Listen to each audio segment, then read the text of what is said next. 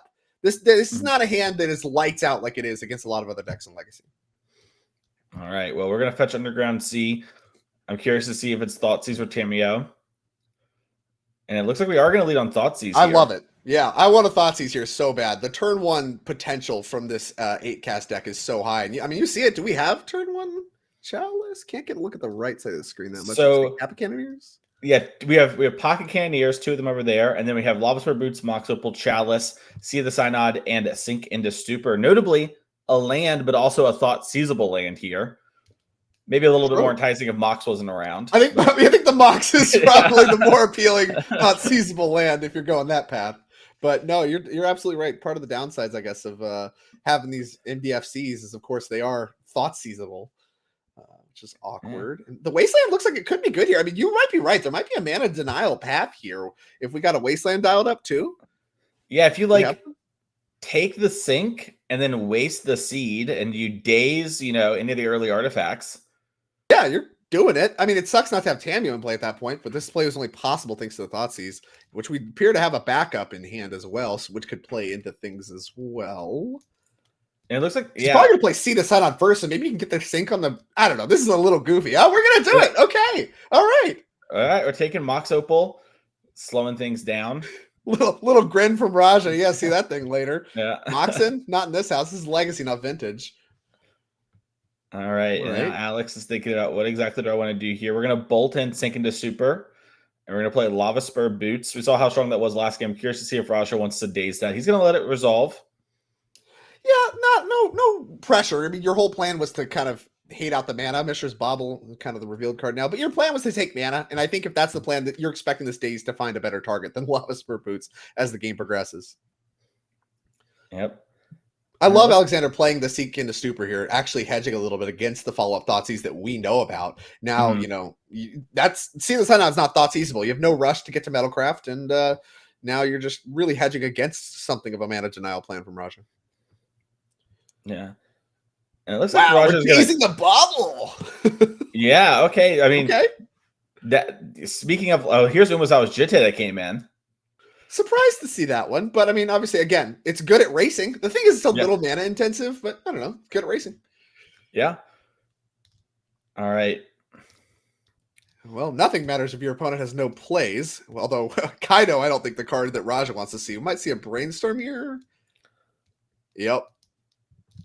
Looking for fetch lands. Found a second land. Did find a fetch land in Marsh Flats. That'll seal this hand up nicely. Like I said, he needs help, and Brainstorm has offered a lot of help. Yeah, looks like Brazen Borrower also into the pickups here. Looks like we're putting back Fetchland Jitte with the intention of drawing the Fetchland next turn. Yeah, we can play Tameo with the extra mana. We have an Underground Sea that we picked up as well. So you just go play Tameo this turn, draw the Fetchland, and then you kind of have the option if you want to shuffle away the Jitte or not, based on how the turn goes. Can get Kaido in play. You got a lot of stuff going on as far as giving yourself options, and there's no rush to shuffle away these cards now that you have the mana to cast them. Yeah. Looks like actually I'm going to put back Brazen Borrower and keep the Jitte. Raja really valuing that. I mean, it's great if you can cast it and activate it, which looks like he's creating that time for it, thanks to the missing mana here for Alexander. All right. Tameo has resolved. Whoa. No, it's not. Excuse me. Force of Will. Our mistake. I saw the head nod, so I thought that was a little nonverbal. But yeah, Force of Will, pitch Kappa Cannoneer. Alexander knows we're going to need a lot of time if we're going to get out from this situation. Island off the top is a good first step. Yeah, I love it. And now that Kaido looks a lot worse. Can't pick up the Tameo, right, and get that thing going. And Raja didn't really have the option to even shuffle it away. So I really actually like that force from Alexander quite a bit. It's obvious that this game's going to get bogged down a little bit. So let's create some time. Raja wants time. Let's create time. Agreed. Roger plays the fetch land that we knew about. I'm curious if he just main faces this Brazen Borrower to kind of quote unquote guarantee the ninjutsu of the Kaito on the next turn. Sure. He's doing something. Is there a rush to get Kaito going at the moment? Let's see. It depends on kind of how you think the game's going to play out, right? Like if you think that you're okay kind of taking your time, getting like full value from your Brazen Borrower or whatever, then I don't think there's one. But if you think, okay, Alexander's deck can get back into things fairly quickly here, one more mana source from you to play things like Thoughtcast, then getting the Kaito going does put the game on a 5-turn clock, assuming you take up your Kaito one time. There's Ancient Tomb. Oh, Ancient Tomb is Kappa Cannoneer. What a draw for Alexander. Now his hand's online as well. Yeah. And Drake, I think there might be a reason to get Kaito into play sooner than later. And now there's a rush. Yeah, now we have a rush. Oh no. Yeah, what a pickup from Alexander. And the power of Ancient Tomb on full display. A card that I think not a secret how powerful it is, but every time you see it, it's like it's good early because you can get stuff on 2 mana on turn 1. Well, check it out. 2 mana on turn 5, also still good. Yeah, and Raja picked up a Brainstorm. Kind of would have loved to have, yeah. And now the Jitte looking awkward, right? You just, if you can get it on the Borrower, that's great. But now we don't have a 4th land, so we can't play and activate in the same turn. Now that's like really slow. I mean, if we break on this Brainstorm, it's a nice, consolation prize, I guess, but not really what we want to be doing at the moment. Now Kappa Cannoneer, big problem. Nethergoyf, Fatal Push, Unknown are the pickups here. Off Brainstorm. Well, Nethergoyf helps. That's big. It puts together a racing force. And then, of course, plus Kaito, like if you can get all that stuff really moving, you can actually assemble a racing force. Not clear you're going to have enough time for that. Alexander does have some very high impact draws in the form of the Thoughtcast effects, but he's handless right now. Maybe he bricks a couple times. Yeah. And I do think that's what Raja needs. Raja needs a turn of, okay, you draw like a See the Synod, right? Like technically a hit, but that's good. That really triggers the thing. You want non-artifacts. Draw your whatever, your island. You don't want to be greedy with your ask. It's like I want a reasonable ask. You get a counter and a land, and I get a turn of spells, Trade offer. Sure. Trade offer. Lava Sword Boots. Now we have Ward 5 on our Kappa Cannoneer. Yeah, hard to beat. Hard to beat. Well, sorry, hard to target is what it is. Maybe it's beatable, maybe it's not. Hard to target. Not going to happen there. No stun counters for Mr. Kappa Cannoneer, the Blastoise, if you will. Yeah.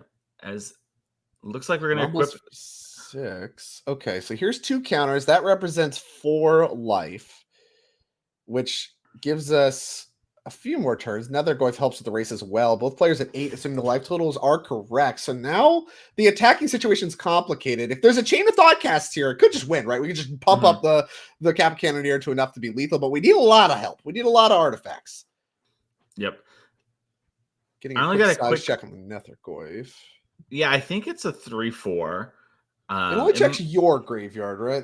Yes. In your graveyard. So I believe we have an instant, a creature, and a land. I think that's correct as well. So that's a 3/4.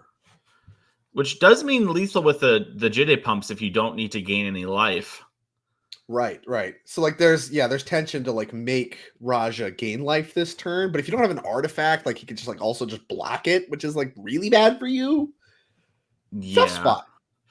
Yeah, this might be the weird Kappa Cannoneer on defense because Jitte only makes Brazen Borrower up to 7. All right, here's Chalice on 0. That's going to trigger the Kappa Cannoneer. Yeah, that's a big one to trigger Kappa Cannoneer. Quick look at Jitte. A lot of options on this one. Used to have a lot of text for cards, but not by today's standards. +2/+2 also could kind of get relevant, like we said, for just getting lethal across the line. The -1/-1 not going to come up. Too much ward on this Kappa Cannoneer, but gain 2 life, extremely relevant. And yeah, forcing the Kappa Cannoneer to be on defense. Interesting that if we're going to cast this and not attack, we didn't do it for 1, because then we can't escape the Nethergoyf. Although we can't anyway, right? 3 types. I think this is a sign Alexander has force. he just has force mana up, right? So Sure. he wants to grow the Kappa and potentially play around down like a Tormund script type, whatever card, but it's the only thing Let's that just makes sense to me. offline if we attack Pump, right? Like there's not even attack with Brazen Borrower, Pump, whatever. Well, Twice. yeah. If you pump twice in the Ancient Tomb, but I guess It's then just you're forcing the offline. pump is the idea. Sure. And then what if it's like the Dismember, like a removal spell would be really good? Yeah, Dismember makes a lot of sense. This also be a card. Okay. All right, there's some stuff to think about. Yeah, and also too, Alexander has played very like intentionally in all the games, right? Like Right. traded a point of damage in order to bluff, in order to like get across 4 damage instead of potentially 5, right? Sequences spells in a way to get the Thought Monitor into play and equipped with Lava's Boot. So definitely someone I think who plays at least a lot of this deck in Legacy and kind of knows what the opponents are going to be thinking about. And you're seeing Raja really try to have to kind of solve this puzzle. One of the strengths of playing a format all the time is you get to kind of shortcut some of these things. Yeah, and Raja maybe needing to kind of do the calculus. A lot of tricksy stuff. I mean, there's even more tricks than we were talking about, right? There's Odawara, there's Sink in a Stupor. There's a lot of like potential blowouts if we do just go for the pump Brazen Borrower twice, try to get the game over with. But if you're just attacking for 3, maybe you're not making enough headway to like race the potential explosive turns from Alexander. Not clear. Haven't gotten a good look at Raja's hand in a while to see if he picked up any kind of permission. But just from what's on the board, this game really could go both ways based on some important top decks. And so the sequencing of this Jitte, definitely the big question mark. I see the Kaida that we know about. There's a push as well that's blank. I think he might have drawn Bowmaster. Or just some other black card. That's an extra point. Moving the Jitte. If he was Bowmaster, I have to assume he'd go for it, right? Because you we would just be have lethal. lethal. All right. I see a shake of no effects. So right, Roger's gonna once. That's it. Okay. Okay, so that puts Alexander down to 3, which makes me think it wasn't Bowmaster as the last card. Well, it could be, right? Because like a lot of Alexander's best draws are just like the thought cast bursts of stuff. And if that's what's going on, then Bowmaster is just the perfect card for the situation. Yeah, that actually makes a lot of sense. But we'll see. I mean, 2 cards, again, close to the chest here for Alexander. Saw Force Negation on the scoop up, so we did actually see some of those come in. None of those in the main deck. Those are all present in the sideboard. Certainly not the card we needed right there in game number 2. So we're getting a game number 3 between these 2 players. Yeah, and also Force makes a lot of sense too on the Chalice for 0, right? You'd have to use your Ancient Tune to put it on 1, and you're in kind of a racing situation. So can't allow for that to happen. That's another spell that makes a lot of sense. So yeah, plays that all make sense, when we kind of look back through the looking glass, as it were. Curious to see how these players are going to play and maybe differently for game 3. We're getting a little look at Roger's sideboard here. Looks like Roger cut on a bunch of the ponders like you talked about. Yeah. Love that. Love that against the Chalice decks. You neither have the time nor really want that many 1-drops in your deck to begin with. So cutting the ponders, I think, is great. They don't get any better on the draw, so I don't think he's going to be boarding them back in. Looks like he's kind of making some swaps alongside the Force Negation. But this is really, I think, one of the biggest appeals of Legacies. You're talking about an affinity deck that is able to interact on the stack. And both of these games have been very interactive between creature removal spells, the creatures themselves that are in play and their keyword abilities. And of course, on the stack itself, with all the forces and stuff.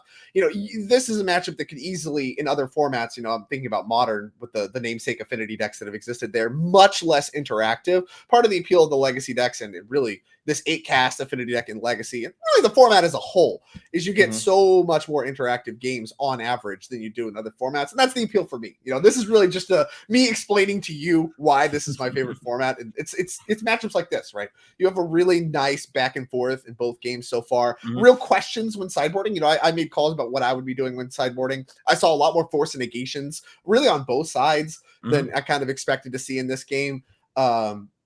And it really just shows that as long as you kind of have your own idea for your plan to execute. Jitte, a card that I was like, might be too slow, looked great that game, right? Really a big game swing. And it really just shows a lot of powerful cards, a lot of options about how you want to navigate them. And Raja, did a good job that game, really prioritizing the Jitte and making that card slam the door on the game. Yeah, and I think Legacy kind of gets a bad rap from players who don't play it a lot, right? There's a lot of thought that it's like a turn 2 at the latest format, right? Like that's the thing I hear from people who play a lot of, Standard or Pioneer maybe is, I don't want to play a format where I die on turn 2 all the time. And you do die on turn 2 some amount of the time, right? Like there are some decks there, but honestly, those decks are pretty consistently not that playable because they're typically really weak to hate, and people have the hate, And when a format's running around with a bunch of forces and dazes in the most popular deck, it's hard to sort of be like, I'm an all-in deck. I have one angle attack I'm trying to do it ASAP. You just lose a lot of games.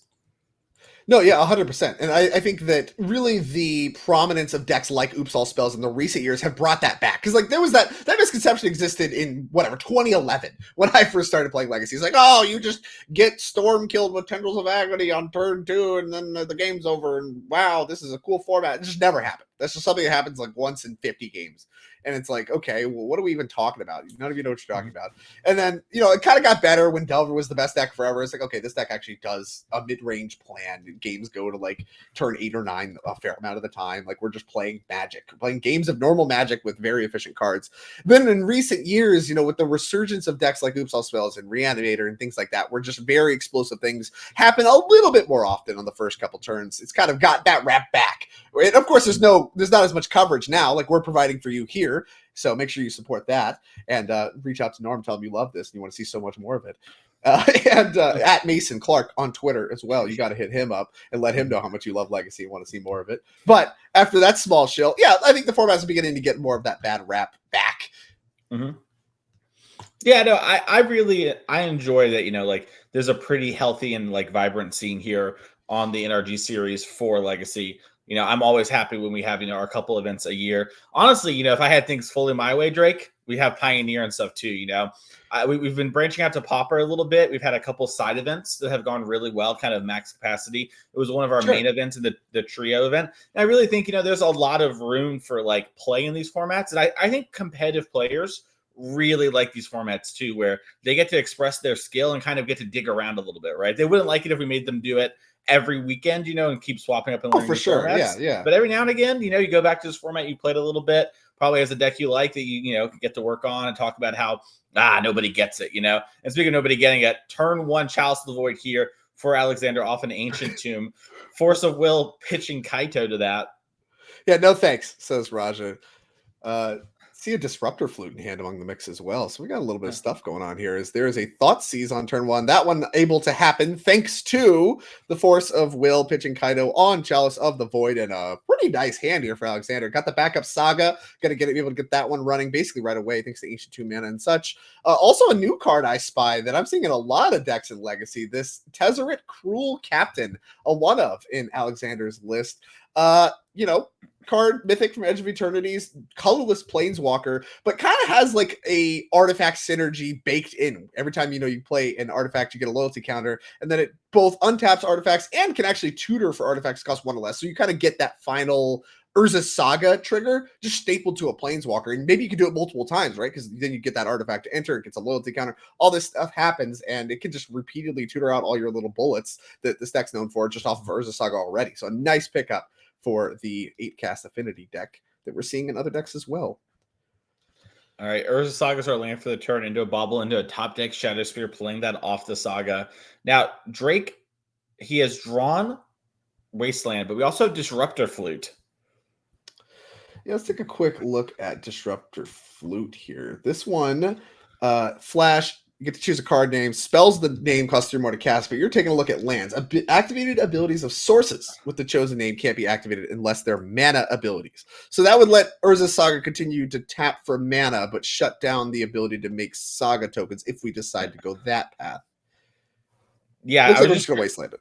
Yeah, because you could also name things like, Thought Monitor, Kappa Cannoneer, right? And sort of just make them harder to cast, which is like pretty reasonable too. But I was just curious, sure. Maybe Roger just wants to take out Saga for the whole game. As here comes another Saga. Yeah, it would have come up here for sure, because now there's a second Saga, and that's now we might have to make that play anyway. And you've had to use, you could have gotten 2 for 1 maybe, and now you only get 1. Although you still get to search the artifact, right? So maybe that's makes the Disruptor Flute plan a little bit weaker because you get to go find all these other pieces anyway. Yeah, as here comes another Goyf in. I think it's 3. We got Land, Sorcery, and Instant. Yeah, not too bad. It is 3. Getting a little bit of pressure going. And Disruptor Flute gonna take a read of this one is Alexander. Yeah, an MH3 hopefully solves a bunch of problems card. Would you say it has solved a bunch of problems? Well, there are less problems that are weak to Disruptor Flute, so I would say yes. Okay. It's not clear that Disruptor Flute is the cause of that, but whatever. We'll Who's to unpack that later. say, really? Who's to say? I have Is to imagine Belcher it still really named popular in Modern? Yes. a source. It named Urza Urza Saga. Okay. I Okay. mean, there's a real question, right? Shadow Spear is in Mhm. play. We saw how powerful that one could be. 2 Lotus Petals. All right. Yeah. And that's it. That's all we got. We know about a sink into stupor. So we could sink the flute and make Yeah, a token. Sync the Flute also ties up Raja's mana a good bit. Now, It's awkward Flute because just that's have flash, so you need him to Yeah. tap mana on his turn, and then you can make 2 tokens. So there's this awkward thing where Raja doesn't want to tap mana, but he has a creature in play, so he probably doesn't want to anyway. He can just lay some beatdowns, and you have to crack both your petals. So Yeah, I was curious if maybe Alexander's plan was to wait and see if Raja wants to do anything and it sort of tie his mana up, because obviously you can flute again. I don't know. It's a weird spot. Ponder the draw for yeah, Raja. I mean, the thing is, it makes a blocker big enough to block the Netherwave this turn, right? We get 1, Yes. 2, 3. No, it doesn't. It's only 3/3 because Saga's an enchantment. Oh, yeah, We gotta Saga's stack our excuse me. petals. Yeah. All right. Okay, so Well, that's a little awkward then. Ponder for land number 3. yeah, Is what I assume we're Raja looking taking for. a bit of a risk here, it seems. Maybe potentially letting the Urza Saga make the second construct. Maybe Might he also doesn't just plan to race. Yeah, it just seems yeah. to not be that stressed about it. Yeah, he's double checking the strength of it again. Leaves the cards on top, finds Brainstorm. Does have a Delta in hand already. Okay, so we already had the extra land. Yeah. So the Ponder was just kind of a free roll. And a Brainstorm's a great pickup. This game's Mhm. approaching the late game where Brainstorm's kind of at its best. Your cards that didn't line up, you can kind of get rid of those. Awkward to crack your fetch land to cast it, so or to cast anything here, because then you don't have a fetch land necessarily for your Brainstorm. And if you do, you have to play land 4, which you may not want to do. But I think ultimately this Brainstorm, we have time. This game's going to go on for quite a bit longer. Both players still in double digits. Not a huge rush, although H2, if we keep tapping that thing, going to be a problem. Yeah. I'm really interested to see what Alexander gets. Are we going to see something like Mock? I mean, obviously we get to draw first, we get to see, but you could, maybe get something like Mox Opal in order to make a mini Ancient Tomb with your Saga if you draw a big spell this turn.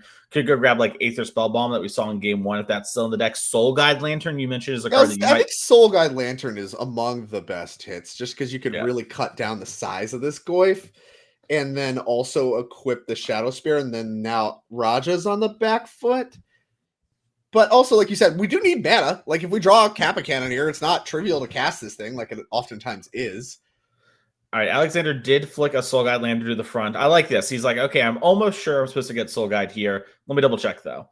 Yeah, no, I that's 100%. We're going through the same progression ourselves right now. It's okay, is there something better? And heck, is it even worth it to crack this? Can we just cut down instant, make it a 2/3, and then maybe we don't want to crack it quite yet? Cracking it proactively obviously does hedge against things like Murktide Regent, so you kind of get double duty there, cutting down the Goyfs and even the Barrow Goyfs, and hedging against Murktide Regent as well. I was gonna say, I imagine we're gonna see an equip of the Shadow Spear, an attack, and then a pop of the Soul Guide. Do exactly what you're talking about. Yeah, just get your +1 damage in with your lifelinker, and then be like, okay, cut you off your Murktide, pass. And a 10-point life swing here, 5/5 life, or sorry, 6/6 lifelink. Whoa. Right? 1, 2, 3, 4, 5, 6. Yeah. All right. And looks like Alexander's actually holding the Soul Guide. I don't even hate it. Raja needs help, so he's going to have to cast spells to need help. So you might get to tag more stuff. And a lot of the spells might be blue, with that swamp really making the Murktide Regent risk a little bit lower. So you might just be fine to wait, at least a turn or two. Yeah. I wouldn't want to wait too much longer than that, because eventually, he is going to find some help. If Raja just slams a fetch land and cracks it, I might respond by cracking the graveyard, but not really a lot of rush at the moment. Yeah, it's interesting too. Raja picked up Orcish Bowmaster, so some of Alexander's best draws are now a bit worse. And interesting, yeah, Raja's going to attack in here for 3 and just try to chip away a little bit at the opposing left toe. Doesn't want to get into combat just yet. I think Raja really wants to draw Kaito. I think that's his best draw right here. Kind of a good one. I mean, he has a lot of good draws, to be honest with you. Lotus Petal, not that good of a draw. But what it does do is pump this thing, make it a 7 power. Yep. Pretty Blocking, huge. not great. Trample, again, Shadow Spear, the king of races. Not really a great option for chump blocking. Not really a great option for attacking faster. You kind of need to deal with this token. As here is Orcish Bowmaster. Take Ping one. to 12 to make a dude. Well, technically a lot of dudes. It's an army, but it's a small army. Yeah. More of a militia, really. Here's the fetch. We surveil land here. We're at 2. Yeah, I think it's surveil land time. And this here going like upkeep territory is where I think I want to crack this lantern if I'm Alexander. The extra point doesn't matter with Raja at 2. And there's a lot of problems out of the graveyard that could potentially happen over the next turn cycle. Yeah, most things that can go sideways are probably there. All right, Alexander. No move. Don't need it. I don't care. Brainstorm are going to be a great way to start for Raja, though. All right. Oh, I would have. Oh, man, this is playing with fire. If a Murktide Regent's found here, it's going to be big. Yeah, it looks like Raja picked up a Thoughtseize and an Underground Sea. Had a Wasteland as the draw for turn. Can't quite make out that last card. Good. Once again, a card like Kaito would probably buy us just enough time. Can ninjutsu, this Bowmaster, or maybe even the Orc Army if you want to, do that. And then I mean, the stun counter is just so much time, right? Like that's definitely enough to really get a race started. But I mean, again, the life total is so padded for Alexander now at 19-2. I mean, really demonstrating this racing potential. Oh, it's double Thoughtseize here for Raja. Oh, is that just lights out? Those cards are terrible. Yeah, I mean, I think Raja needs to figure out a way to bluff the Soul Guide Lantern not getting popped, which I don't think is a really doable play. But I think that's what winning looks like for And if Raja. he draws an artifact, it doesn't really matter anyway, right? We're talking about 1, 2, 3, 4, 5, 6, 7. It's a 7/7. Yeah, well, the main thing is the Nether Goyf would lose a lot of toughness, right? And so, yeah. So Raja with everything is 6, which would put Raja to 1, and Wrath of God is bored. Yeah, so the question is, would you be okay with wrathing your opponent and putting them to 1 versus, potentially killing them, but maybe they respond and do something? I think both roads kind of get messed up by the same thing. I think so. I want to go for the kill. Yeah. Yeah, a little bit of Hollywooding here, I think, from Raja being like, okay, I pretend I have a card in my hand that actually matters. I block, I'm going to block it away. That makes it so that, maybe you do something. And then I don't know what you're supposed to do after that because there's a Thoughtseize on top of the deck. All right. It's time. It's time to get the trample mode activated, which is going to nuke the graveyard here for Raja. That's going to shrink the toughness. Raja, okay, that's a little smaller now, which I think we can Wasteland Seat, but that doesn't add a second type. That's only because it's only your graveyard. So now it's 2, and now you still or 1, and you die. Yeah, it's a 1/2. There's 4 toughness in the way, but I mean, even if this all happens, the problem is the top of your deck is Thoughtseize. Like you're locked with. The top of the deck is 2 Thoughtseizes. You're just dead to just the abyss hitting you every game, every turn for the rest of the game. So I don't really know. Yeah, maybe life totals are incorrect or something. Yeah, maybe our life totals are wrong, and Raja thinks. Also, maybe Raja he might just be doing the math wrong on how big the construct is, and he might think it's trading, right? Like if he's just done the math wrong, then he's like, oh, I'm trading and going to 1, and maybe you just blink on lands, right? That's the only play that really makes sense. No death touch, so everything dies, and you shouldn't be able to escape the Nether Goyf from the yard. I don't think. Why is that alive? I'm not sure either. Looks like maybe there's a question about like dying as state-based actions. That's true, but this thing looks huge to me. Oh, we Wasteland to see the sign out, which shrinks it. Okay, 1, 2, 3, 4, 5. Yeah, so 1, 2, 3, 4, 5. Yeah, and so I guess. And there was 2, 3, 4 toughness. Yeah, so it should just still die. I mean, right. Yeah. Did we not assign 2 points? There might be a question about like how was the damage assigned? Yeah, I think that's the question. Did we assign like the Nether Goyf 1 point of damage and then its toughness grows, but then the other 2 would Well, yeah, the trample you can't trample over and not assign the 2 to the Goyf. Yeah. Well, it would have 2 but not 3. Because yes, but Orcish Bowmaster also dies in the state based yeah, action. Right. Okay, we're there. We're there. Yeah. We did it. And that's going to be game because Raj has 2 thoughts. He's on the top of his deck anyway. So yes, yeah. If for some reason the top of Raj's deck magically changed, we would have other things to talk about. Right. But yes, congratulations, Ed Alexander. Very well played. Did a great job. We were almost in time and around, so we're actually going to take a quick break and set up our round 2 feature match. We'll be back very soon with more Magic. See you soon.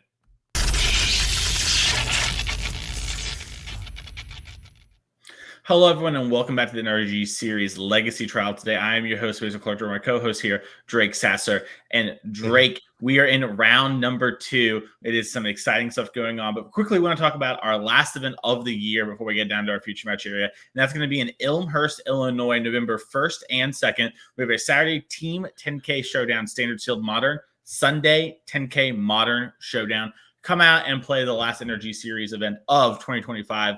We'd love to see you there. And the winner of both those events, including the whole team on Saturday, is going to go to our end of the year championship event. And speaking of that, let's look at our players to watch. We have some people who are really trying to round up some points, Drake, before we head on out to the end of the year and see who's going to battle it out for over $20,000 in prizes. Yeah, we saw Raja obviously in round 1. Now he's 0-1, and that's tough, but he can battle back. He's in a good spot after his yesterday's second place performance at the Showdown. And of course, we just talked about the last event of the year where there's going to be a lot of points given out there as well. So a little bit of rallying needed from him and Alden Cates. The rest of our players to watch, 1-0. We're going to be seeing Garrick Alford among the mix, facing down a good friend of mine who used to battle back in the SCG days, Peter DeBergen. But all these players off to a great start, 1-0 in the Legacy event. A lot of points on the line here, a lot of points on the line next weekend, where we're going to see, really, it's like the event of the year, right? All of these invites are going to get locked in, and we're really going to see the NRG Championship take shape. And then from there, the testing grind begins for the multi-format, spectacular event that we put on every single year. Garrick, a member of Team Flex Slot, got to see him on the graphic for the next event. A lot of those members going to be present at the NRG Championship as well. Unfortunately for him, on the draw, turn 1 Ponder from Peter Terbergen. Demir Reanimator, his weapon of choice for the weekend. Facing down Garrick's, is it Delver? Yeah. Is it Delver, the old top dog of Legacy? Not so much anymore. Not even really a Delver deck anymore, as you and I were talking about off camera before the round starts, how times have changed. Demir Reanimator, sort of the boogeyman of the format when it comes to a lot of players. This is the deck that a lot of people have defaulted to, is like, hey, this is what you should be playing. Yeah, and it's funny, right? The more things change, the more they stay the same. Demir Reanimator, the big boogeyman of like a decade and a half ago, really fell off hard, kind of went into this black-red variant, and then obviously the slew of Modern Horizon sets, and just really the new power level of stuff. We saw Grief come and go. We saw the Troll of Khazad-dûm come and go. So we this is a deck that's been a problem now for a long time. We've seen pieces of it banned away, and we've seen a couple different variants of the Demir Reanimator deck kind of surface. We've seen a version that's really hybridized with the tempo elements, talking about like Daze, we're talking about Tameo, we're talking about Murktide Regent. That is the version that Peter chose to bring today, which makes sense to me. I've watched Peter play a lot of Magic, always plays these kinds of Delver style decks, so it does not surprise me to see the less all-in variant, only 1 Archon of Cruelty, 1 Atraxa, and then Entombs to find it, and some Reanimates to get him back. Not going heavy on the Reanimator pieces. So very much like a hidden tempo. This isn't necessarily strict tempo versus a combo going on. A lot of tempo, and we see it started already as Dragon's Rage Chandler getting targeted with a Daze. No fight from Garrick. So, a very different look from the Demir Reanimator decks that we've seen even over the last couple of years. And then Garrick, like you mentioned, is it Delver? We've seen a lot of that style deck. No more Delvers. Only Tameos, Murktides, Dragon Rage Channelers, and a couple Brazen Borrowers to work with in the creature column. And Peter, we're going to redeploy the island and pass the turn. Garrick with 2 Wastelands in hand. Yeah, this island looking nice. Having to tap these Wastelands for mana, though. Corey Steelcutter, a great prize if that's your plan, is to tap your Wasteland for mana. kind of a hidden threat, right? Like we talk Mhm. about the creature column of the Is It Delver deck. There's 4 Quarry Steelcutters, which we learned how that one works pretty quickly in Standard, as that one has come and gone. And now still making waves as a 4 of here in the Delver deck in Legacy. Funny enough, if Garrick does force back, he'll get to keep his Quarry Steelcutter, but he won't be able to trigger it this turn with the bauble he has in hand. This will be his second spell for the turn. So, a small consolation prize here for Peter, Pretty big. I mean, you still traded 1 for 1, right? You traded 1 for 1 on the force, so like you're not even really down on cards. And yeah, like you said, you're not getting attacked with this Quarry Steelcutter, and Garrick has to find a way to double spell next turn. Smartly held the bauble to really enable that in the following turn, but saved a lot of time. Even though he lost the counter fight, he's still in pretty good shape. Yeah, swamp to play for Peter.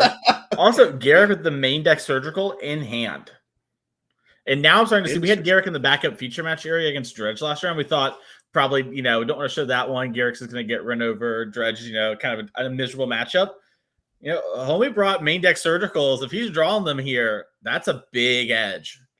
Yeah, huge in this matchup. It really reminds me a lot of what we used to see in Modern out of like the Is It Phoenix decks, where you would just main surgical extraction as like a way to cast a free spell when you to get Arclight Phoenixes back at the time. Here's the trigger Quarry Steelcutter. So just like another spell, and it's going to come up huge, as I believe that's an Entomb that's resolving.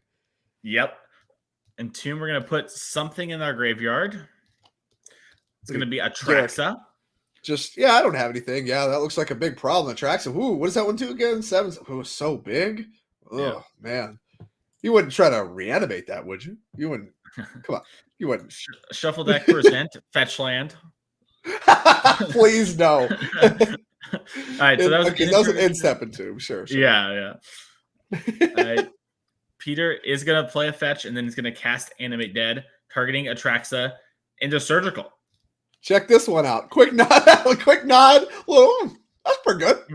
From Peter to Bergen, and in hand. Is that an Archon in hand? And Archon of Cruelty and Polluted Delta are the last 2 cards for Peter.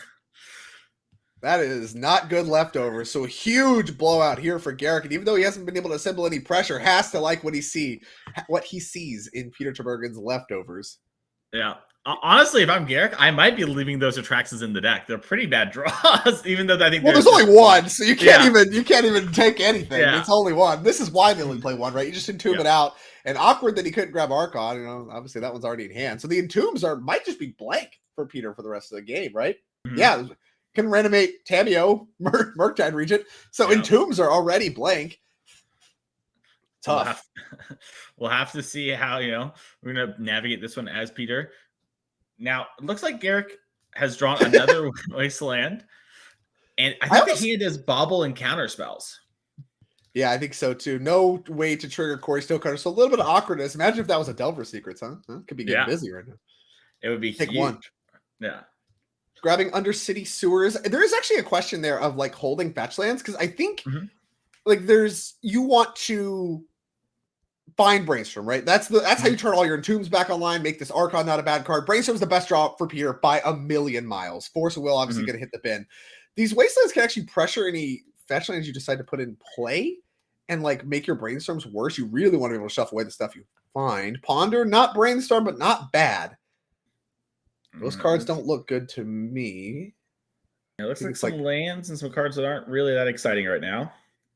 Yeah, I think it's like blue cards that you'd have to like play and crack your fetch land to cast. He likes one of them. Didn't get a look at what that last one was. It's a wasteland. Oh, here we go. Magic at its finest. This is what I love about Legacy. No lands that make colored mana for Garrick, and it's turn 6, whatever this is. Yeah. And we see Unholy Heat, Force of Will in the hand here for Garrick, along with a bauble. Quarry Steelcutter, if we can start, chaining spells, which won't be the easiest on so few lands, we can. Second bauble of the nut draw here. Tamio, a great pickup for Peter. So I guess the leftovers were pretty good. I thought that was a Ponder when I looked at his initial set of cards. Tamio is a much better card here. All right, let's see what Garrick can pick up here. Brainstorm was the draw. Awkward. Did he have a blue card to pitch? I feel like he would have forced the Tamio. He did not. He had Bolt, Unholy Heat. And it looks like we're seeing Garrick here just use the bauble, even though he has no second spell, just because we need to find a land, and we think land will cantrip our way to victory / answer this Tamio. Yeah, need to find red mana for that Unholy Heat. You cannot let this Tameo just do its thing for the rest of the game. You will lose very quickly, as I think basically anybody that's playing Legacy right now is well aware of. That Tameo card, pretty strong. Cracking the clue right away is Peter. Underground C, the pickup for Peter. We knew about that one, right? That was the third card from Ponder, so we powered through that. I was kind of surprised that he was wanting to draw that. I guess with a Wasteland face up, you're just like, whatever, my mana could be constrained, so the land's actually kind of good. Yeah. We found a Polluted Delta, Unholy Heat, and Bolt in hand for Garrick. Garrick weirdly hopes that there's a counter spell so he can counter back and trigger his Quarry Steelcutter. Yeah, this Quarry Steelcutter has looked anemic this game. Now, obviously, the Wasteland draw certainly a part of the equation there, but I mean, really, I really want to go back to that Force of Will from Peter where Garrick had to force back just to stick it.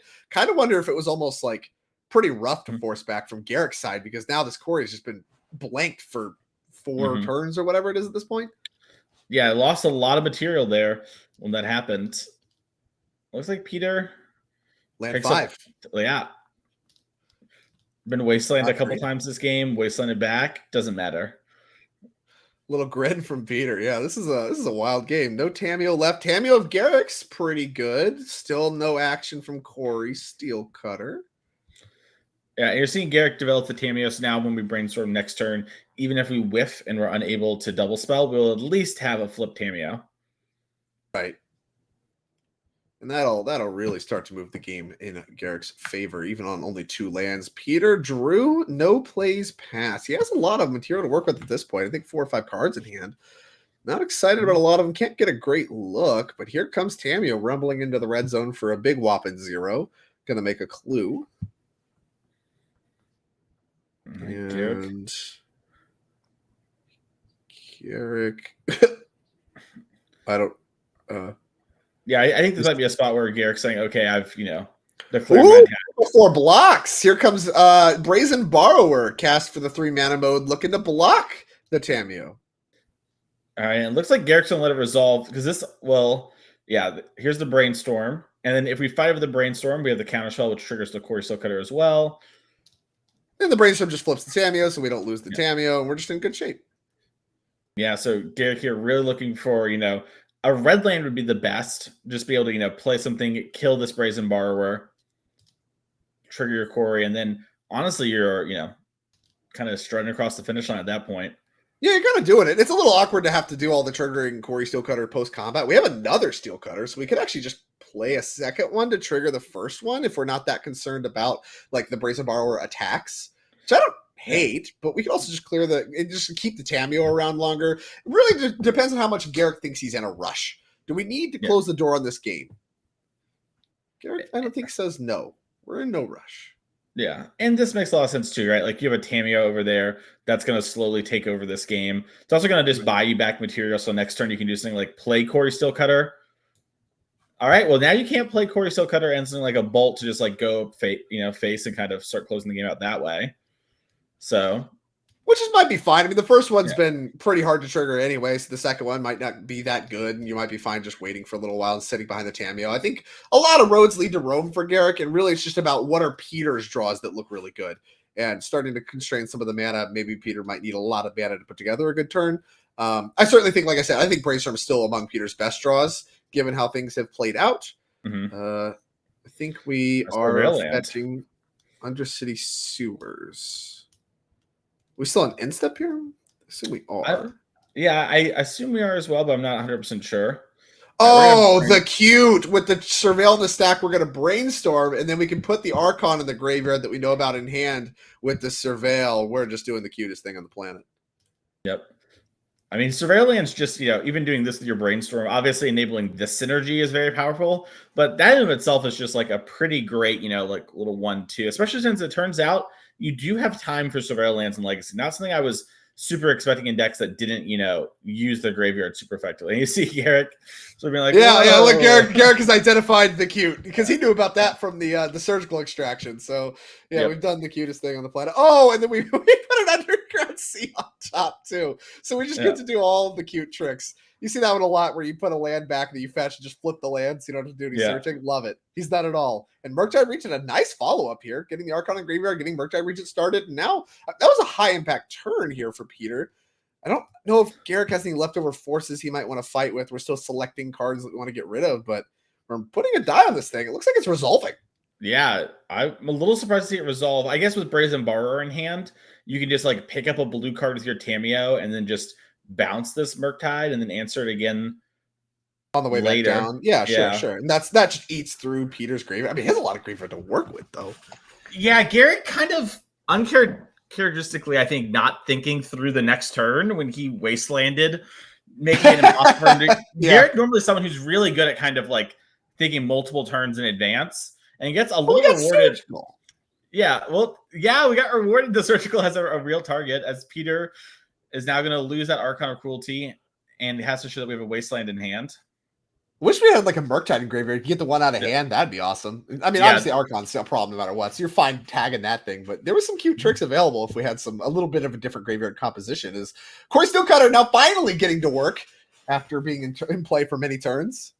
Yep. An attack here for 5. Peter down to 10. But the Murktide Regent is very big, and Garrick doesn't have any blue cards for that force. So it's, just DRC and some red in hand. And Peter is going to play this Murktide again. Let's see if we're able to make it a 7. Good. Still, it's going to be big, right? Can he make it big enough to get around Unholy Heat? Like if we get Tamiyo big enough, can we pick it up like on Unholy Heat and get it that way? 5/5. Oh, there goes a Wasteland from Peter. So down to 1 land goes Garrick this late in the game. Only one left to work with. DRC is in hand. Could do something like DRC Bobble if you want to get your cutters. Obviously, we're going to take up this Tamiyo. There's no other plays there. So, all right. Murktide can only hit us for 3. That's the easy part. I think it's fine blocking. I think that one's fine doing blocking duty for a second. What are we looking at? No attacks. Well, that's actually pretty good for Peter. Got a stop sign in 1. The Tamiyo is still a problem, but you have a little bit of time to work through that as Garrick's eyes go wide. Does he have any more volcanic islands in his deck? He's got to have like 1 more, right? He's lost 3, I think. So yeah, he's got the full 4 and a Thundering Fall. So we got some lands left. But now the Murktide gets to attack the Tamiyo, and we get to reanimate our own Tamiyo, and that's a big swing. Garrick on no mana. This is massive. Beatdowns. Surgical. Okay, huge. Peter blocked the 2/2 prowess creature or the one that kept a Corey, and now we're surgicaling. So that is going to kill the Tamiyo. Okay, so Tamiyo down. Brazen Borrower leaves the graveyard, which does not trigger Murktide Regent. Yep. And no more borrowers, I guess, in the deck. Yeah. But yeah, I think this all weird sequence. This whole game to me goes back to the turn where Garrick wastelanded Peter's 6th land, and lost a mana source for seemingly very little gain. And now, just because that has always been kind of a mana short of triggering these steel cards again. And we see how quickly, too, they take over, right? You have 1 more monk in play, and this game is actually maybe winnable off, the right cards here. As if you hit a land, your DRC can block the Murktide. True. I mean, that's huge. Yeah. I mean, DRC being able to block the Murktide, and we get to get busy for 3. Now, key that Peter's at 7, not 6. So 2 turns doesn't get the job done. Down to 4, you go. And there's a blocker for a turn. Oh, but we have Daze as the 1 card in hand. Well, yeah, I was going to say, you wanted to play your DRC first so you could force, if there's any counter magic, get a prowess trigger and get your Corey Steelcutter triggers. That's going to mean Peter is basically dead on board. The DRC is going to attack in, but any spell will allow Garrick to trigger the prowesses, unless he actually forgot the Steelcutter trigger, which it looks like he did in the heat of the moment. That's massive. Oh my god, yeah, that whole turn, man, that was a tough turn from Garrick. Our 2024 MVP really would have liked to have seen some pre-combat action. Obviously triggering the Corey Steel code is huge. Like all these big key edges are giving Peter some time. I think he has an Undercity Sewers down, goes Force of Will across into the red zone, goes Murktide Regent, chump blocked. Murktide Regent number 2 follow-up. One of these draw steps. Insane. And it's also a situation too where I think Garrick, if we had just not missed our trigger, we would have a ton of live draws here. Yeah, now I think we're sitting on not a whole lot of anything, and the shake of the head. Garrick might be dead. Peter might have gotten. And this was like a game 3. This is game number 1 between these two players. Yeah, this has been totally. And the bobble would have been lethal. Yeah, and you see them Oh kind of point to it too, no! like, yeah, that's on me. So Garrick let that game slip through his fingers a little bit. Yeah, and I think they just talked about that extra missing token that would have been lethal. And yeah, like you said, all the way through, felt like Garrick really had the edge, and the Corey Steel Cutter should have been able to close the door on the game despite its initial anemic performance. Instead, 1 miss triggers enough. Of course, 2 Murktide regions. Let's not, forget those from Peter Terbergen. Enough to seal the game. A huge back and forth. This is the kind of legacy I love to see. It was an exciting and crazy round. Let's check out the sideboard there as we see Garrett kind of look up to the stars, lock in. There's still two games left in this round and the rest of the tournament. Plenty of time to recover from here, Garrett. Look at the sideboard. We have 2 Consign, 2 Hydroblast, 3 Pyroblast, a Meltdown and Holy Heat, 2 Force Negation, 2 Graphic Cage, 2 Null Rod. Drake, what do you like and why? I like the Pyroblast. That's usually your best card in these matchups. There's a reason this card's been played in so many numbers for so long. A lot of the best cards in Peter's deck are just blue cards, even though it's a Demir Reanimator. And so Pyroblast, the immediate appealing one. Unholy Heat has some attractiveness to it too, because as you saw, Murktide Regent's a huge problem, and it's a card that can take out Murktide Regent late in the game as well. And I think also answers Archon of Cruelty is 6/6 as well. So if you need to get that one off the board, they're not great at bringing things back multiple times. Only 5 reanimation spells in the main deck for Peter, assuming he decides to keep them, but we'll get to that in a minute. It's just going to find targets. And then if you really want to head a little bit, I don't know about bringing both cages, but I think you could justify one. You have enough cantrips to find it, and if you play it, it's going to be good because it shuts down any and all reanimation stuff that was actually left in. That's part of the trap of this Demir deck, is that they can bring in way too much graveyard hate, and they just board it all out, and then, congratulations, we juked. So if he just wants to leave the surgicals in, that's also a fine way because they trigger your Core Steel Cutters and all your prowess effects and things like that. So that might just be enough, but I could see bringing in 1 cage, especially, like I said, if you're cutting the surgical extractions. Checks out to me. Let's go see what Peter has in his sideboard. This is the more interesting equation. Yeah, I think. Yeah, so we have a couple Dothy Voidwalkers, Orcish Bowmasters, 2 Baraglyphs, 2 Fairy Macabre, 2 Consign, 1 Fatal Push, 2 Force Negation, 2 Null Rods, and an Energy Flux. Energy Flux, huh? That's an oldie but a goodie. Not good here, but wow, what a card. So this is the equation, right? The sideboarding is a lot more interesting from Peter's side. How much, if any, especially now that you've seen main deck surgical extractions, of the reanimation stuff do you want to leave in? I would lean to, especially up a game, in game number 2, cutting like all of it. Let's just play a fair game. I'm on the draw. I don't really want to try to cheese. There's no real way to blow the doors off the game. Let's just play good Magic. And I would cut basically all of the reanimator stuff and get Baraglyphs, Dothy Voidwalkers, the Fatal Push in, the Orcish Bowmasters, all of these fair mid-rangey creatures and removal. I want all that in my deck. And, you can see from there how Garrick sideboarded, how much graveyard hate's actually in his deck. And then you can decide, maybe I actually do want a couple Entombs and, some reanimates and a threat or 2 in the late game. And you can leave some reanimates in without any Entomb stuff too, and just reanimate threats. Mm-hmm. This is going to be a back and forth. You're going to be trading. Your threats are going to die to lightning bolts and unholy heats. Just reanimate them. It's fine. Take 2 points. Here's my Dothy Voidwalker back. That is a fine sequence for Peter. Yep. Garrick starting off with turn 1 Dragon Rage Channeler off of Volcanic Island into Mishra's Bauble into Surveil. We're going to bin that Pyroblast, a sign that maybe Garrick is looking for a specific type of card. In this situation, looking at his hand, it looks to be lands. Yeah, I would expect lands. Like I said, Pyroblast, one of your best cards in your sideboard. It's a card you really want if you can afford to have it, and he cannot because he needs a second land. All right, Peter took a lot of thought here on his turn 1.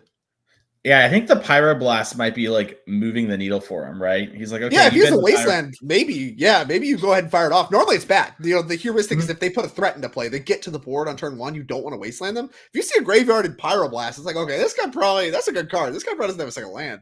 Maybe it is right to Wasteland if you have it.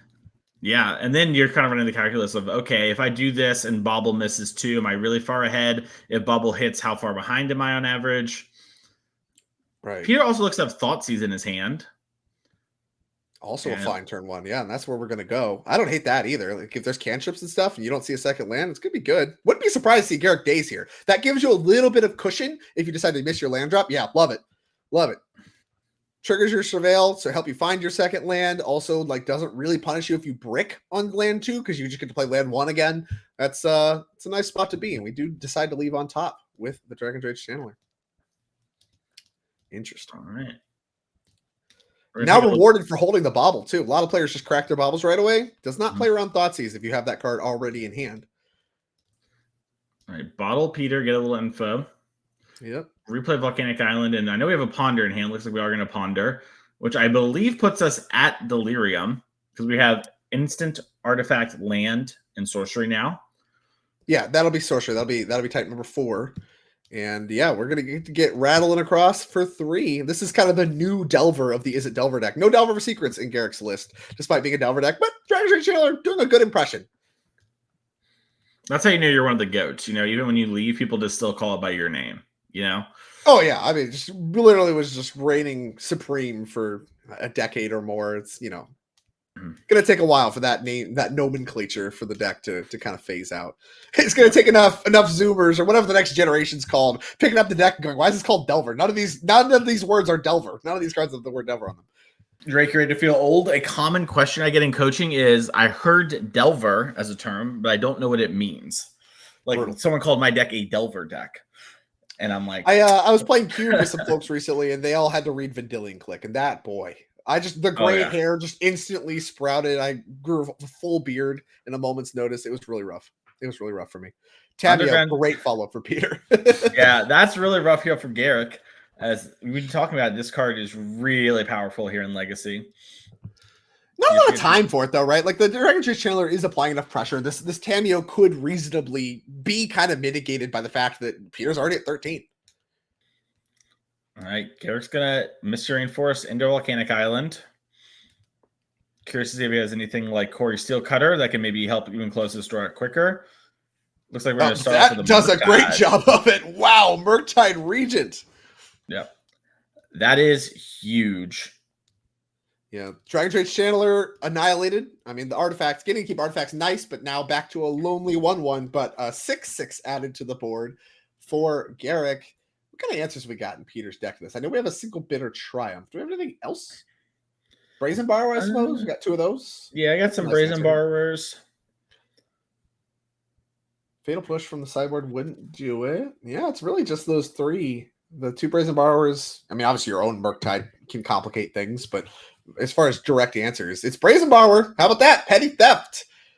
Can't imagine we want this to happen if you're Garrick. The question is, how do we sequence? And if we're going to force, what do we pitch? Yeah, I know we have Force and Daze in our hand, but I'm not sure if we have a third blue card. Right. So the question is Peter going to have any follow-up? And if so, is Daze actually meaningfully adding to the equation? You see him, yeah, like I said, it's really the question is what to pitch. Yeah. Decides to pitch the Daze. I like it. I think this Daze is pretty well expired. Get a Surveil trigger for our trouble no matter what. So we're going to do that. And we leave it. He's left all of his triggers. Just loves all of his cards on top. Always has it. He put all the ones he wants in his deck. Just good deck building. Wise. Yeah. Very wise. I've messed that one up once or twice myself. Yeah, well, that's the nice part about DRC is sometimes you do deck building error and you're like, I shouldn't have this in my deck. And then you surveil and you're like, nice, out. Yeah, see you later. Basically cut from the deck list, just gone. Yeah. Feel that Murktide later. And it looks like Peter taking a second to think about, what do I want to do here? Maybe signaling that has a card like Ponder or Brainstorm. Probably, not Brainstorm, because you would probably just want to block and then cast it as a way to flip your Tamio. Save a lot of life. Right. But yeah, interesting. The Tamio on blocking duty, like you said, we could be doing some kind of trickery with the Tamio here with Brainstorm. But outside of that, a pretty weird spot. And of course, we're not even going to let him do that. We're Garrick. We got Lightning Bolts. I leave all my cards on top of DRC. Nope, never mind. We found a bad one. There goes Brazen Borrower. And Bolt's going to actually work. Peter wasn't willing to fight over the Brazen Bar of his own. He's probably not willing to fight over this Bolt. So that one you're pretty confident is going to work. Follow-up is... Can we get Delirium? Do we have Delirium? No, we're short. Creature instant. No, the surveil's right. Yeah, I need a land or a sorcery here to turn the Dragon's Rage Channeler online. Still not lethal if he does. It would be an attack for 9 versus an attack for 7. All right, Artifact number 2 to the bin. Yeah, I don't hate that. Maybe we should be cutting some Core Shield cutters in this matchup. This card has looked very expensive and difficult to get going. Obviously, it's very powerful if it does. I mean, it won game number 1, but just some awkwardness to it. Yeah, I wonder if it's one of those things where it's like if Peter like tries to go all on Bearglyph stuff, if you need those Core Steel Cutters to like stay in the game versus him, you know? Sure. Or maybe that's like how you actually like hedge while having graveyard hate cards. Looks like we have Land Ponder as our It's like about this game. We're just getting Murktide into oblivion as we've come to know and love in all formats where Murktide Region is legal. Ponder! Nice last one to have. That'll turn the Dragon's Rage Channeler online. We'll be rumbling over for 9 and be in a precarious position for our next turn, will Peter. All right. Surveilling from the DRC to start things off. Put the other DRC in the graveyard. Here's the Ponder looks. I see an Unholy Heat among the mix. Seems like a pretty safe keep. Yeah, I mean, really, threats, spells, any interaction. I mean, literally anything except lands is going to be good here. Bobble among those options as well. Got to get rid of the Heat with the Surveil and lay some beatdowns. Moving through the deck. Churning is Garrick. Going to take a look at the top card. And Garrick knows what his top card is, so it might be even something like a Daze that he wants to have in hand immediately. Sure. I mean, Peter now, in a spot where he might need to sequence together multiple things just to try to catch up, and Daze could be finally back online again just because Peter needs to cast so many spells. Interested to see what he has here. Ponder to start things off. This is one of those spots where if you left like a couple Entombs in, a little bit of the package, it might be good enough to get you out. I think there might be an Atraxa in the end. Oof. Yeah, I think there is an Atraxa. I think there's also a Reanimate. Well, that's not where those cards where you want them to be. Yeah, I think you're in a bit of issues. Like Brazen Borrower, I guess, is probably one of your better draws this turn. Even that only gives you a turn, right? Because you can just redeploy this Murktide after attacking for 3. It's pretty rough. Bitter Triumph is actually nice, right? Because it puts the Atraxa in the bin. That just does all you want. Yeah, you Bitter Triumph and then like reanimate the DRC to block the opposing DRC. All right, we didn't assemble anything. We pondered and we picked him up after that. So a quicker game number 2 going in Garrick's favor, which means we get my favorite thing, a game number 3 between these two players. Yep. It looks like Garrick's taking a moment to go to the bathroom. While he's going there, we're going to show off our last open event of the year before we go to our champions event. Elmhurst, Illinois, November 1st and 2nd, Saturday. Team 10K Showdown, standard, sealed, modern. Coming out with your friends. We'd love to have you at that event. Whichever team wins, the whole team makes it to the champs at the end of the year. And then Sunday, 10K Modern Showdown as well. Pretty awesome. It'll be the final event. All the points will come down to the wire. The winner of that, is going to make it. It's going to be really fun to sort of see. And, I'm really excited, Drake, to sort of see, who's going to be part of the 20-ish players that we have at the end of the year for champs, and sort of, what are they going to bring? There's a lot of flex slot people we talked about before, kind of qualified already. Are all of them going to test together, or are they going to splinter off? You've played in these kind of events before too, right? Where it's like, if your team is so big, it's actually sometimes like a disadvantage if anything gets out, or like people have the right read on you, right? Because you're like half the field, for example. Right. No, 100%. There's more availability for holes, and there's also the potential that you have someone that kind of defects and like, oh, I know what my entire team's playing. They're 25% of the event. I'm just going to make a few last minute changes. That's all, just a little one or two. And that's, we've seen that come up in kind of the higher circles with like pro tours and stuff, where it's like people just start playing, a bullet for the team deck. And it's like, bro, that's not cool. And so, yeah, you have to really keep it kind of tight. I think really going more than 2 or 3 players is kind of a mistake. Obviously you can cover more ground, but you generally have enough time that you don't need that kind of a workforce to get through all the formats that you need to test for. And you start to really muddy up the data as well, because none of you want to find the most like-minded people like you. and maybe like one person that kind of thinks a little differently just to challenge some of your beliefs. And that'll be a good enough testing team. Like 1 or 2 people, maybe even 3 if you really want to stretch it. But some of these testing teams can get really large. I mean, we see Flex Slot on screen right now, Garrick among the mix of that team. And, you can't imagine if all of them made it, they'd all be testing together. You need to split the team up because this is too big. It's too much. Yeah, just such a large portion. And it's exciting too, to see that here. Let's check out the leaderboard really quickly here as Garrick is still taking a minute. And all the names in orange are already qualified for you here. So those players are going to see at our champs for sure. I mean, Andrew Ellenbogen, somebody who's been at all of our champs, I believe, since 2022, made some deep runs, but hasn't actually made, the winning run, as it were, quite yet, despite being, easily one of the most accomplished players in our field. I mean, he's a Pro Tour champion. How much more accomplished can people get? And it just shows how champs is harder. Yeah, champs is harder. That's champs is harder. Come on, Pro Tour is easy. No problem. If he won a Pro Tour but has had multiple shots at winning champs and hasn't, transitive properties would indicate that.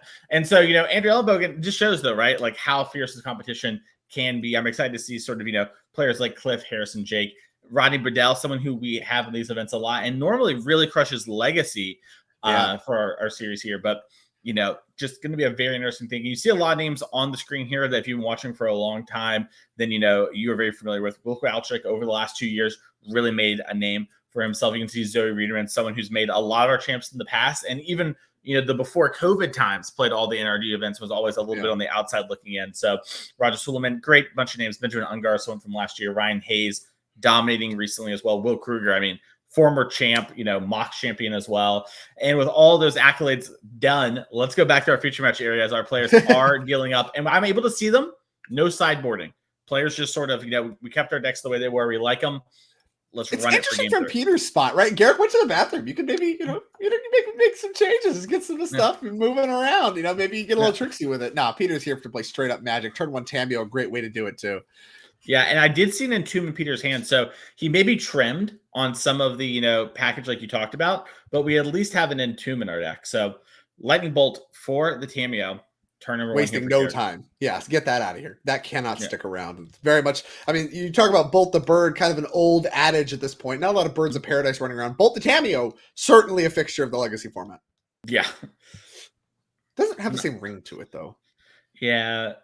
Bolt the Moonfolk, I don't like that much either. We need to get our best people on that. Yeah. We'll assemble a team. We'll get something cooked up by champs. Back to Peter we go. Needs to have a nice follow-up. Kind of the awkwardness too of fetching Island on 1 is if you do want to do some explosive like Entomb Reanimate in the same turn stuff, you can't, right? You need 2 black for that. Island doesn't produce that. And so there is a cost here to fetching around Wasteland, but as we saw in game number 1, being able to fetch around Wasteland was actually a pretty big game, as here comes the Undercity Sewers. That one has high upside, could potentially hit some of the big creatures, but a lot of thought here. So can't imagine we're looking at anything with converted mana cost greater than 7. Left it on top. Garrick's got some daces in hand. Gonna play Cage. Yeah, I like it. I like bringing in 1 or 2, especially in game number 2 when you saw. I mean, you said they made no changes for game 3, but like after you've seen that they leave some Reanimator stuff in, I certainly don't hate the Grafdigger's Cage. Yeah. It looks like we're gonna fetch with Delta. This is a card that used to see a ton of Modern play, and it's not even that it's bad in Modern. Like there's still some times where this card's quite good. It's just there's a lot more options now, so it doesn't always make the cut. It was really awkward for a while. This card didn't stop anything from libraries because there's like Live Again stuff, and it reads like Live Again's like, okay, we're bringing stuff back from the graveyard. They're casting stuff from the library. Surely this has to do something, and then it just doesn't. It actually is just blank against Live Again. So that was an awkwardness in Modern for a while. But this card really kind of famous for being, I'm a graveyard deck and I want graveyard hate. So this is what I'm going to play. And that's very much kind of Garrick's position. We saw how important his graveyard is with Murktides and DRCs and all that stuff. Grafdigger's Cage, a nice one to bring in here that does stop your opponent, doesn't interact with your graveyard. Also, all-timer art, by the way. I think it goes underappreciated. The coffin in the cage just goes hard. Really it's got to stay dead. It really sends home the message. If this thing just keeps coming back, that has to stop. All right, Peter here with a brainstorm to start the turn. The cage in play makes that Entomb a lot less interesting. Yeah, I mean, the Tamio in play, I think, is really the more potent threat for Teeter at the moment. Again, the card that just threatens to snowball the game, especially in a spot like this where neither player has any pressure going. So really needs to find an answer to that. Thoughtseize not among the cards that interact with it once it's already going. But, certainly you have some high upside a lot of the time with Brainstorms to just find, a combo kill right out of the box. Grafdigger's Cage turns all of that off. So clearly looking for some of the interactive pieces. Doesn't seem that thrilled with what he's looking at, does Peter Tuberkin, though? All right, we're going to fetch. Looks like we've left a couple Force Wills in our hand and this Thoughtseize that we're going to cast off this Underground Sea. Looks kind like of the classic case here of Thoughtseize not that good against card advantage engines. Yep. Ponder, Pyroblast, DRC, Daze are the leftovers here for Garrick. Some good ones. Those are some nice cards to be looking at. Well, if you're Garrick, if you're Peter, there's multiple cards you want to take here. Yeah, they're nice ones to look at in the sense of, ooh, my Thoughtseize is going to be good, but will it be good enough is the real question here. As Peter just figure out how he's going to kind of cut something out of his hand and then navigate the game here. A couple different routes depending on what's in his hand. And Daze is an awkward one to be looking at too, because if you're going to do something else with that extra mana you have lying around, you now have to consider, okay, well, is it going to get Daze? And then do I have to take the Daze? Like, obviously, you want to take a more powerful card like Pyroblast, DRC also kind of in that consideration. But, now that you know about Daze, okay, maybe I can just play around it for the rest of the game. But, okay, is giving my opponent a sphere of resistance for the rest of the game for just me worth trying to just play around this Daze? So there's some awkwardness when you're Thoughtseizing and looking at a Daze this late in the game that still could have some targets. All right, Tamir is attacking in, getting a clue.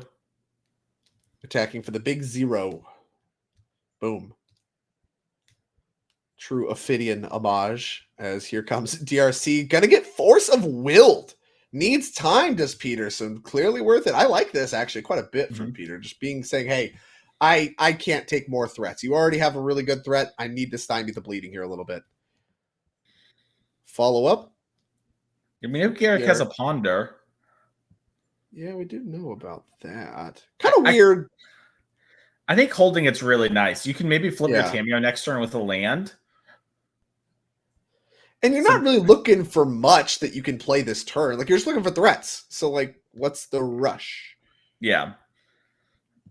I guess you could argue maybe Wasteland is a card that's tempting Garrick here, where he's like, okay, I have this Daze. So sure. Yeah, you have the Daze to turn. Yep. Yeah, so that could be where Garrick's mind's going. It's like, okay, I kind of, my mana's a little spoken for, and I have a couple hits that sort of bingo me. Looks like we got 3 cards that are pretty nice all on top of the deck there, but we're not the ones we're wanting. Brazen Bar was among them. Yeah, not a lot of stuff to turn up the heat. Like, if you're playing as I want to find threats for next turn, maybe a Wasteland this turn, really set up a nice Ponder, you're just kind of looking at just kind of overcosted stuff.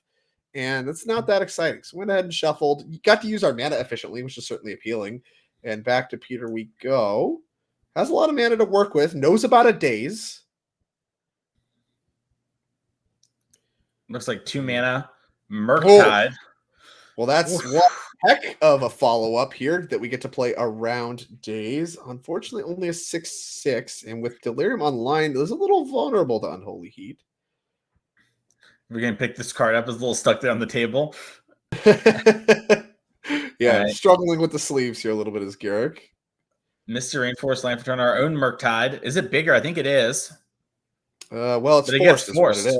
It's in the graveyard is where it's going, says Peter. Done a good job really prioritizing Force of Willing the threats from Garrick, really identifying that the Izzet Delver deck can really spin its wheels if you just kind of check its threats, and especially with Core Steel Cutter like really starting to expire as far as having any spells to chain together for Garrick late in this game. Even with Tamio, right? Like, now Tamio's stop signed. We don't have the card advantage that you'd expect from that. Just like kind of got stalled out with the Tamio, and now the Murktide region's battling over for a third of Garrick's life total. All right, Peter with the land. Garrick gonna fetch. Does Garrick have any Thundering Falls? Any surveilling? Yeah, he's got a little bit of action. There it is. All right. Gotta have one. Come on, in this day and age, have you played with these things? Have you heard of these things? Yeah, oh my god. I just imagine telling us in 2020, Drake, that we're gonna put a couple tap lands in our legacy decks. I mean, you can convince me. They just have to be good. I played in the temple era. Temples were playable in modern before they printed Surveil lands. Come on, I'm a temple believer, and these things are quite better. Bolt this Murktide. Well, that'll All do right. it. That'll Yeah. do it. All right. Garrick throws his card, doesn't need it after that great draw. And now Peter is facing down just this Tameo. Has his own surveil lane he can go grab. But wow, yeah, I mean, this Tameo might run away with the game. Even drawing lands here isn't the end of the world as long as you flip the Tameo. Right, exactly. I mean, willing to go card disadvantage, especially with Peter Force of Willing a bunch of times, you're fine double bolting. And that's really the downside again to like 6/6 Murktides. Obviously, normally the equation is Unholy Heat. You know, that card just cleans it up, and then that's no good. Double bolt, also, you know, in that same vein as Reanimate, gonna hit the bin. That one not that good. Reanimating a 3/3 Murktide and taking 7 isn't very attractive. Push the draw! Whoa! Oh, there's also a Grafter's Cage, so Reanimate very bad. But yeah, Push is an insane draw there for Peter. Look at the smile. Never didn't have it. Never didn't have it. Crack a clue for Garrick. Force of Will, one of the draw steps there. Okay. Still live. Yeah, that Daze that's been in our hand is easy peasy. Yeah, get rid of that thing. Blue card drawn. Get a good look. I'm curious, yeah, how much like Garrick just wants to hold material and try and find something like a Corey Steelcutter. Sure, I mean, sure. Corey Sure will take him this out of the box very quickly. Yeah. Yeah. I think there's a surgical in hand. Kind of redundant with the cage. Unless maybe you just want to like surgical Murktides and just be like, I don't want to deal with that. But I think there's only 2 in this deck. And he knows that from previous surgicals. Yeah, I imagine we might do something like surgical Force of Will on the turn we're going to play a big threat. And sort of just, yeah, like clear that out of the way, you know, etc. Right.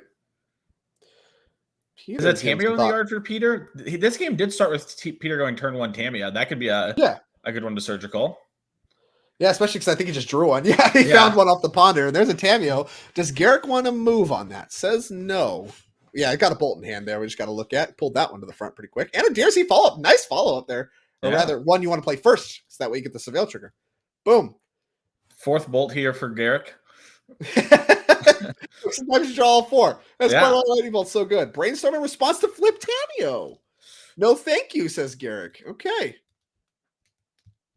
All right. Well, second surveil. I think we might have left it on top. Yeah, we left it on top. And this tells me that's some sort of threat, probably. Ponder off the top we knew about from the previous Ponder. That was a good 3 cards. Thoughtseize among the mix. Can't get a good look. It's like land Thoughtseize something else. Yeah, something else is good. We're shuffling. Yeah. Gotta go. Back and forth here. Yeah, Beargor's 4 mana, right? I think it's 3. Is it? I think it's 3. I'm pretty sure a Daze got pitched to the Force. Now, pretty sure Garrick also has a second Daze that we picked up, but Beargor is probably a card Peter's thinking about wanting to rip here. Yeah, that'd be a nice one. Assuming they're in his deck. We haven't seen a lot of that one. Yeah, look at that. 3. That's a nice one. Death Touch Lifelink, so big. Thoughtseize you. Not quite a Baragoi, but yeah, look at that thing. Gets back some cards. Oh, there's the other Daze we know about now. And Surgical. Both these cards kind of blank. You see Peter just kind of shrug. Like, yeah, these cards aren't good. Yeah, would be a great one here. I guess another option with Surgical is you can use it to shuffle the top of your deck with Brainstorm. Sure. Yeah. Yeah. So. Brainstorm off the top. I guess I think Garrick knew about that one from the surveils and taking another surveil. This is part of the power of Dragon's Rage Channeler, man. Just sets up every draw step to be good. Mm-hmm. And likes what he saw there. That's an Unholy Heat. That's a big one. Yeah, Unholy Heat, another Brainstorm and a land. Yeah, you can put whatever you don't like on top. Power through. Yeah. Surveil it away. Yep. All right. She's going to pass.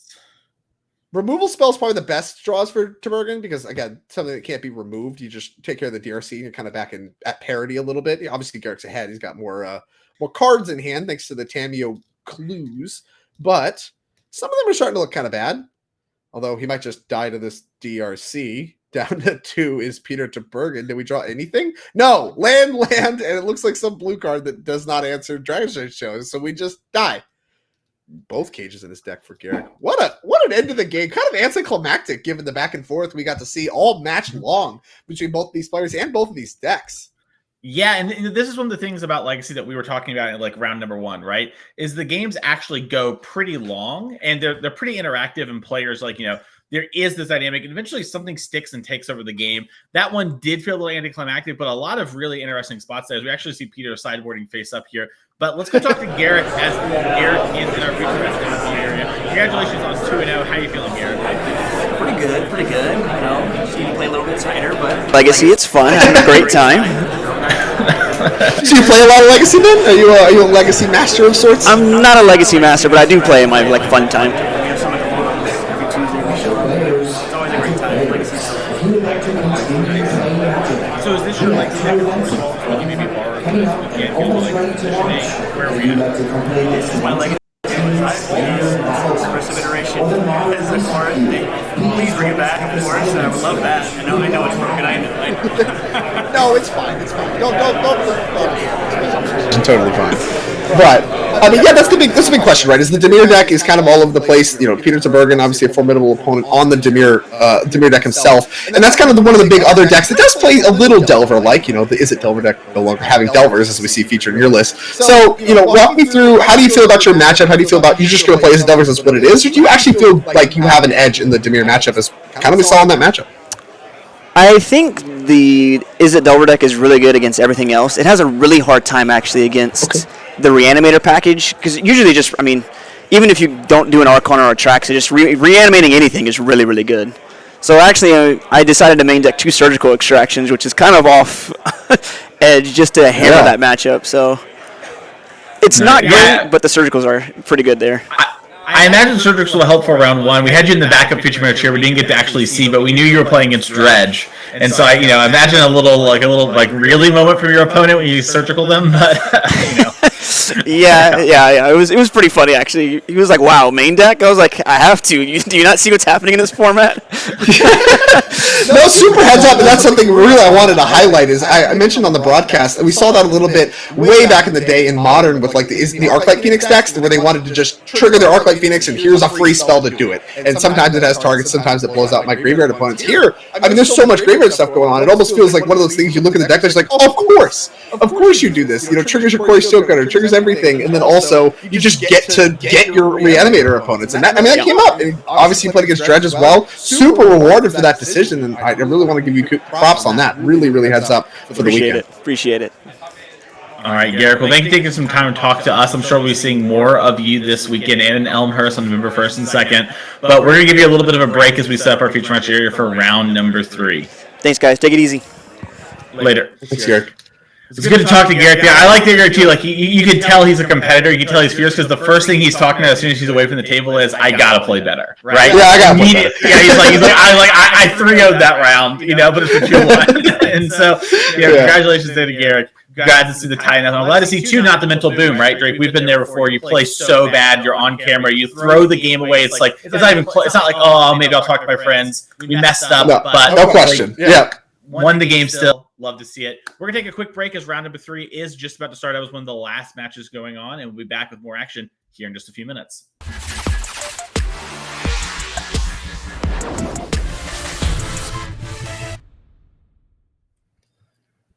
Hello, everyone, and welcome back to the NRG Series Legacy Trial. Today, I am your host, Mason Clark, my co-host, Drake Sasser. And Drake, we're in round number 3 of the Legacy action, and we've got some spicy ones in our feature match area. But before we go there, we're going to quickly check out our players to watch and see how they're doing today, as we are on our 3rd event before we end of the year. And wow, Casey, Garrick, 2-0. Everyone else, 1-1. A lot of losses this round. We had a lot of X and O in round 1. A lot of even and now in round 2.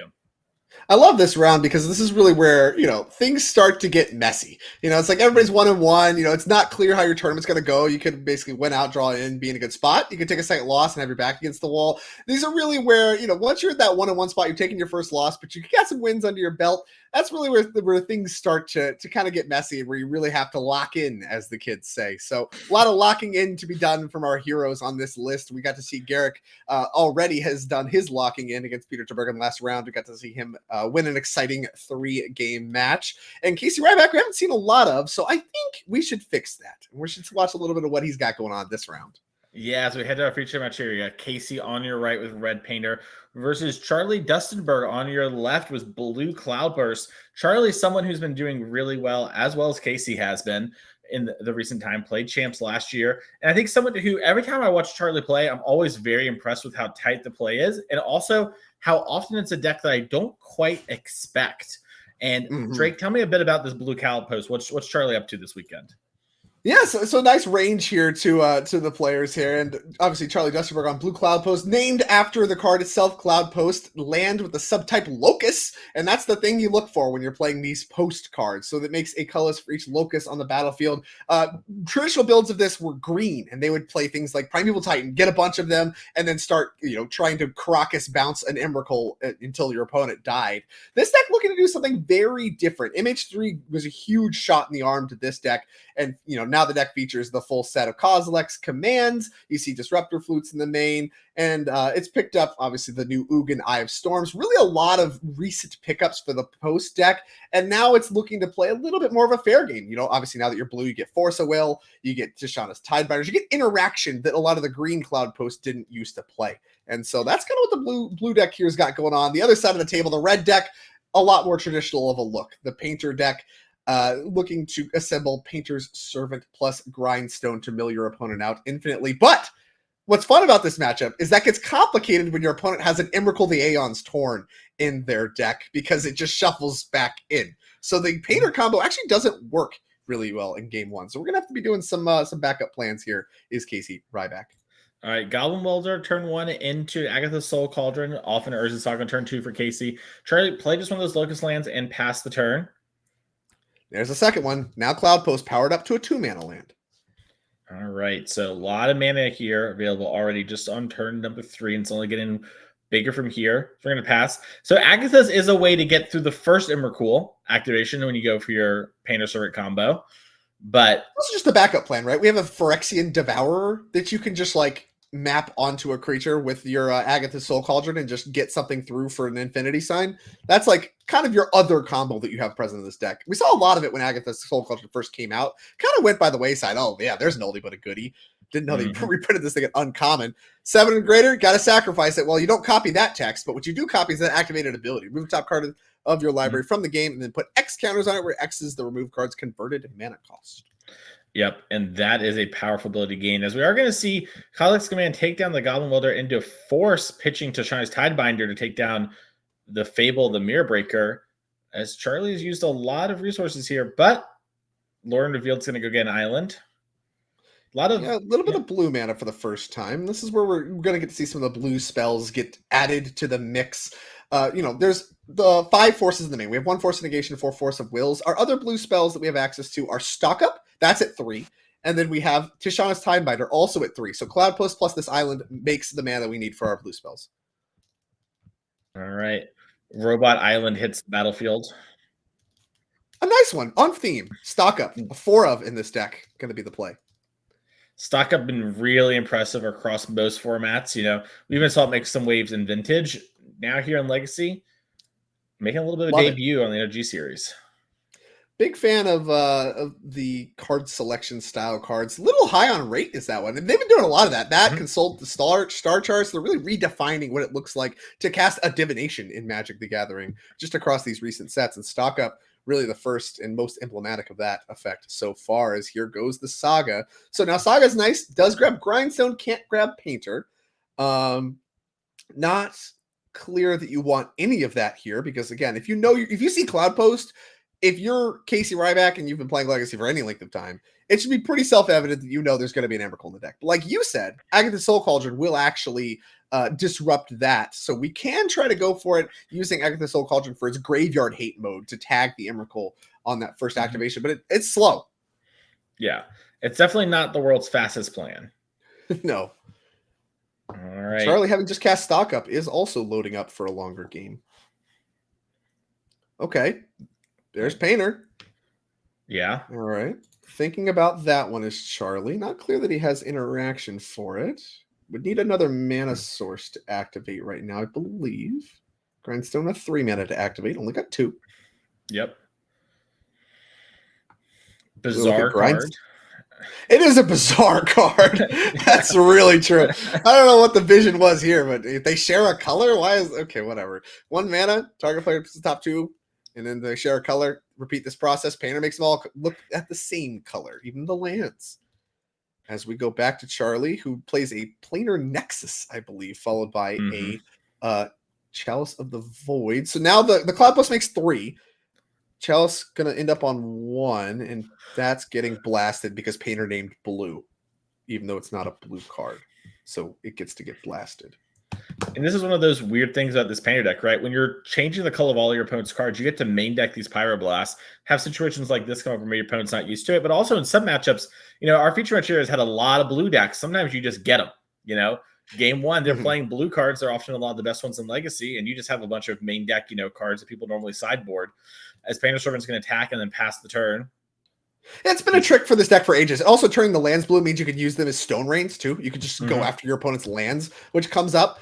And, this is really kind of a classic matchup, I guess, if you're just a Magic the Gathering fan. We got blue deck and blue sleeves versus red deck and red sleeves. Talk to me. It's just red versus blue in the purest form. I think Charlie drew Tashana's Tidebinder. A nice one against the grindstone stuff. Yeah, I mean, that will turn that off. Urza's Tower, A motley crew of lands in this deck.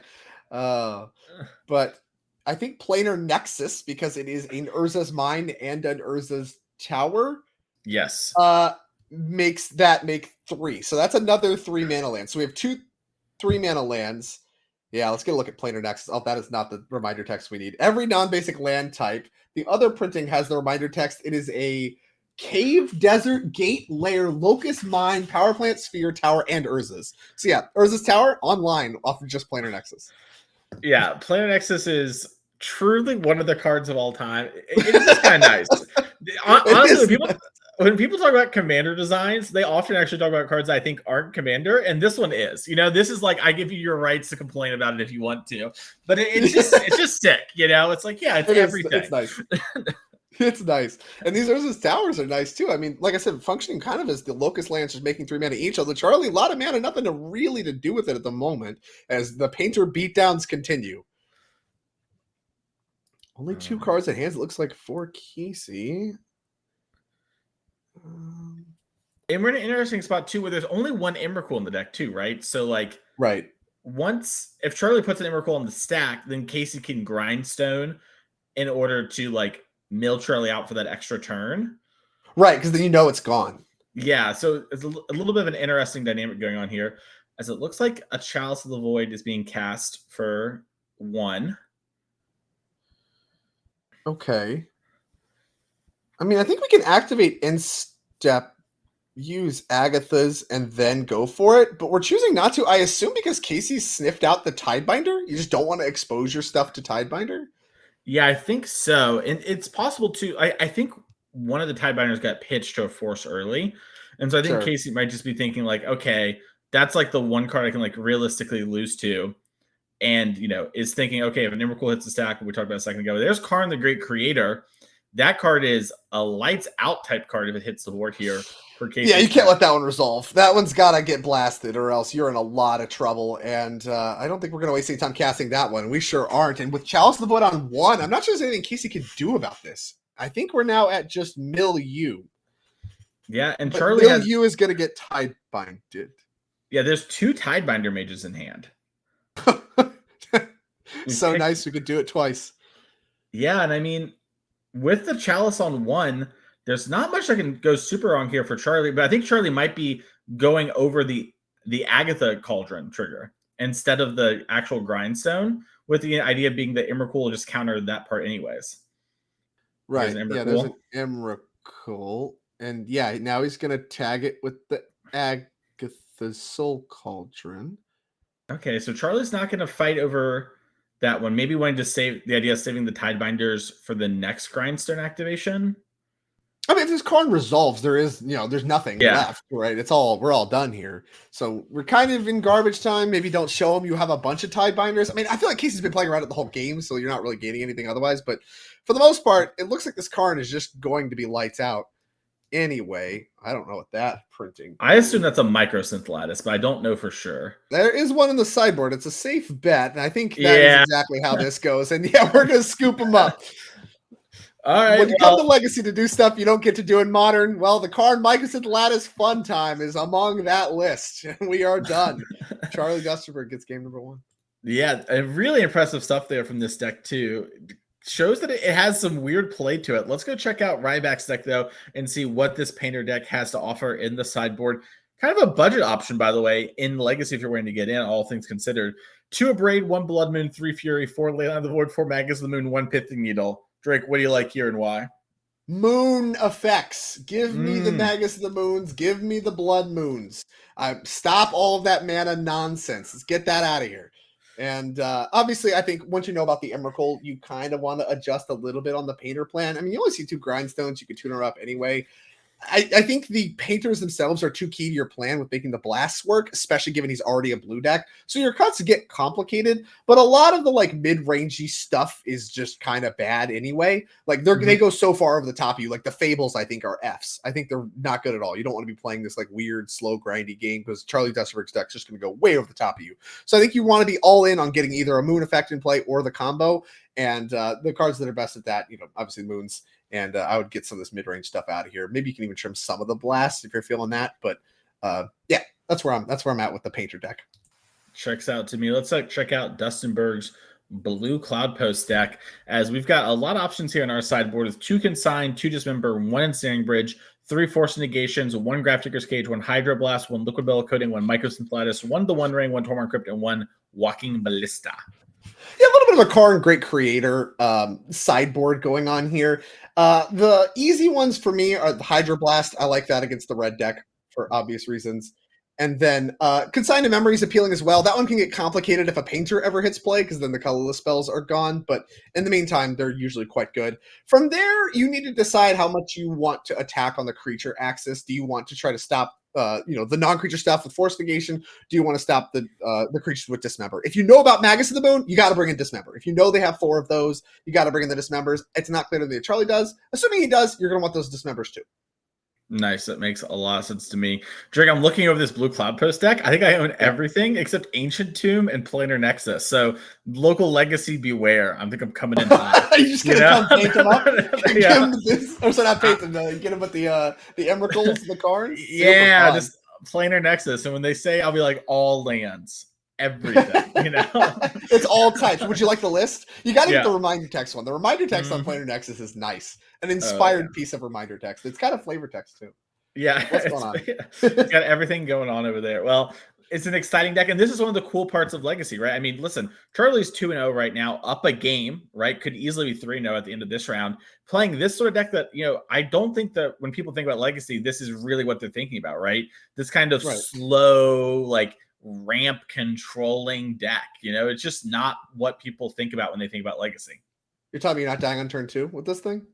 Yeah, you are dying on turn 2 with this thing, just not the. Well, it's a different sort. It's a different sort of death. It's a different sort of death. I mean, this is like speaking to it. This really is what makes Legacy so great. Like Cloud Post is a deck that really disappeared with the death of Miracles back in the day. A slow control deck. What's the best way to get over the top of that? Just I don't know. Play some lands that make 1 billion mana and Emrakul a bunch of times. So like really, that's that green Cloud Post deck that I was referencing is what we saw as the face of Cloud Post, and it disappeared entirely, really, for many years. And now here's Charlie making a comeback with, we got cards from this year. We got Ugin Eye of the Storms to just start blowing stuff up.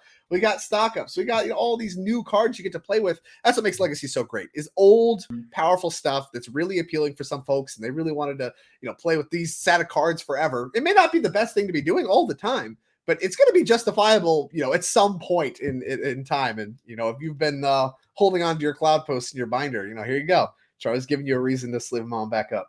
Maybe Mason is too. He's going to go be the local Legacy terror. Yeah. Well, right now I have a Team Legacy event coming up, Drake. So this is all nice. It's Legacy Popper Standard, and I've weaseled my way out of Standard. I'm nice. like, hey, I know I'm the guy, but like, you gotta trust me on Legacy here. And so I got those the cards I own, but I apparently own these cards minus Planar Nexus. This is nice. No, this is nice. Get some Forcibles and some Chalice. That's a nice little set of dingers. I think we're kind of doing it. All right, and here comes the Goblin Welder with a Lotus as well. Oh, 2 mana on turn 1 for both players. Ancient Tomb, Chalice of the Void. Pass. So fun. Man, I can't stand Chalice of the Void. I hate that card so much. That's like if I could get someone like Magic as a whole to unprint a card like it never existed, Chalice of the Void's my pick. That thing is miserable. As I think Casey's about to learn. Get the experience. It's interesting here that you can cast like your some of your cards into it and then welder them back with the Lotus. So Sure. Yeah, there's some well, maybe. well, maybe. No. Two card the Great Creator off the mismatching Ancient Tombs here for our old Charlie Dustinberg. And now we got to think, what are we going to go search up from our deck? It's interesting. You can get Mycosynth, especially if you have the third Ancient Tomb. And, you can kind of slam that and then you've got the game kind of done. But also, yeah, you can just grab Liquid Metal Coating and then start blowing up lands in the next turn. I was also curious if we were going to maybe see, a little Abrade action. A tick up on the Karn could have been pretty cool too. Yeah, there's a couple of those in the sideboard. I forgot to call those out. I was so excited by the moons. I forgot to call it. You need the Abrades to get the stuff out the way. So now Chalice gone. If we can get Painter going, we can blast the Karn away. This Lotus Petal doesn't work anymore, and that's just Blood Moon. A golden thing. It's a Blood Moon. It's a Blood Moon, yeah. And now Charlie does have Liquid Metal Coating and Karn. And those Lotus is actually interesting too. You can weld your opponent. You can like weld the Chalice back in for 0 and weld away a problematic artifact later. There's like some play here still. Like you said, if there's another Ancient Tomb, we just get Lattice and we're probably all done. Well, the Blood Moon has like really made things so interesting because now Karn's going to just go after these lands. So Casey needs to have something like Magus of the Moon that can pressure this Karn or another Goblin. We need to get more power on the board. We have to get out from underneath this Karn lock. Cloud Push should come in tapped. I don't know if there's something I missed there. There's a Blood Moon in play. Right. You mentioned the gold thing as a Blood Moon. Well, now there's a second Blood Moon in play, and that actually adds power. That's meaningful, right? Yeah. And we get to weld away. We did do the trick. Get to weld our opponent's stuff. That's so sick. Yeah, you mentioned it. I totally forgot there in the moment. All right. And the Magus here too to keep the Karn under lock and key. Oh, yeah. Heard of this card? Goblin Welder? Banger. Oldie but a goodie. Choose target artifacts a player controls and target artifact in that player's graveyard. Both targets are legal as this ability resolves. Rolls right off the tongue. That player simultaneously sacrifices the artifact and returns the artifact card to the battlefield. Nice. All right. We're going to see the One Ring come down. One Ring. Heaters for Charlie all the way down. This is one of the more powerful cards we've seen in the last couple of years, especially for these big colorless mana decks. We saw this resurge the Tron deck in Modern and doing a lot of good work here as well. Notably doesn't protect your Karn, though. So now our attack force here actually pretty nice against the Karn. And I think we can actually weld away the One Ring, too. Because this thing is, you sacrifice it. You don't. Yeah. Yeah. So you can weld the One Ring, but then you're back to getting codinged. So... But it might not be that big a deal, right? Because like the Karn's almost dead anyway. So I'm going to be curious to see sort of what happens here. It's tricky. Yeah, it's tricky now. As back to Charlie we go. And he's really working up to Lattice mana even underneath all this. But the Karn's under a lot of pressure. Can animate the One Ring, right? We can do that with Karn. That's like a thing. Yeah, that turns into a 4/4. So big. It's getting weird. Lorraine revealed can find an island. That turns on blue mana for Charlie. So that's actually a big one. I love this, by the way. I was looking at this earlier. The Lorraine revealed there's 2 and there's 2 islands. Just sliding it up. Perfect. Yeah. If I have my 2 islands, what do, Drake? I draw 3 cards. If I don't, I get an island. It's just sometimes it's good to have a little on-rail play, Just let you know what you need. As we are going to see this island come in. And this is huge. I mean, we're joking here, but these Blood Moon type effects are something this deck really worries about. So getting this island, now Charlie's back into playing, and we have it to shine his Tidebinder in hand. I think, we're going to go ahead and weld away the one, maybe not. Because Charlie did actually animate the One Ring. That's a creature now. Yeah. That's on point to that. So welding it away is really appealing, and we can get Tidebindered now. I think we want to. Yeah, we definitely want to get this Tidebinder on the Goblin Engineer. And a lean back there from Casey. That's a big problem. Blast, maybe among his better draws, can get the Tidebinder unlocked, then get the One Ring cleared, and then attack with all of the Maguses. So, a Blast plays, assuming we still have them going on in the deck. Oh, we do have one. Yeah, Tidebinder, get out of here. Pretty big. I'm curious to see if Charlie goes just for the draw 2 on the One Ring here, just to like guarantee an extra card. Yeah, if he has forces, I think it's nice. And his hand's not good. Some lands and a Lorraine revealed that we can't cast. Yeah. Well, luckily we'll be gonna get the We have a second island, so we're just dialed up. Yeah. On rails, baby. All right. All right. We're gonna swap here. All right, we're gonna he's do gonna this. draw his cards now. More lands, not what Charlie wants to see, man. All right, welcome back, coding. Welcome to the beatdown train, Maguses. Yeah, is there anything you can do with coding before damage? I don't think so. I don't think so, because it's not like it matters afterwards. It just gives him more things to potentially weld or whatever. As here comes Goblin Engineer, a nice follow-up. Truly an attack force we've assembled here for Casey Ryback. And, the Magus the Moons, you have 4 of those, only 1 of the Blood Moons. This is part of why. It's a creature. It attacks. It's nice. Yeah. It's super huge. And we're going to see here, too. I mean, Charlie can draw, like, Karn. But part of the problem with having all these lands in hand is we can't get, like, a bridge going to, like, hide behind for a while. Bridge. Oh, that's adorable. We have our one of Phyrexian Dragon Engine that actually has Unearth. Costs 5 to unearth that thing, but you can weld it in play. And if it enters from the graveyard, which it would with the welders, you still get to do the draw 3 cards thing. Discard your hand, draw 3. So we can get that thing. Oh, yeah. Take a look at this dinger from the Brothers War, I believe. Yeah. Yeah. Double strike, attacks. But more importantly, when it enters the battlefield from the graveyard, you can discard your hand if you do draw 3. Nice with welders. Yeah. Meld with Mishra claimed by Gix. Gonna have to need to do not doing a lot of that. Yeah. But it could. It'd be a 9/9. Very big. We need the art on that backside is unreal. Chris Ron popped off with that thing. All right. Play design for Commander. We need planar Nexus, but for Meld cards. I am every half of Meld. Make it stop. Stock up a good draw for Charlie Dusterberg. Maybe. Kozilek's Command, big. One ring number 2. Need a land for it, but I know Charlie has lands. He's not missing on those things. Land's the one thing we got going for us. It's awkward because the One Rings can just kind of get welded away. Do we have any other artifacts, or are we just out of non-One Ring artifacts in the graveyard?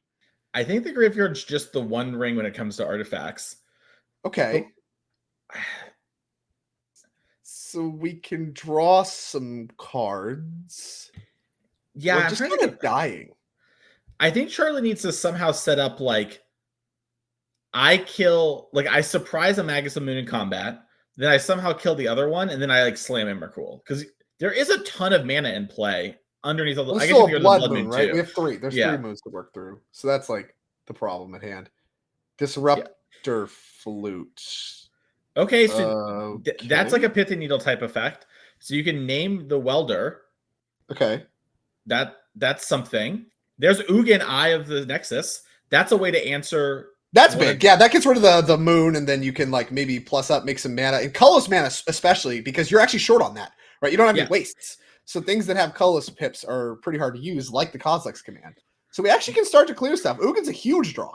Yeah, and this also is just going to, every time you cast a colorless thing, you get to use the ability again. It counts itself in others. So, I mean, you could start by just hitting the Maguses of the Moon. I think you need to do that just to clear clear the attack force. Get that out of here. So we're going to exile. That actually exiles, but whatever. It's fine. It's in the yard. It does matter for some other stuff. And so we're actually, we get to uptick, play the One Ring, and then we also have life gain going on the Ugin itself. So now we're covered from dying. Yeah, those are exiled. 2 moon effects down, 1 more to go, and the One Ring's going to draw some more stuff. Yeah, Ugin might just be the key to dismantling the House of Cards Casey has going. Yeah, I mean, next turn, we can do something like Kozilek's Command off the Ugin mana, get rid of the Blood Moon, right? And then you have so much mana that you probably can cast anything in your deck a couple times over. Just done. Here's Fury. 4 counters down on the Ugin.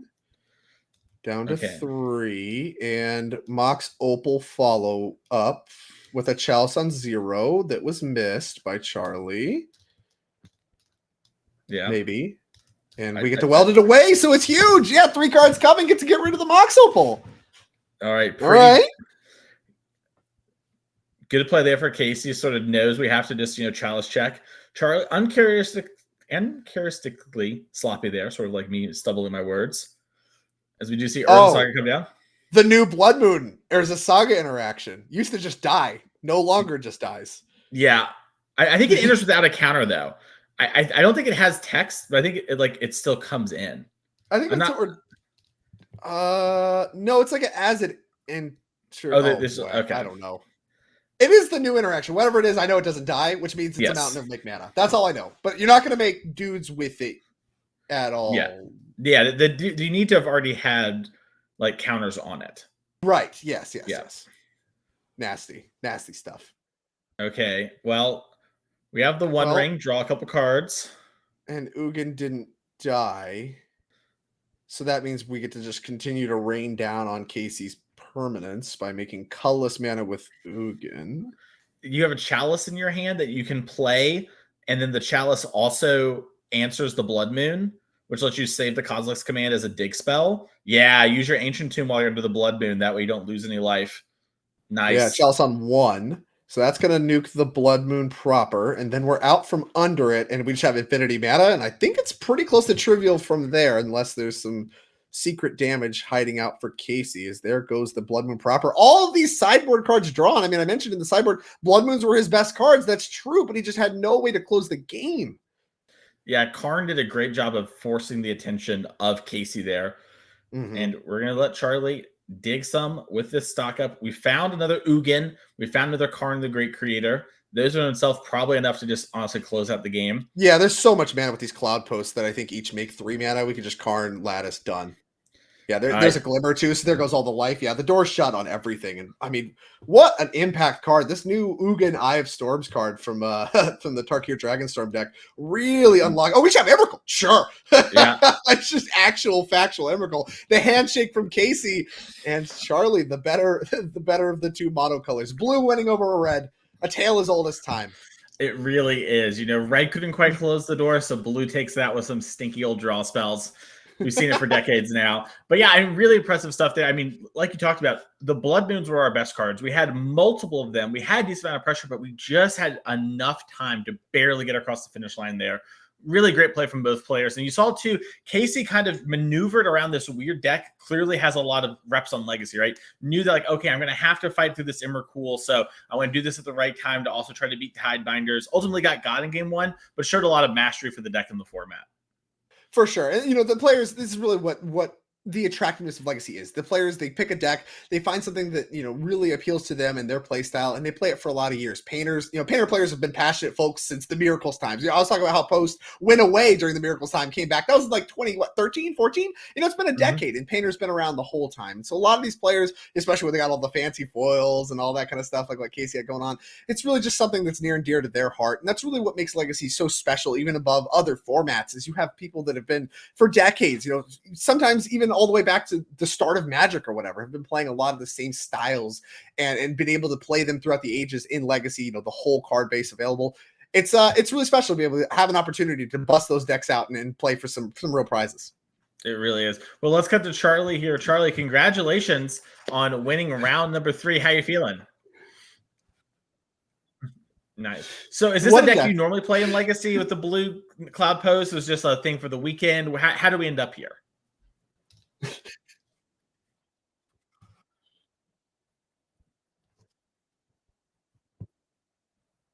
And a half on Moto after seeing a bunch of the results that this deck was getting, but I have played quite a lot of Mono Blue Tron in Modern in the past, and this is kind of like the Legacy equivalent of that, and it shares a lot of cards with it.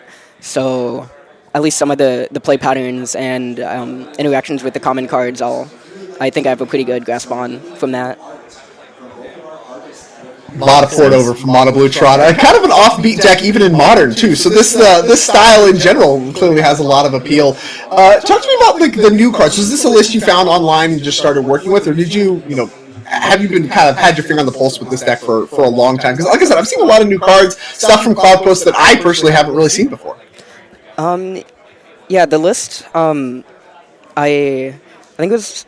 I don't remember exactly who got like the first results with it, but this deck just started popping up like a couple weeks ago, and it's been getting like a bunch of challenge results and league trophies, that kind of thing. And It's still fairly new, so there's a lot of different ways to build it. There's like a lot of different card options that you could play that are on my list. Stuff like Thunder Trap Trainer or Impulse, or I'm not really. I do have 4 Tidebinders in my list, but I'm not completely sure about it. That kind of thing. So, yeah, there's a lot of options and different ways to build it, and all those also pretty recent. So, I'm interested to see Awesome. where it goes. Nice. Yeah, same. Exciting to see. Well, Charlie, we're going to give you a little bit of time to relax before the next round starts. Thank you for taking a second to talk to us about this deck and your experience, and hopefully we'll see more of you as the day continues. Yeah, hope so too. Thank you. Good luck. All right, thank you, Charlie. Yeah, I mean, great work there. You can see Charlie very modest too, but I'll tell you what's not modest: our love of Magic. So let's go to the time shifted match real quick and see what is going on over there. As you do have Michael Kunze on the left with the Golgari Depths versus Jack Strepik on the right with Goblins. Yeah, so Goblin's not normally a deck, well known for their ability to deal with Merit Lage tokens. I don't know if that's changed in recent years. I'll have to take a look quickly at the deck list, which I do not have in front of me at the moment. But in general, I would say the Turbo Depths, as they're typically called when they're in the full Golgari mode. And this, I see a lot of that in the Depths deck here. We got the Vampire Hex Mages, we have the Urborg. So, we can start producing Merit Lages as quickly as turn 2. And actually we have Petals, so we can do it turn 1, right? No, we're short of land. Whatever. Either way, this is a full-on Turbo Death. 4 Elvish Spirit Guides, 4 Lotus Petals, designed really to put Merit Lage into play as quickly as possible in game number 1. And I would think that would be quite powerful. Get a quick look at the Goblins deck. Another traditional Legacy classic. 4 Aether Vial, 4 Wasteland, typically known for its use of Rashadan Port. None of that here, as there's a Gemstone Mine and a Duress. That one probably not going to find too many targets in the 34 creature Goblins deck. And it's a whiff. It is a whiff. We got some readers. All right, Goblin Matron. We got a couple Lackeys, and Lackey, a card that I would say where a lot of the power of this deck comes from, right? Is sort of going like turn 1 Lackey into hitting you. For sure. I mean, back when the Deathrite Shaman days, people were like, oh, yeah, that's stopping Goblin Lackey. And then it kind of came back, and Goblins didn't. But they've gotten a lot of help from the Mono Horizon sets. You see some of that in Boggart Trawler, Broadside Bombardiers from the Lost Caverns of Ixalan sets. You see a lot of playing like Vintage Cube and stuff. Just, what is it, the Munitions Expert? You get a lot of help from these Horizon sets that have really started to put this deck back on the map. And you get, obviously, still have Kiki Jiki and Conspicuous Snoop combo. That was a thing that was going on, and I think Pioneer for a while. You got a bunch of stuff going on with the Goblins deck. This is a favorite of Wizards of the Coast. You can tell by how they print things, but you can see just from that Goblin Lackey printing. This has been really where it all started. Just seeing this card, you put Siege Gang commanders into play with this thing, and yeah, that's already nice. And some of these other stuff, Muxus, you got 3 of those. Put one of those in play, it gets nasty real quick. And Michael probably wants to do something about this Lackey for exactly that threat. We sure are. Assassin's Trophy. Yeah, gotta get rid of it. So yeah, you go get a land. Assassin's Trophy, when it was previewed, by the way, people lost their mind. This was a card that they were like, oh my gosh, it's gonna be everywhere, 4 of in standard. Basically unplayable its entire time of existing, which is saw some play. Come on, it wasn't the main deckable powerhouse. Unplayable decks, as we see now. We have 3 mana, and we have cards like Goblin Matron we can play. We're just gonna play another Goblin Lackey though, and pass the turn. We're threatening this Muxus in hand. Yeah, this Muxus is so nice. We'll do it twice. Lackey threatening to ramp up quite a bit whenever it deals damage to a player. Put a Goblin permanent from your hand onto the battlefield. Any of them. As here's Dark Depths, namesake of the Golgari Depths deck. Can't cast Vampire Hexmage off of Yavi Maya, though, but does allow this Depths to make mana and make your mine, you still have green mana from that, so you don't have to tap it and remove that last counter to cast spells. But we might have to trophy number 2, or else we got Muxus coming right now, as here comes Lackey into the red zone. All right. 3 mana. Is this an endurance? It's a crop rotation mana floating. So we have 2 mana floating. Okay. What do we have to get? We have Bog doesn't do anything. If we grab Thespian Stage, which we will do, we have 2 mana left over, right? So we can make a Merit Lage token and block. Goblin Lackey. Outdone and outsmarted by Merit Lage. In 2020 token. Yeah, so you see the little trick there. Thespian Stage able to copy the Dark Depths, and then, of course, it checks to see if there's any counters on it. There isn't, and we have to sacrifice the original Dark Depths to Legend rule, so we're down to 1 land. But we have a 2020 indestructible flying black Merit Lage token. I love this token. Jack playing the Blood Crypt. Just need the duels. And you know what? I'll say it. People act like if they have a shock land in their legacy deck, they're just done for if they don't have Death Shadow. It matters sometime, but it's really not that big a deal. You know, it just comes up as all right. Here's another goblin. Do you remember this one, Drake? Oh yeah, Stink Scourger. Come on, this is our answer. Yeah. It's it bounces. It's a little bit of a Manivore. He even has like a Manivore on his stick. That's the joke. Unfortunately, you get to attack before that can come down, so you need a little bit more mana to work with if you're going to get that going. So, Michael was not fooled by it being in hand and freaked out, so we attack there. So time for the magic. We're going to fast forward to game number 2. See how our Goblins versus Devs players can do. I think that's the first time I've seen an Assassin Trophy win, Drake. So that was really great that we got to have that together. Why are you such an Assassin's Trophy hater? What did that card do to you? Well, first off, it cost me like $160 or whatever it was when I bought them at the beginning. And they were expensive back in the day. They were so much. I was due. Rough. And then, I put 4 in my deck because I trusted people like Drake Sasser, tour champion or whatever on Twitter. And then I get got, I'm down all of this and I never play him again. No. $3 is what an Assassin's Trophy will run you now. No Aether Vial for Jack. Unlucky. Does have an Ancient Tomb, looks like. Yeah, Ancient Tomb. And I think a Blood Moon in hand. I love the 4 Blood Crypts, but 3 Ancient Tombs. Like, Ancient Tombs like $100 or whatever. It's like, they're not cheap. It's just like, whatever. I'd rather have Ancient Tombs than Badlands, so I'm good to go. Yeah. It might be a situation and we see this happen actually a lot in some of the older formats where players get lands, and the lands are how they kind of like select a deck, right? So maybe Jack also has something like 8 cast, for example, and decided to play Goblins this weekend, but we have the Ancient Tomb. So a very common thing that happens in all these older formats where, the mana can be really expensive. And let's be honest, not fun to spend your money on. I don't want to spend $50 on a land. I'd rather spend, $40 on Assassin's Trophy. Well, Jack, he just plays Goblins in every format. I'm getting an update. Yeah. So he's just a Goblins fan. And if you're a Goblins fan as well, not happy with what you just saw. That Blood Moon was looking to crush Michael on turn 2, shut down all of the land's effects with Blood Moon. But unfortunately got tagged by the turn 1 Thoughtseize. Again, 4 Duress, 4 Thoughtseize in the Turbo Depths deck. Really how they're looking to not get got by Blood Moons, as here is the Battle Cry Goblin, which does not actually have the keyword Battle Cry. Yeah. Jack, really looking forward to the return to Lorwyn here in just a couple months. More Goblins. Too. Yeah. Talk to me. Yeah. I got a cube of Lorwyn cards I'm excited about. Come on. Oh, wow. Gonna add some new ones maybe?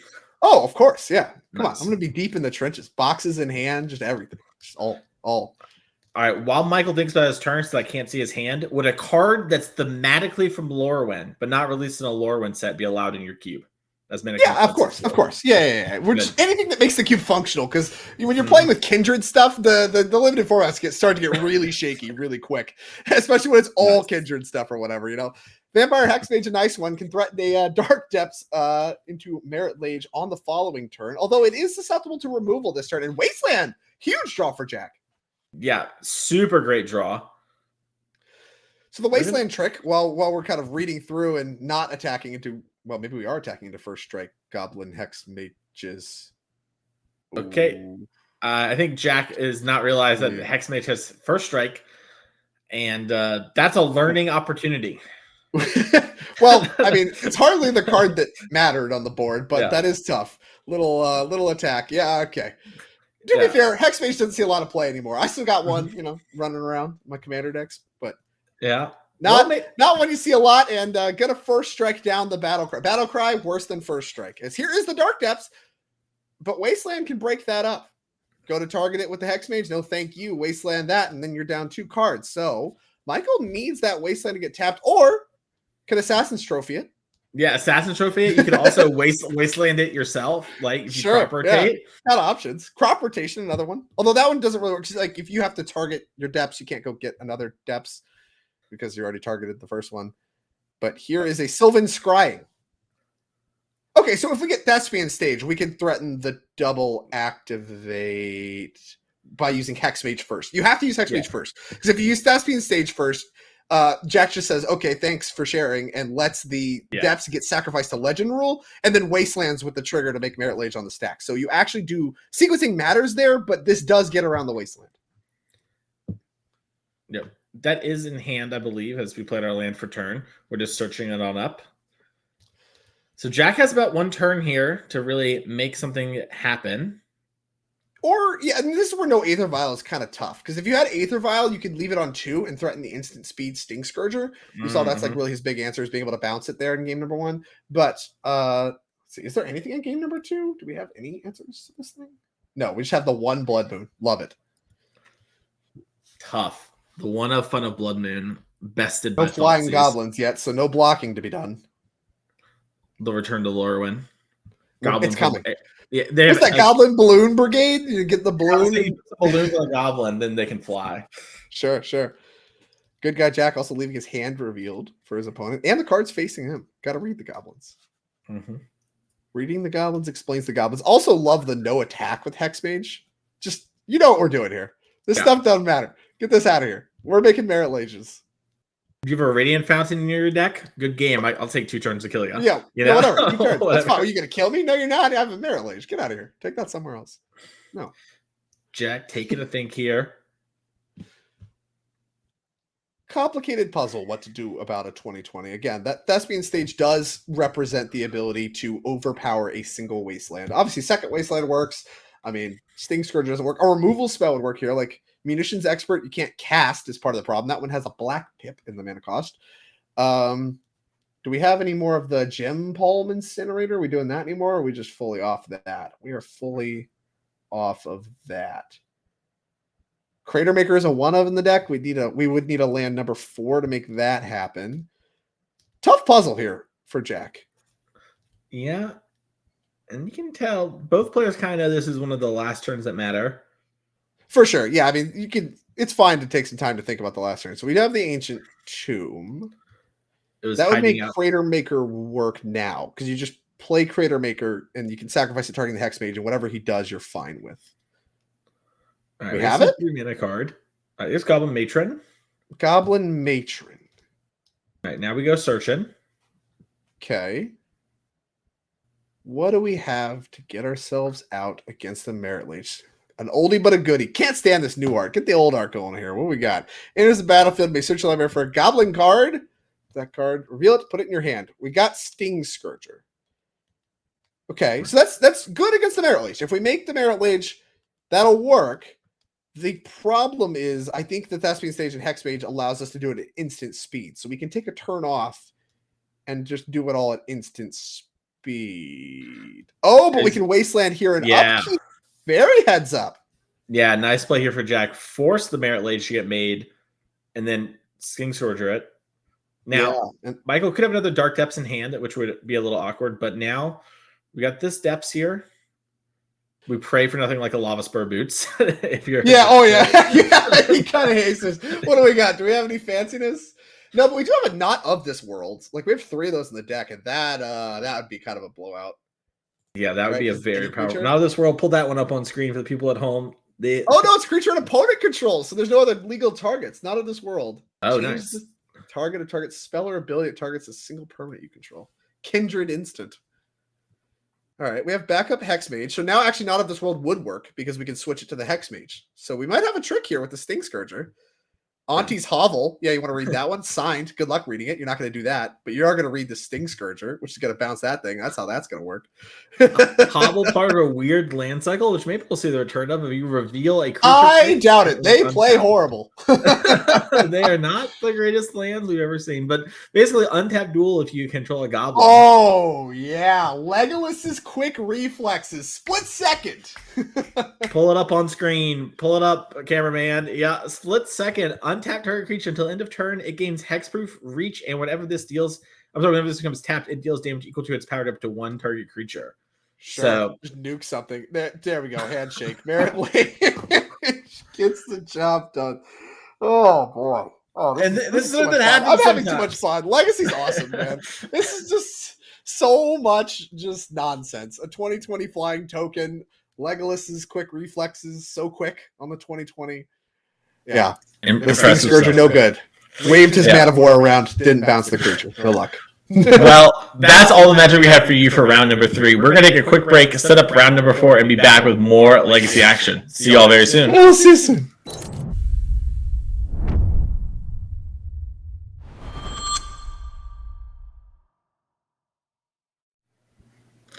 Hello, everyone, and welcome back to the NRG Series Legacy Trial. I am your host, Benjamin Clark, joined by my co-host, Drake Sasser. And Drake, we're in round number 4 of Legacy. There is a lot of Magic still left to be played today. We have 7 rounds of Swiss and then a cut to a top 8. We're going to be streaming all that to you here live today. But let's go check out our leaderboard really quick, because some of the players in our feature match are actually on this leaderboard. Some names in orange, some not. As Cliff Boyardee is going to be in our main feature match area this round playing the Cephalid Breakfast deck.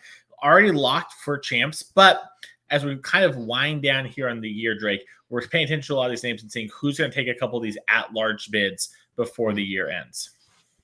Yeah, I mean, the at-large bid's still in play. Of course, there's still a race for MVP as well. A lot of points in the mix for that as well. And Cliff, if he has a good run here, actually can start to make a push for that as well. We'll be very quickly among the top casts for the year-to-date leaderboard. So Cliff's someone we've seen a lot of, someone that's very talented, and of course, playing points matter for him as well. And the other players we're going to be seeing this round, seen a little bit less of, but a lot of the killers on this leaderboard are in the event here. They're in our players to watch list, and they're doing fairly well in the event.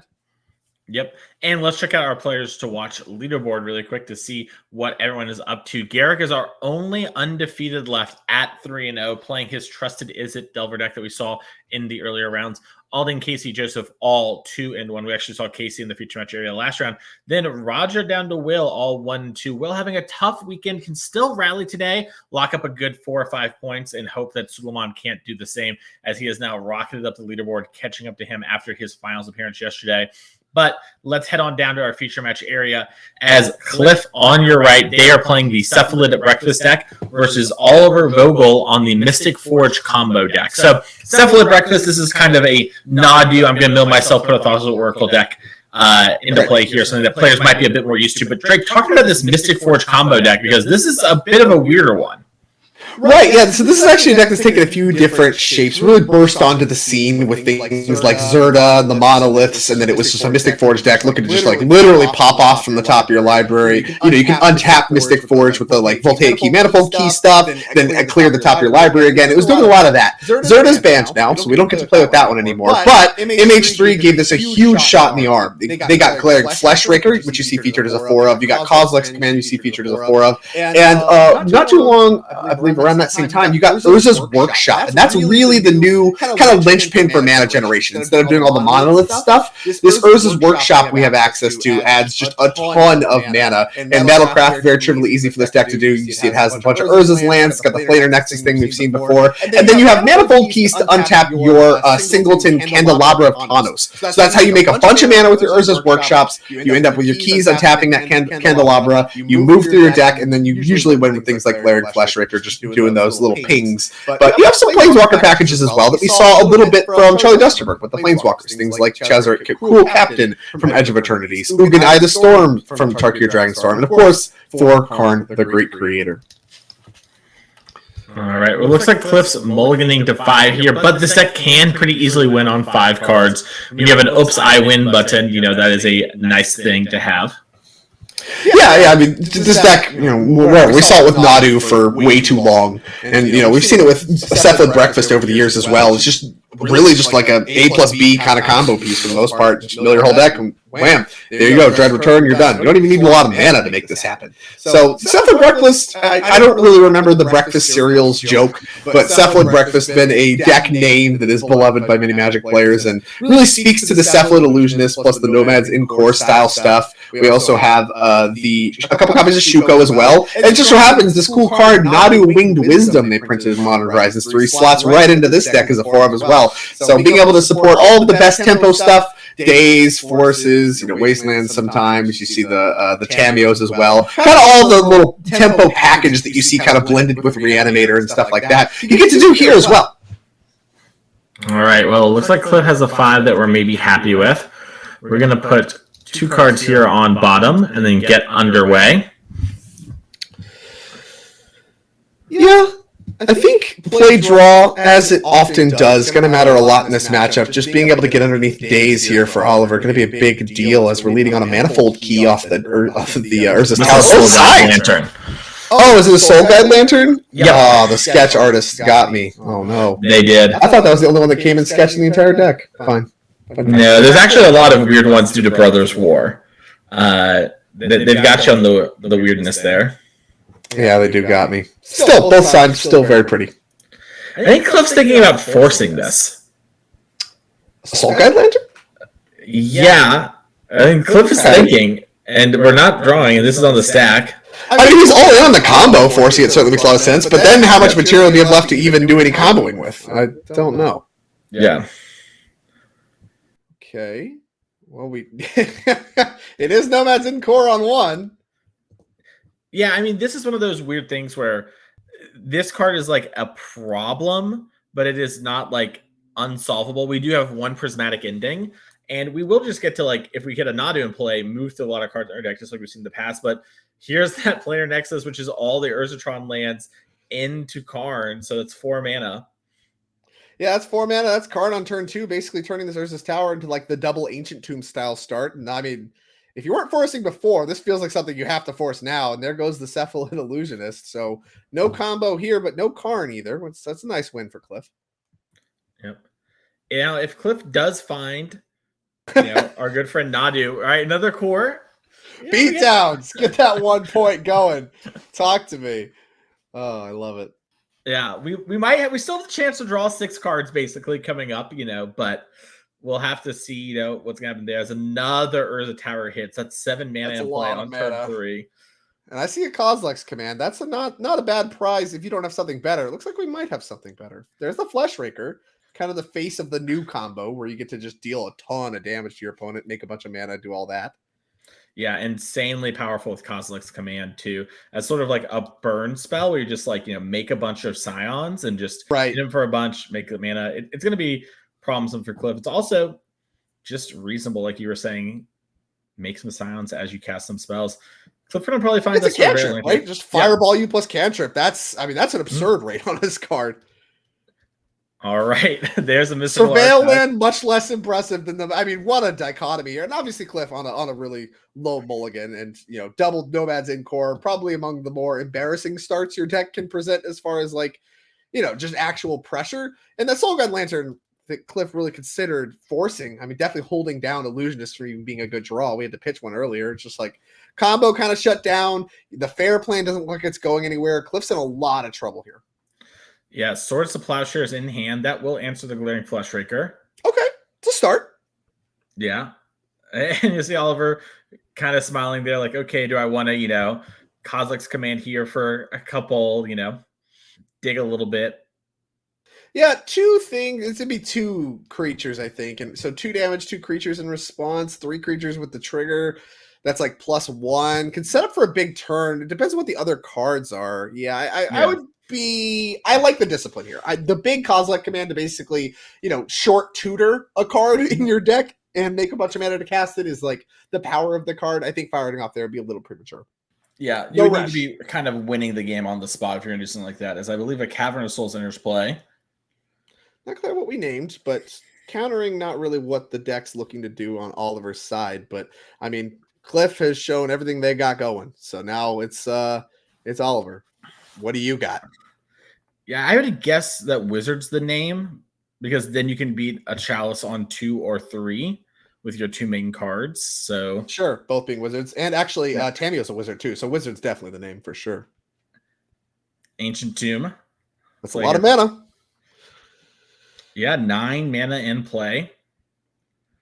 Tempting to just go for everything now, but we have Tezzeret first. So here's a nice first appearance of the powerful Planeswalker from Edge of Eternities. Got a lot of text on this guy. Here we go. Already -3. So this actually has no plus abilities, but whenever an artifact enters, you get to put a loyalty counter on him. His 0 does the untap thing, so it works with your Candelabra plan. And if it's an artifact creature, you get a counter. Not really a whole lot of that matters. But the -3 is what we're going to highlight here. Search library for an artifact card, mana value 1 or less, reveal it, put it into your hand, and we're going to go find the Candelabra. So again, look at all these lands that make multiple mana. Candelabra, famously very good with those. And yeah, we're gonna let's put that pull up into play. Candelabra. There you go. X tap, untap, X target lands. So with these lands that make a lot of mana, you get to kind of go up. Think of it kind of like a bounce land amulet if you're new to the format. So we're gonna float a couple mana and then boom, untap. Now we have this huge burst of mana available to us. Right, all our mana's back, and we're actually just up like 1 mana or whatever, and we put like one of our linchpin pieces in play. If we have like a voltaic key or manifold key to untap it, we really start making crazy amounts of mana, and then, this Kozilek's command is just for a gajillion, and, the game ends. Here is a Kozilek's command for a lot. Yeah, I believe Not clear X how much is a lot 8. is. 8, sure. Yeah. Here's 8 mana. Nice. 8 spawns. And then we get to look at 8 cards.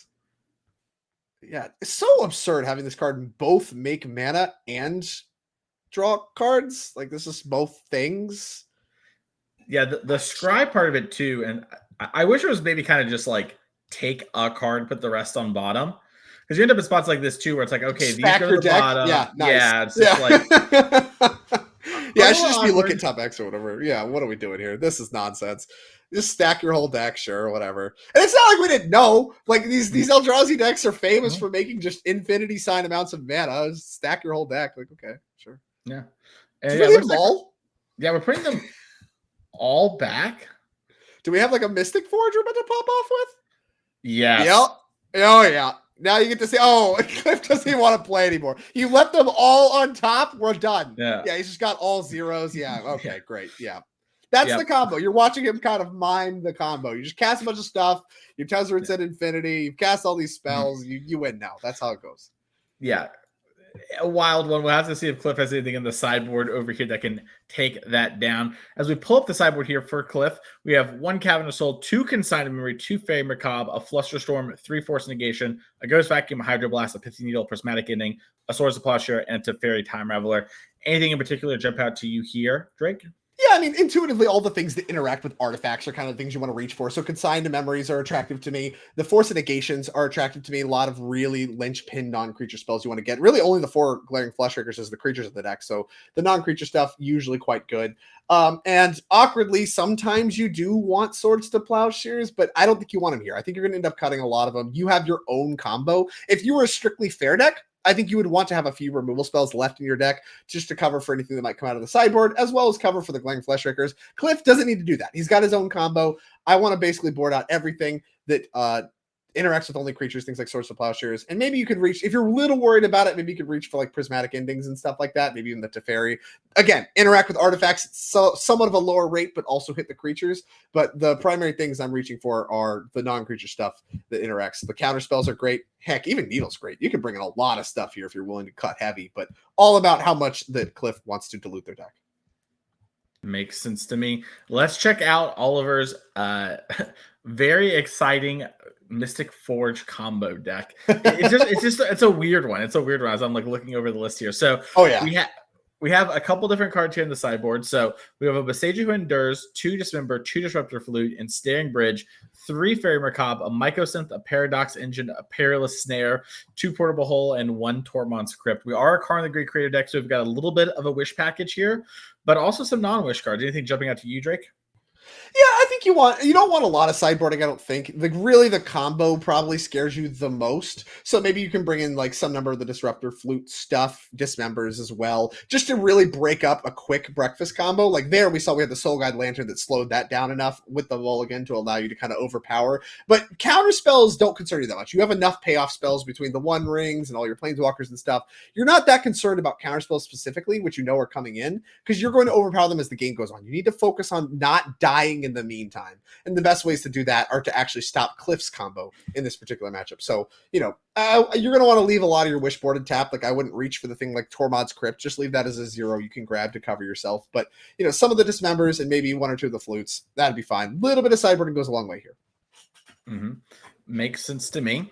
Okay, then. Well, let's head on back to our future match here after we check out our last event of the year, Elmhurst, Illinois, November 1st and 2nd. We have a Team 10K showdown on Saturday, Standard, Sealed, Modern. And then Sunday, they'll round out the year, Modern 10K showdown. We'd love to see you there. As this is our last event of 2025, we'll have our Players Champs that will happen sometime in December, January. We're still figuring out to announce that to you all, but very soon we're going to see who is the 2025 champions. It's been a very interesting year here on the NRG series. Yeah, it's exciting, and it all kind of comes to a head here at this final event. There's 4 invites just being directly given out by winning tournaments, and then of course all of the leaderboard stuff wraps up as well. So there's something for everybody. If you've been grinding all year long, you have to attend this event. So many points being given out. If you want to qualify, you haven't attended any events, this is your best shot. Double showdown weekend is the literal last opportunity. If you want to squeak in, this is the way to do it. So really something there for everybody, and I think the team showdown really highlights that too. We got standard, sealed, modern. We got all the formats that really you can want to play, and it's going to be a nice event. And then of course the champs, which we haven't announced yet, going to probably be coming after quite a few bans. I know there was some ban list stuff that was announced by Wizards of the Coast, and then moving stuff up and basically more or less giving you the neon sign that they're going to take action. So the champs is actually going to be some brand new formats very likely, and so that's going to be some exciting stuff as well. Yeah, it's going to be super, super sick. As our players are finishing up their mulligan, so we can cut back to there and sort of maybe catch a little peek as to what Oliver is wanting to do. He was just finishing up there. Cliff, someone who's played a lot of our events, like we talked about earlier, already punched the ticket for champs at the end of the year. But, little hometown NRG, come out and play. I mean, an opportunity to play Legacy. Come on. Not as stressed about the leaderboard points necessarily. I mean, obviously still in the running with a good performance here for the MVP. And with a 3-0 start, I mean, already off to a good start here. But down a game right now, not stressed at all. Calm, cool, collected is Cliff. Oliver, happy to have cast a million colorless spells. Just cheesing it up. Both plays 3-0. And what a format. I've heard a lot of whispers, if you will, across the various channels that I'm still plugged into. I'm no longer on Twitter, so I have to kind of get my info secondhand. But I hear a lot of dissatisfaction broadly from some of the players about the Legacy format, and maybe about the ban list cadence for Legacy as well. But from what we've seen today so far, I mean, I've seen a lot of different decks. I've seen some back and forth magic from everybody. This looks to be Legacy as I know it and as I love it. I see something old, something new, something blue, everything you could want. And Legacy seems alive and well, and I'm not to naysay. I can't say I've been grinding Legacy like I was back in the day, but this format looks pretty sweet to me. Yeah, and I think it's one of those things too where sometimes in paper we also just see healthier formats because not everyone could play maybe the decks that they can on Magic Online, right? Magic Online is a different beast. If you want to play Dimir Reanimator, basically everybody can. Right. And a lot of people, too, they're maybe grinding Mox leaderboard stuff. Right. They don't have time to really test Legacy. So they're just going to play the default best deck. You end up playing against that deck a lot. And I think people get really bored of just playing against the same matchups a lot. Even if those games are fun. Right. It's just I'd love to see some different things in my life. So what you're saying to me is you need to stop playing online, go touch grass and play paper Magic at the NRG series. Is what you're saying. That's what I'm saying. As we see a Tameo come on down here off this Tundra. It looks like an Ancient Tomb in hand here for Oliver. Lots of mana along with that. And a Moxable. Yeah, we got a potentially big mana turn, but we'll see. I mean, Cliff's hand much better already. Not mulliganing into Oblivion, having turn 1 Tameo. A lot of stuff to like already. Gonna start with just a very tame Nexus. No, not even deploying the Opal. All right. Okay. Yeah. No rush. Maybe wanted to save that with a Glaring Flesh Raker, off an Ancient Tomb next turn. Get a Scion. Yeah, here's a Brainstorm. That'll flip Tameo now. Not clear to me how important Tameo ultimately will end up being in this matchup, given that really everything the Mystic Forge combo decks is doing goes over the top of Tameo broadly, unless you can start leveraging that minus with some very high impact, spells. Yeah, I think what this Tameo really does is it forces Oliver to be quick about it, right? You need to kind of go for it. You can't just try to lock me out. I'll draw half my deck, and from there, I will combo for the other half and kill you with an Oracle. So it's a little bit of pressure, but honestly, Oliver was already kind of under the pseudo gun when it comes to, things like Nadu. So this just really kind of, puts it square in Oliver's face as Ancient Tomb passes the play here. Cliff taking a second to think about, do I actually want to tap out of my mana in order to maybe surveil here? Yeah, it's interesting. Oliver could have things like Disruptor Flutes at instant speed. We mentioned those when we were talking about sideboarding. It'd be a good one here to just kind of shut down the Tameo pressure. And given that Oliver hasn't really done much over the first couple turns, knowing that this is a very quick combo deck potentially. And, obviously there's a Tamio in play that does put some sort of a clock on the game. This has been a rather, slow rolling start for Oliver. The question is, what does he have? Does he have some interaction? Does he have some disruptor flutes and, stuff that he wouldn't have cast, maybe waiting for Cliff's turn to do so? Not sure, but I would expect some big plays from Oliver very soon because you're running out of time, like you said, with that Tamio. All right. Misty Rainforest, the land for turn. Looks like we have a Brainstorm, some forces in our hand with a Nomad. We're going to deploy the Nomad right now. That's going to free us up to play a Nadu and start going once we find that. And 2 turns until Tamio ultimates. Yeah, pressure kind of from 2 different angles, although the Kozilek's command actually can threaten to remove the Nomads, which does set Cliff back a meaningful amount. Yeah. Just, all right, let's answer that, see what happens here. Little removal spell. Like I said, not surprised to see a little bit of interaction. Although Kozilek's command, as we saw, I think we'd be prefer to use for like a big explosive, make 8 dudes. Yeah, but I'll say this: if it does, it's going to be probably kill into either make guys or scry draw. Looks like it was make a guy. There's a little token on the side of the board there. Yeah. It gets transformed by being flipped over. Saga the pickup. Some mana to work with. Oliver's got a bunch of cards in the end. I'd expect something powerful. Yeah, I mean, thanks to this spawn, you can go something like play Karn, get liquid metal coating type plays. You also have the One Ring. One Ring's nice. We got untappers in the deck with like the manifold keys and stuff. Plays very nicely with those things. All right, here's the One Ring. It is One Ring.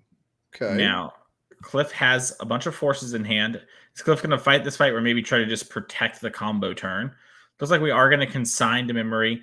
Not replicating, just going to take that one down and then fetch here, end of turn.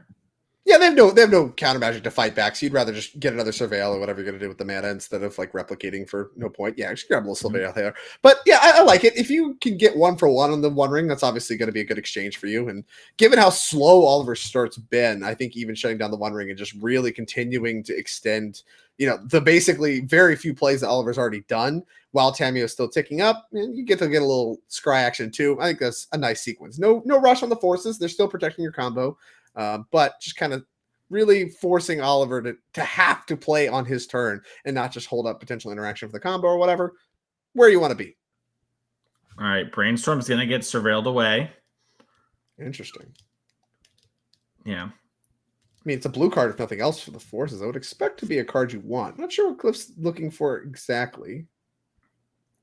I think Cliff already had a Brainstorm, so maybe was looking for like Nadu proper, or maybe just another piece of permission, like another consign. We had 2 in our sideboard, so more permission makes a lot of sense. Just kind of keep Oliver in the back. I mean, Tamio's ready. Like, it looks like not a lot's happening, but this Tamio is threatening to ultimate. Yeah, and this is what we talked about, right? Like, Tamio does sort of say you have to do something eventually. It's Boseiju getting kind of stared at in hand. Doesn't hit walkers. I think that's the question.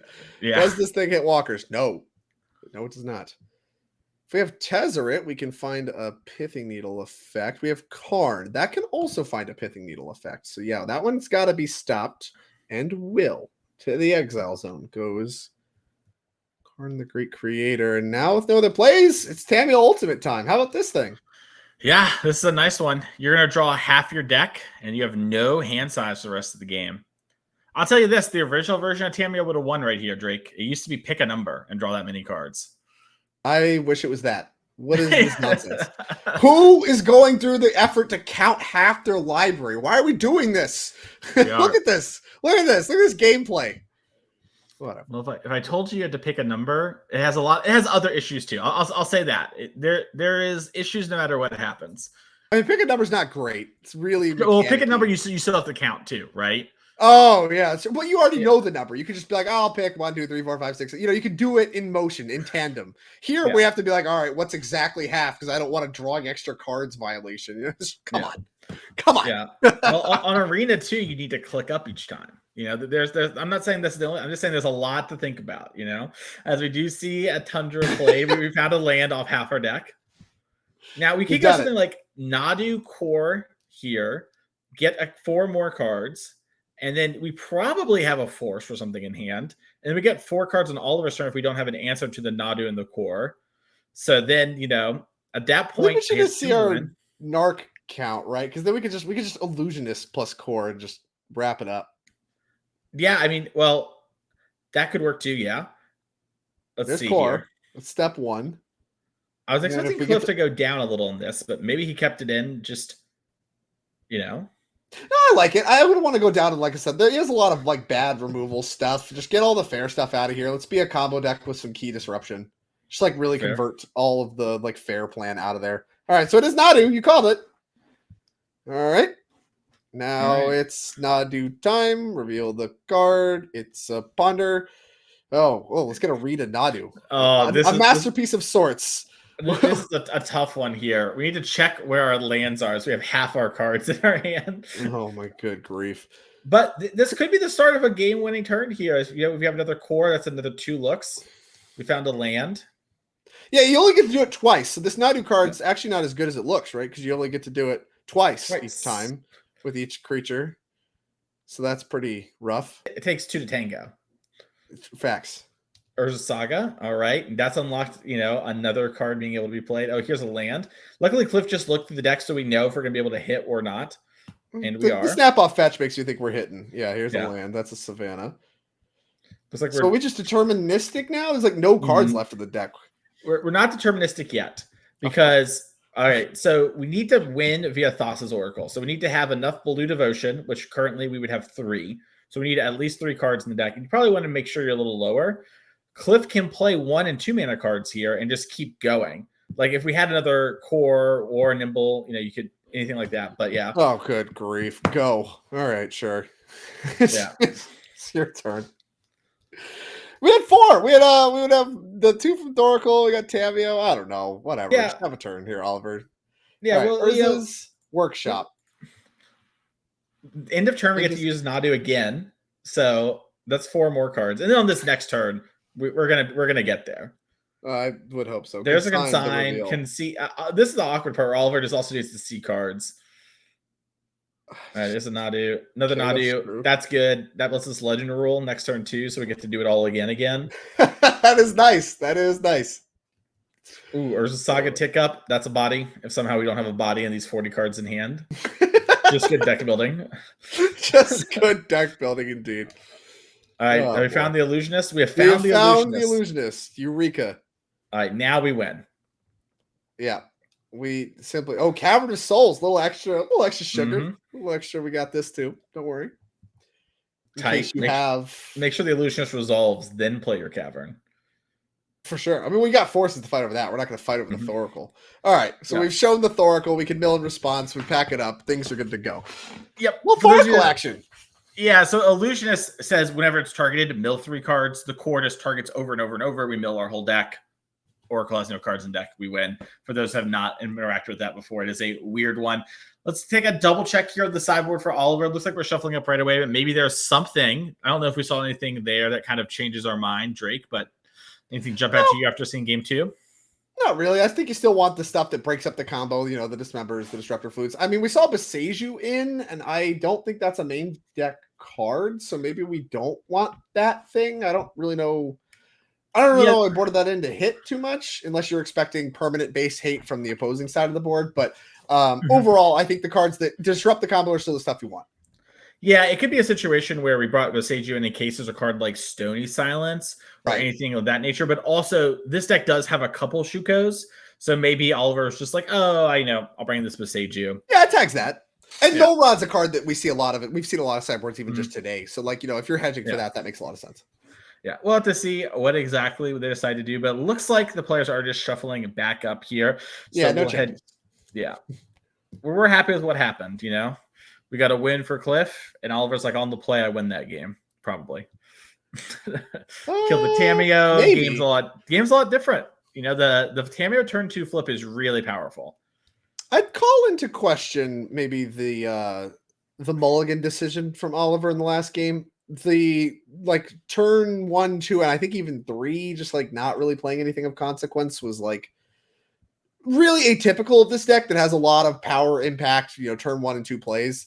I don't know. I didn't see if he kept a 7-6 or whatever, but I think what we saw in game number 1 was a very obviously an excellent hand. You can't get those every single game, but just having something to do on turn 1 and 2, I think is going to matter in this matchup and matters in Legacy broadly. So I think, maybe here in game number 3 on the play, Oliver, I'd like to see be a little more aggressive with mulligans to have a hand that kind of produces a little bit more pressure on Cliff in the early game. Yeah, I think Oliver kept a hand that was like a Mishra's Bauble type thing or a Lotus Petal away from like popping off on turn 2 or 3. Right. Like we had some Moxes in hand and stuff like that, but we just didn't quite get there. We ended up kind of in this like I'm playing clunky 1 spell a turn on curve, and that was not where you want to be. This deck is it's so full of some cheap spells that let you enable further 2 spell a turn plays and just get a lot of that going. Well, how about a turn 2 the One Ring? That looks like that maybe what Oliver has in hand. That counts. Turn 2 One Ring. Talk to me. Love it. All right, Ancient Tomb is the turn 1 play. A lot of forces in hand for Cliff. The core interplay off a Tundra. Found Fleshraker. Maybe we want to do that first now. That card is a nice one to just get on the board first. Yeah, it looks like Urza Saga is in the hand. Second Ancient Tomb, we are just going to slam the One Ring, force Cliff to have something here. Yeah, also fine. Jam, love it. So this is what I want to see. Turn 2, high impact plays. Life total maybe can start to get relevant if this one does resolve, though, with your lands being only Ancient Tombs. Yeah, for real. That complicates the life total equation a little bit. And Cliff says check mark. Sounds good to me. Yeah, I wonder. Illusionist dead? Yeah, I mean, this could be a game-winning play right here. I mean, if he has Illusionist, we're just done.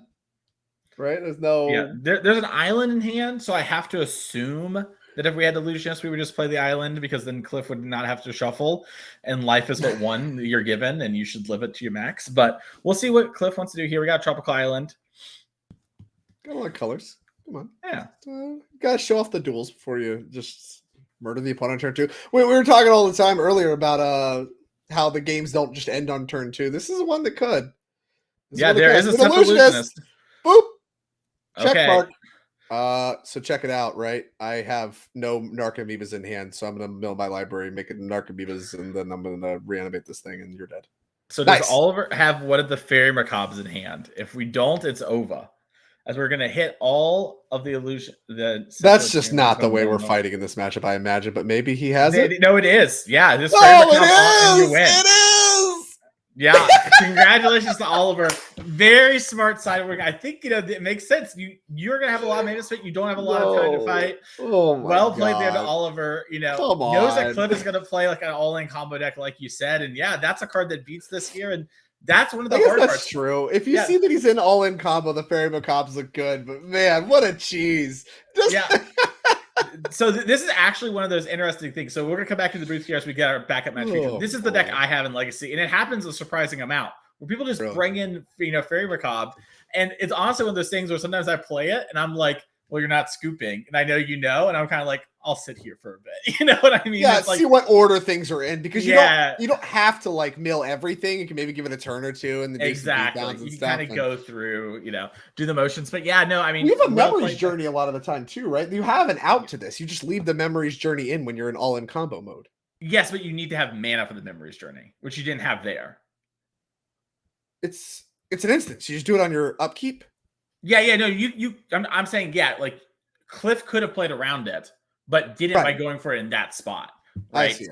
It's one of those things where it's like you play into different cards, right? But like you can sort of wait and like navigate around these things. But also when you do that, you sometimes open yourself up to other things. Either way, well played there, 4-0. We might be seeing you in the next round at 5-0. Let's head back to our backup feature match area and see who else is going to be joining us in our undefeated bracket going into round number 5.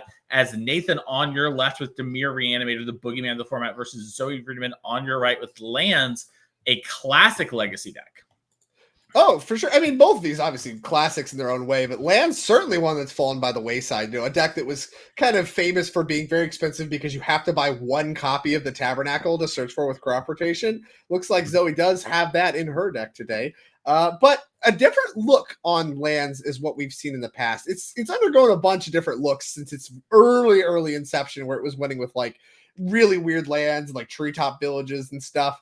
Then it kind of consolidated into more of like a Punishing Fire plus Dark Depths deck. Well, Urza's Saga gave this deck a shot in the arm in a big way. We really started to see it take shape into kind of away from the Punishing Fire stuff. Now there's not even red really in the deck at all. It's just green cards, Life from the Loam, Malevolent Rumble. You got your crop rotations, you got your Once Upon a Times, and then, you know, you're all green. You got some bunch of Besejus, you still got your depth stuff, you still got your Saga stuff, but you're not even leaning on any Punishing Fire, no Grove of the Burnwells, just like a mono green deck using the channel lands in order to get your depth stuff through. Yep. And it looks like Zoe here taking a bit of a mulligan. She's got actually main deck hate for this matchup too. So Reanimator obviously notable in the if you're all in, probably a pretty good matchup because, you know, lands typically just trying to do the fair thing, wastelanding people out, really denying their mana sources. Now, with the fair Dimir decks, you're actually in a little bit better shape in the Reanimator matchup if there are that build, which it looks like Nathan is playing, again, Orcish Bowmasters, Murktide Regent, kind of what we saw from Peter Tabergen earlier in this tournament. So you're actually a little bit better against that, and she actually has a Grafting Cage in the main deck to find off of Saga to help against that component of the matchup as well. All right, looks like we put a card on bottom for a mulligan into a Marsh Fetch. Nathan on the play, that'll help out quite a bit. Don't know if he knows that Zoe's on lands or not, but if you know or not, it does change things quite a bit because you can just start to hedge for stuff. You can search your basics up. You can, you know, kind of prioritize your wastelands a little bit more. If you know you're playing against lands, there's actually a lot you can do in the mulligan decisions to hedge for it a little bit, but not sure that Nathan does. He's going to find out now. Surprise! Thoughtseize with the Death combo and crop rotation and loam in hand. Yeah, we don't have the time shifted overlay, Drake, so I think we might be joining in the middle of one of the post-sport games. We're going to get some confirmation on that here. Normally we have a little indicator when we are kind of, you know, going back in time to look at a future match. So we'll let you all know. There it is. Okay. Yeah. Game one makes sense. I don't see any of the bullets filled in, and this is a nice one. Nathan gets bailed out a little bit that Zoe has a crop rotation in hand, because otherwise you'd have to bin the Life from the Loam, which is just the worst. Yeah. And you already exposed yourself to Wasteland, so Zoe actually has a nice just turn one Wasteland you already dialed up, and then who knows if Nathan is set up to battle against that. Yep. Trivial decision there to just take the crop rotation. Over to Zoe we go, and this is a juicy Wasteland. If you draw Exploration, you get to do it all. Mm-hmm. Yeah, Exploration would be unbelievable here. You have a pretty quick Merit Lage, too. We have the stage plus depths already dialed up. So got some nice lands already in hand. And we got the turn one Wasteland. No lands for anybody. All right. Fetch land pass. I can find basic Swamp, so we can start to kind of assemble basics and not just get hard Wasteland locked by the Loam that we know about. All right, Sujiri Step coming on down. This is normally a land we tutor for to give our Merit Lage unblockable, but, you know, sometimes it's just a land. It's fine as tap Colorless Wastes and actually grabbing Undercity Sewers. Nathan needs the colors. Needs the colors and also has Animate Dead in hand. So if we hit here the old bingo and we have a second land, we could just get a big fatty into play. Looks like we might have a second land already. Yeah, looks like it's a Wasteland. Ooh, Wasteland could actually be backbreaking on the opposing side just to disrupt Zoe's mana a little bit. I don't know if that's where you want to be, given that you have already been Wastelanded. You might just prioritize your own mana a little bit more, but we'll see what Nathan thinks. Yeah, Nathan could, you know, maybe top something like an Underground Sea to fight through it a little bit. We'll have to see here. Yeah, I would top any land here, basically. I want my mana sources. All right, Brazen Borrower. That's a great way to fight through a Merit Lage if you have the mana. Sure. Yeah, we know about the Merit Lage coming. We've seen it from the Thoughtseize. The Wasteland does disrupt that as well, but with Loam able to just loam everything back, it's not great for you. Zoe really hurting for an Exploration style effect. Looks like Zoe has... There's the Cage. Oof, the main deck Cage is a nice one to have. That Animate Dead's not going to be doing a whole lot of anything now. Yeah, bit of a heater here. And it looks like... Ooh, a little great follow-up. Oh, perfect here, too. Zoe was missing on green mana pretty hard and was looking to just get the Loam back. Yeah, this gives the lands right back. And no force negations in the main deck means it's very low risk. Even if he does try to counter it or whatever, it's not exiled. And lands are coming back, and you can Wasteland next turn, too. Yep. And now we got a lot of pressure coming. We can Wasteland you. We can potentially, you know, set up for this Dark Depths combo. Orchestra Bowmaster coming down. Not one that gets a second trigger a lot of times in the lands matchup. Yeah. Dredge getting around that. Even if Zoe does have a cycle land or something to kind of would otherwise draw another card, you can just replace that with Dredge and you're just fine underneath the Bowmasters. Reanimate in hand here for Nathan as well. Attack for 2. Not what the doctor ordered against Cage. We do have the Borrower for Cage. Maybe that ends up coming up. Yeah, if we can get the card in the graveyard, that could be nice. As Zoe is going to Dredge Light from the Loam. Yeah, if I were Nathan, I certainly feel the pressure to just get Zoe dead faster. This 2 damage a turn is not going to get it done if she's really starting to assemble all the pieces. Yeah, interesting spot here too, because Zoe wants to get this Wasteland. Oh, nice. She's going after the colored mana. Yeah, he didn't play a land last turn, so let's just cut him off colored spells, and he can use the Wasteland. I don't care. My green land is a Mox Diamond, so I'm actually okay. I actually would have liked to maybe see, I don't know, some kind of response. Entomb. Yeah, I mean, we have the Reanimate, so if we can, set up bouncing the Cage like you talked about, we can then maybe get this Trax in play. Yeah, it's tough because the Borrower, now you kind of want a Borrower and you want to have the mana to reanimate right away, but there's no way Zoe's going to let you have that kind of mana as we're already loaning back the Wasteland. Getting that Dark Depths also out of the graveyard that we dredged over. We saw some of our players are main decking Surgical this weekend. That could have been a disastrous moment for Zoe with the right draw step. Oh, for sure. Yeah, she's super, super soft to that with the Loam thing. Surgical Extraction, really one of the better ones against Loam, too. It's not like really Cage does anything against it, That's why she's playing it. Mm-hmm. All right, we're going to see Zoe draw life from the Loam. Hit Thespian stage. Oh, and Bog? My God. It's all coming up Zoe over here. Yeah, and now Zoe has another Wasteland. Yeah, and you're seeing Zoe just Wasteland this Wasteland. And Nathan's going to respond back, but there's no lands in play. The clock isn't quick enough to beat Zoe. And she is A-okay with all of this. Yeah, that is totally fine. Float mana, whatever. We can play something, we cannot. But, I mean, just every turn. Yeah, all lands coming back. Give me the Bog back. So now you have the Borrower for Cage, but she has Bog, and that's normally what lands does against the. You have to mulligan for crop rotation plus green land to have Bog for the Reanimator decks. Having Cage in your deck to get with the Saga is really nice, and no land for Nathan. 2 more damage for Zoe. Still, Zoe not even half dead yet, so she doesn't even have to. She can just ignore this Bowmasters forever. Nathan's not playing anything, and Merit Lage will come down long before this Bowmasters gets close to finishing this game for Nathan, unfortunately.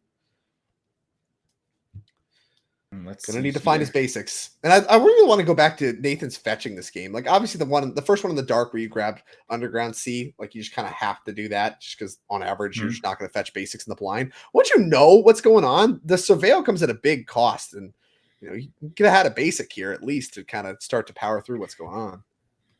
Yeah, maybe a little bit of greed in the eyes, hoping to get a little lucky. Maybe we hope to find a different fetch land that finds it right. Oh, I'll find one eventually, but it all comes at a prices. Here is Dark Depths coming on down. Yep, that represents Merit Lage right now if she wants it. And it looks like she does.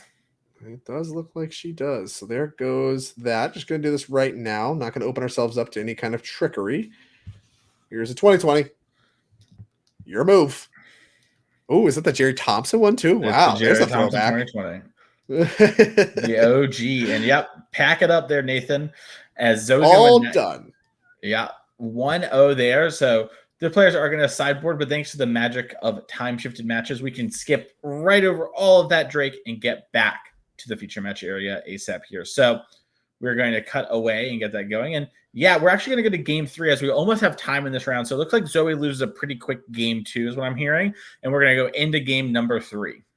Live, huh? Going in live. We'll take a quick look at the sideboards as we do go down into live, just to see if there's any meaningful hate in Nathan's sideboard for this matchup.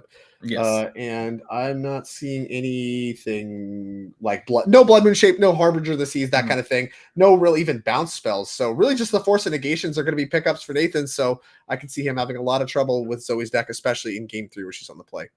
Definitely. Well, let's head back to our time-shifted game 3 match and see what's happening. As these players have mulliganed, Zoe looks to be on 6 cards here. Okay, so we're time shifted, so we get the start of this here. So we're gonna get the whole game, which is nice.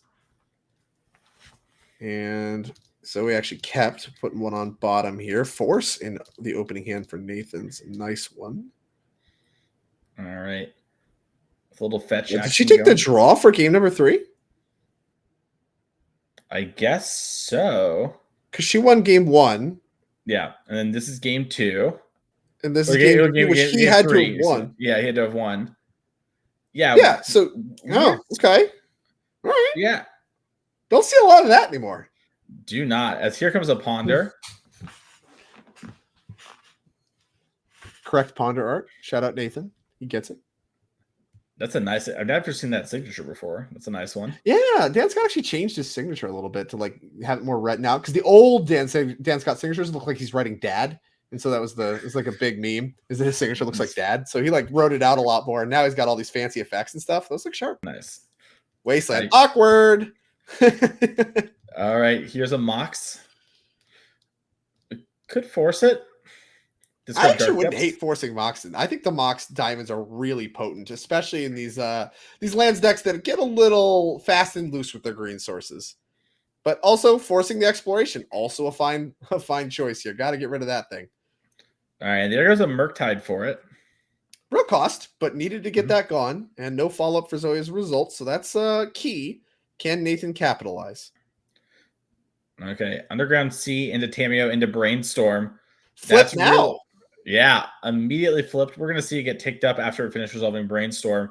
And that threatens to, not only draw a ton of cards, but also buy back this force if we can find a good threat to protect.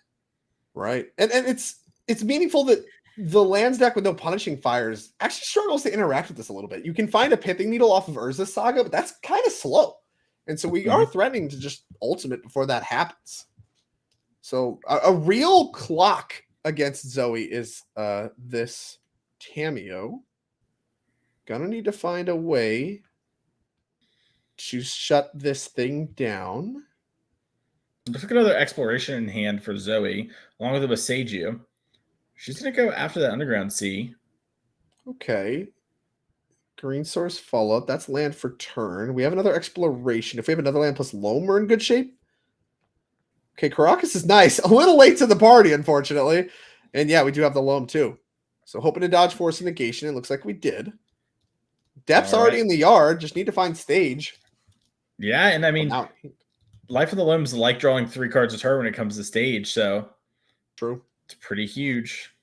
Interesting to see no ports left in the land deck. Even just like 1 or 2 feels like they could go a long way to stopping some of these 1 or 2 of basics that you see these decks play. I mean, obviously you can Ghost Quarter them out. That's usually what you see happen is you just use the Ghost Quarter to like strip mine them away, but that can be kind of slow.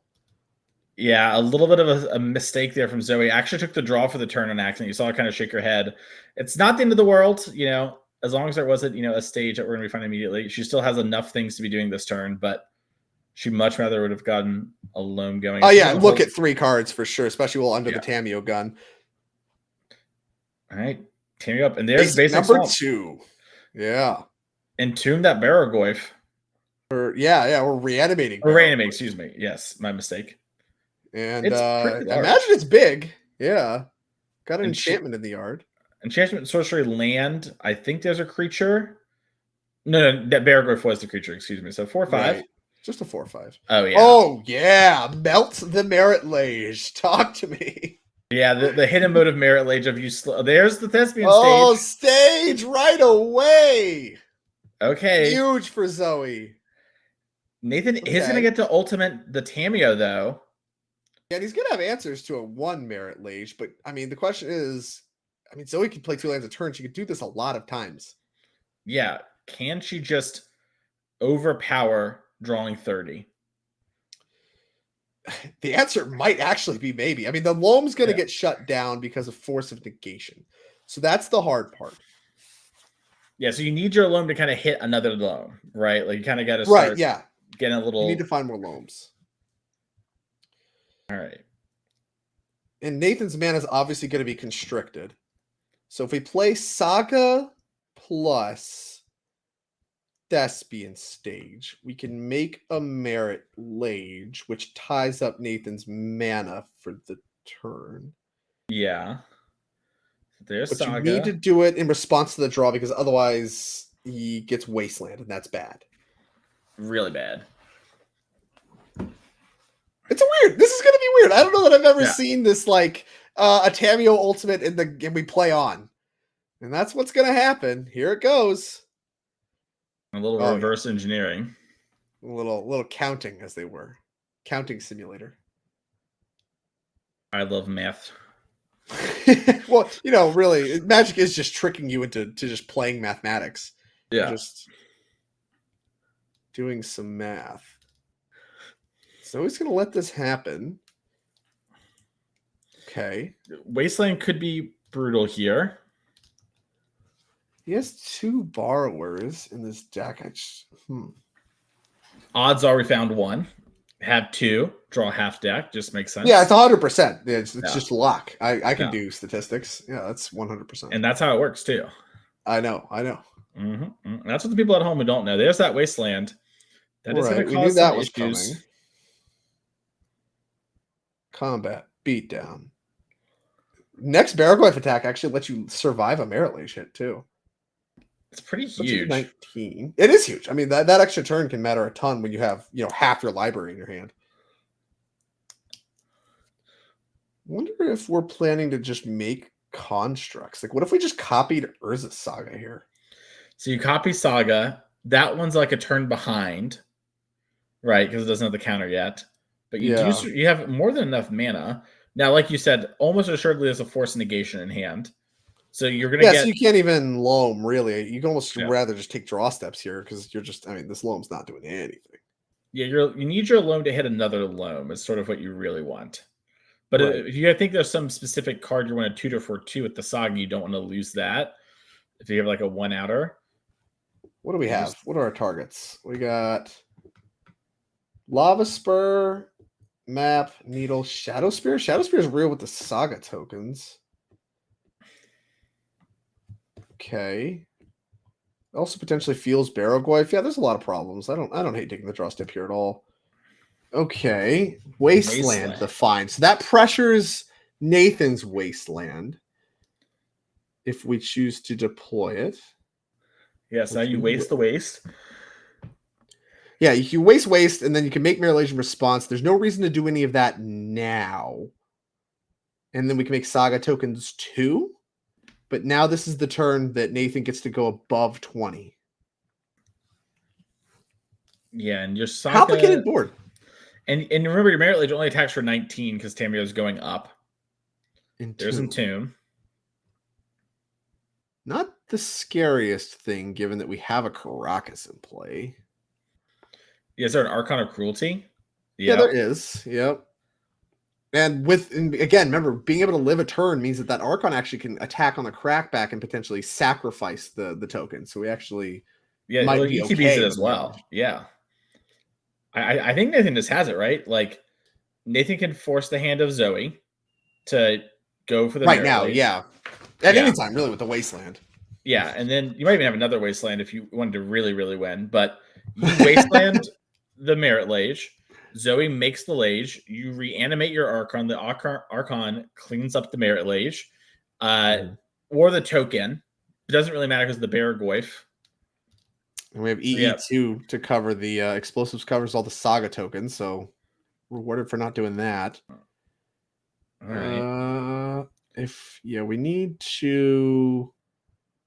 If we're going to make Merit Lage, we need to Wasteland first. It looks like Zoe's considering activating Urza Saga first. Right. Okay. Yeah, because you get to use the Dark Depths for mana first, which is nice. Yeah. Since we have Yavimai's Cradle in play. So make a construct. We'll see if Nathan lets it block. Just a 1/1. Yeah, I don't think he's going to pop explosives. The life gain is what matters more than the pressure here. He's always had a pretty high life total, actually. You just really care about surviving a hit, as here is a reanimate. Well, you're definitely not going to move now because you just edict your token. That's no good. So you have to do all the things. Take the damage. Here's an Archon. And discard the card. Am I crazy? Does Wasteland, this Dark Depths not just be like insane? What Like do you mean? like you wasteland the Dark Depths right before you reanimate, and then if Zoe goes and makes her Yeah, if thing, Zoe then you're does anything, maybe you're okay. Yeah, yeah, because the I think Archon you could have done that. sacrifices. Yeah, Right. Yeah. I don't know how that goes wrong for you, given that you also have the explosives and mana to crack it in case any like weird shenanigans with the saga happens. yeah. I'm a little unsure. Yeah, potential misstep from Nathan. Again, he has half his deck in his hands, so he's got a lot of decisions in front of him. Not clear that any road is a Yeah, losing maybe it's like line. a crop rotation is what he's afraid of, and so he doesn't want to get crop rotted into Bajuka Bog, lose the Archon. I mean, if she had crop rot, I feel like we would have been Yeah, I think using things that get a different. while ago. Caracas not very good against non-legendary creatures. I mean, it makes white mana. It Yeah, makes green that's mana too. It's a Savannah. Come on. and it is untapped. Different Awesome. era that thing enters tapped. Uncommon. How's that in your limited format? Mm-hmm. No move from Zoe, so we're gonna draw. Uptick Saga to 3 and tap it for mana. Okay. So is this just to find Needle Name Wasteland? Yeah, Needle Name Wasteland here would be good. We're gonna get Brazen Barward. We are going to get Brazen Bard. I mean, that's, again, we have the half the deck in hand problem from Nathan to work through. It might just be a spot too where Zoe just has the hope that the borrower isn't in the hand, right? Like she might just be if like, you have Disruptor Flute, that's kind of nice. You can't search for it off Saga, but you could like Disruptor Flute and like, okay, maybe that name piles Petty on. Theft. Yeah. Yes. Yeah, you flute, name Petty Theft, so it's 1 billion mana. You Wasteland. We need to wasteland now if that was the plan, because we're hopefully going to turn it off here. But maybe there's a different plan. Maybe there's a Shadow Spear line for Zoe or something like that. I don't know. We'll have to see. Shadow Spear. I'm just a way to not die, basically. As this Archon plus Baraglyph is threatening lethal. If we grab Boots and we can make a Merit Lage and he doesn't have Borrower, do we have a win that way? Yeah. Well, the Archon can chump. But that would save you a lot of time. It would buy you like a couple turns, and the Archon is like the clean answer to the Merit Lage at that point. Exposition map is going to be the search. Zoe shuffling her deck makes me think we're not going to pop the map. She has a whole deck in front of her. No. Shuffle, present, crack. Give it to me. I need it. All right. Checking a quick look at the graveyard. We know there's a Loam in there, but have the deck in hand. That one's just not an optimistic path. You'd rather have the uncounterable lands be the way to go. It's so awkward with the Archon. Yeah, I don't know how I don't think we can cover the Borrower no matter what we do. And I think Zoe needs Nathan to just not have Borrower to get anywhere.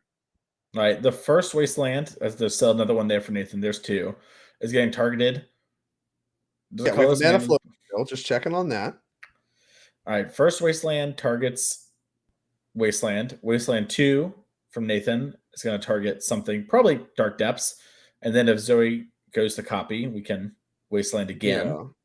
Yeah, 2 Wastelands is just too much to fight through with the Borrower and there's so many problems. Yeah, the Archon sacrificing the Merit Lage is a real brutal. That's so backbreaking. Not being legendary and doing the sacrifice thing is so tough. All right. All right. So now we make I kind of wonder if we're supposed to grab a Wasteland first before we did this with the map, right? If we grab second Wasteland, do we at least beat the stuff that's on board? Yeah, you Wasteland the Wasteland, which Wastelands the Depths, and then you Wasteland their Wasteland, and then they Wasteland the Depths, and then you go for it. Assuming you have the mana for that, which I think we did. We did. I think we did. But then the Archon, we get a Merit Lage, but Archon gets us. Tough. Looks like we're going to be asking a question to the judge real quick to double check something. Yeah, just quickly checking the interaction. Not clear how this works. That might be part of Zoe's plan as well. Just need him to not know how the Depths Wasteland thing actually works, because you can mess it up. I know that. If you Wasteland the wrong thing, you're in a lot of trouble. So Zoe's allowed this to happen.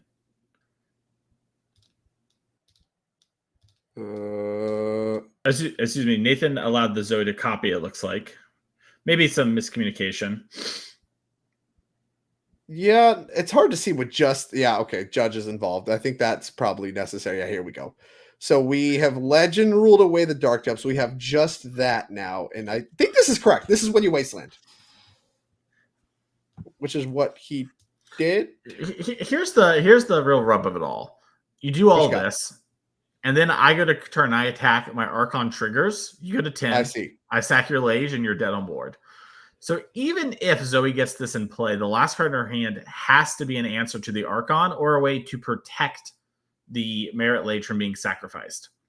That is correct. Which, there's no Dryad Arbor trickery here. We can't just go search that. Otawara could do that. We have one of those, and we have a Mox Diamond. We have a mana floating. So once we have a Legend, we'll have 3 mana.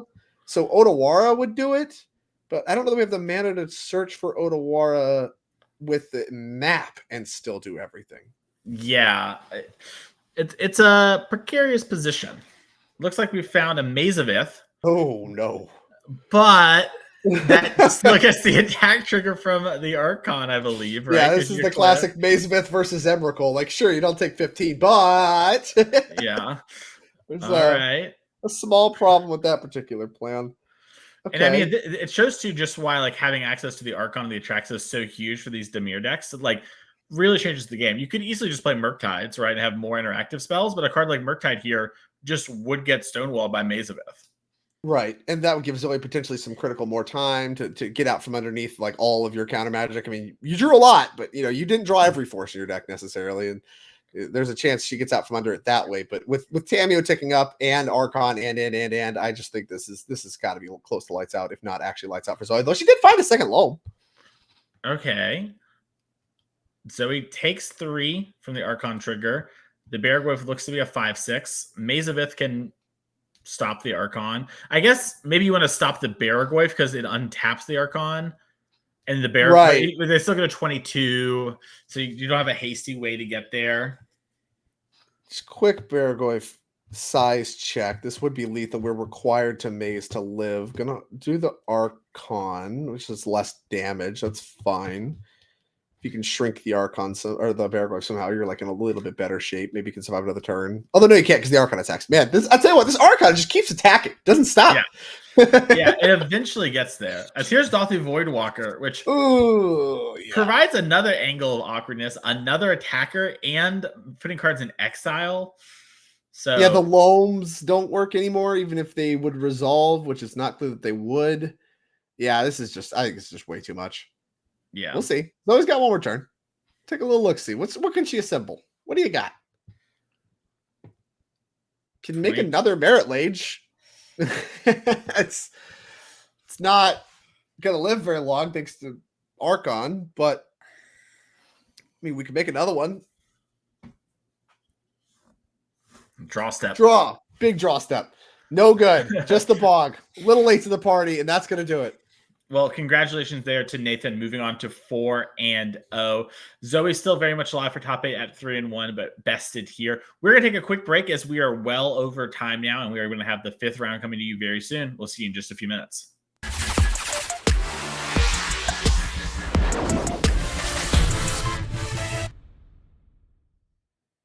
Hello, everyone, and welcome back to the NRG Series Legacy Trial. I am Mason Clark, my co-host here, Drake Sasser. And Drake, it is round 5 of 7 in our Legacy event. We have 3 tables of undefeated. We're going to be showing you 2 of those this round.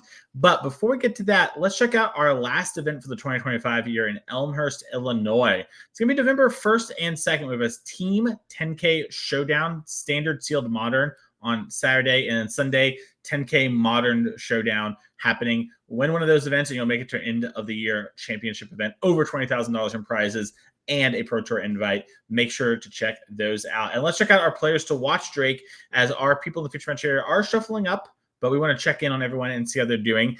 Garrick, who we featured in round number 2, Drake, was undefeated, remains it. It's our only undefeated player not in the feature match area this round.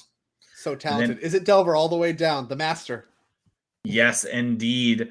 And then Looks like we're going to head straight to the feature match area as our players to watch leaderboard is malfunctioning a little bit. But what you need to know is Garrick is still leading the pack here and trying to back-to-back get that invite there. As we have on your left, Drew Otta, new to our feature match area, one of our only undefeated. In fact, Drake, every other undefeated player we've showed today. So we've been getting the cream of the crop, as Alexander was our round 1 feature playing the 8-cast deck very impressively versus Raja Suleiman. Raja, yeah. Mm-hmm. Not an easy opponent, and he's had quite the list of ringers on his way up to the top, and has bested them all. And I was really impressed by Alexander's play in round number 1 too. So not surprised to see him still kicking it with the top dogs here. Now facing down another red versus blue situation, mono blue 8-cast versus another instance of the painter. I guess there's a black card in here, so maybe we can make a Rakdos argument. But yeah, I mean, not exactly the same matchup we saw previously, where we saw Painter versus the Mono Blue Cloud Post deck. So a little bit of a different texture here, but still about artifacts and still monocolored decks. Excited to see Alexander back at work with his 8-cast deck. Yeah. Weapon of choice. Looks like a Painter on a mold of 6 here. The blasts obviously going to be very good in this matchup as well. You know, we have 6 main deck blasts as is kind of stock for the painter list. So we have 4 Pyroblast, 2 red elemental blasts, with Alexander's cards being nearly entirely, if not entirely, mono blue. A lot of targets for those. We'll see if that comes up here early as a nice little start here. Already got some zeros to play with. Mishra Bobble, Urza's Bobble into Mox Opal. We have Thoughtcast right now. Sure. We do. Okay. No blast from Drew. Okay. Looks like we have a Kappa Cannoneer in hand. And I think a Force as well. This Embry is potentially great. No matter what, you can always just get the great. Yeah, this is all nice. We get extra mana from Petal. We get the we found a Thought Monitor too. We have the Baubles as well. You know, really this Emery looking to be supercharged, and especially on turn 1 with all the other action that we had going. Great sequence here from Alexander. Yeah, and Alexander milled 2 forces. So Drew might even be thinking, okay, the coast might be clear for something, but we know Alex is holding another force in hand. Yeah, as there it comes, going to pitch the Kappa Cannoneer, take down that Painter. Yeah, I'm going to draw so many cards with these Thought Monitors and all that stuff. Let's just stop you from getting a quick combo. You already have the Saga to find the Grindstone, so let's get the Painter out of here. And we'll play on from there, but using the interaction very smartly, as he has his own copy of Urza Saga. I'll tell you what, this land's pretty good, Mason. I've seen a lot of Urza Sagas today. It's really nice. We're going to see Emery activate. Now, you could pop a Bauble if you wanted to use your mana on other things and then replay it, but I imagine Thought Monitor is the one tier. But Alex is thinking something. Mana available. There is 2 Simian Spirit Guides, so you can do the, like, Force of Spirit Guide thing where you pitch a Spirit Guide to blast. And that gets the Thought Monitor, and you feel a little silly that way. But, you know, not clear. Maybe Alexander actually does have something. Oh, it's Kappa Cannoneer. That's a good reason to do Bobble instead, too. Yeah, and that's going to resolve. And notably, you know, we talked about this in the early round of Painter. This Painter deck plays a bunch of blasts in the main deck, but when we tapped out for that Painter on turn 2, now we've got this Kappa Cannoneer down, and it has Ward 4, so it's going to be incredibly hard to shoot down. Right. Now Drew really needs to find the combo before he dies to just the stuff going on board. This Agatha's Soul Cauldron, not a 0, can hit the target for Emery, but it's a little late to the party. As is this Mox Opal that's not online. I'll tell you what, as far as decks utilizing Mox Opal, I like Alexander's deck a lot more than Drew's. Yeah. As we are going to see here, a draw for the turn. So I can go up to 2. Kappa Cannoneer, a 5/5. Got another Urza Saga, excuse me, there. That's going to allow us to activate and still have mana up to do some other things. And yeah, I mean, Alex here in an interesting spot. His Emery doesn't really do anything now due to Agatha's, but does just have a lot of power in play and is threatening kind of a 2-turn kill, it looks like. Yeah, you can even grow the Kappa Cannoneer by making Saga tokens. So, like, you're fine. Like, if the rest of the game is just activating Saga tokens, you're not really even upset at that. And maybe you can kind of bait stuff with the Emery activations and all that. You know, really, you kind of have control over the pacing of this game, given how much material you have to work with and how many angles of attack you're working with. Drew very much on the back foot, and ooh, I like this. All right. Get that in play. That's going to trigger the Kappa Cannoneer if Alex remembers it. Super heads up stuff. This stops, obviously Agatha Soul Cauldron's already in play, but stops obviously Painter Servant, also stops the Goblin Engineers, the 2-mana one. Mm-hmm. That's an important one, and obviously still grows the Kappa Cannoneer, which is going to get into the red zone. Yeah, it looks like nice Emery play as well. Yeah. Oh yeah, Emery getting busy. Got a point of power. I mean, it plays an attack here. This is 7 now, so Drew down to 13. Every little point matters, and Alex can just pop these baubles to get 2 new cards. Yeah, I don't think there's that much of a reason to keep your artifact count high. Your construct tokens are going to be huge no matter what, so I wouldn't mind cashing some of these out for some cards. Yeah, I mean, you pick up, like a force or something like that. You still have 1 force of will left in the deck and maybe a couple force negations. You might be able to piece together something. Also, you just draw some baubles. That just grows, the Kappa right away. Yeah, grows the Kappa Cannoneer. Maybe you can assemble lethal next turn. Yeah, I mean, you just have these crazy sequences of draws. My goat, Alexander, just pick. It's okay. No, we got to roll. We got to see. Got to see what's going on. I didn't even know what that was. It looked like that's a mountain art. Okay, perfect. All right, gonna munch away the bauble. Whatever. Emery's attacking now. That sword that she's holding, no, that's not going to King Arthur. That's going to your face. As Drew draws return, his saga is going to go up to 3. Okay. Curious Make a construct. Yeah. Okay. Just trying to buy some time. We know one of the cards in Drew's hand is a mountain. So he's only got 3.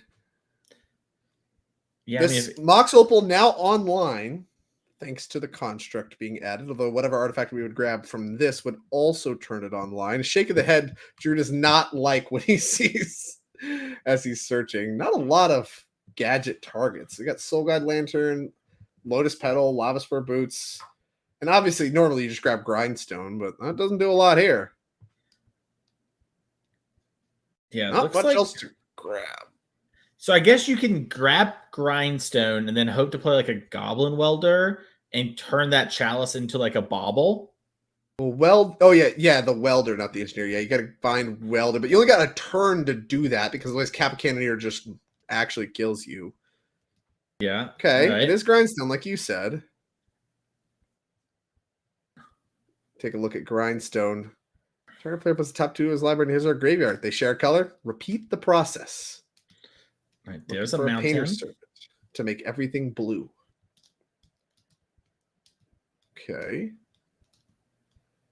No further actions. Back to Alexander we go. Looks like he might even have the potential for a lethal turn here. Yeah, Needs to do a lot of growing this Kappa Cannoneer. There might not be a rush. Yeah, he needs to grow the Kappa a lot, but the Urza Saga is going to go get him something that grows it. Yeah, you can grab like Shadow Sword, or you can just grab Pithing Needle and name Grindstone. We're probably all done. You have a lot of options if you're in Alexander's seat. Yeah, and whatever you grab 2 grows the Kappa. We're not making a construct we have a use for the mana. Yeah, probably pretty sad to see that. You're pretty bummed about that. Please, why can't construct making just be your best turn? You better come on. All right, and that does. All right. So we can still busy with the constructs. Yeah, we can make one with the other Urza Saga. Maybe we have a draw 2 first. We do have this Lotus Petal and Mox Opal available when it comes to mana, so a lot of resources here. Yeah, there is a construct, like a 4/4 construct to block for Drew, so we have to kind of consider that when we're trying to assemble a lethal turn. Up to a 7 on an unblockable Kappa, so we need to find 6 points. Well, if you find another Kappa, like you get another one of them into play, that's really close. Yeah, that'll just probably do it straight up because of the Lava Spur +1/+0 and the other one. Yeah, that's super lethal. Yeah, and there it is. Oh, boop, boop, boop, boop. Tap the boots, equip the boots. Oh, beautiful. So it's going to get a counter from itself. We just suit those boots on up and beep, beep. Here comes the unblockable turtles. Wow. Nice. Yeah, you called it out. Kappa Cannoneer number 2. Going to be good enough. Yeah, I mean, a lot of this deck, we talked about before, it has a lot going for it, but Kappa Cannoneer just kills people so quickly. Kind of surprising to see Kappa Cannoneer not get more action in Modern, given all this. I mean, look how performant this card is. What a nice one. It's good. We actually saw a couple Affinity decks yesterday top 8 our event, and they've been doing better online. I think there's still some innovation to be happened there, but yeah, it's definitely a card that is so strong. I remember actually talking to Dom Harvey when we were in the early preview stages. I was like, Dom, what card do you think is going to MH3? What do you think is going to reprint list? And his first thing he said was, well, Capicanier, but that's way too good for Modern. You know, and as someone who had worked on this set, I kept a straight face, and I was like, obviously, you know, in the back of my mind, I'm screaming. I'm like, are we an idiot? You know? Did we mess this one up? Yeah. Needs to be seen. Yeah, we messed up a different thing instead. Speaking of messing up, let's see what we have in our sideboard to see if we can mess up our opponent and try and lock up this top 8 slot. As our players here who win this round are very live to be able to draw in here. Drew in the sideboard has got 2 Disruptive Flute, 2 Blood Moon, a Pithy Needle, a Grafdigger's Cage, 2 malfunctions. Sorry about that. A Braid, 2 Furies, 2 Pyroglyphs, and 2 Fairy Macabres. Yeah, so I like the things that say destroy target artifact on them quite a bit. So we're of course pointing to the Abrade and the 2 untimely malfunctions. From there, I think as Painter, again, we're kind of in the classic conundrum of how much do you want to interact with your opponent versus how much do you want to keep your own combo intact. You're already bringing 3 cards in to interact. Like the Blood Moons aren't good. The Disruptor Flutes are very situationally good. I think I'd rather just have the Pithing Needle as a potential tutor target.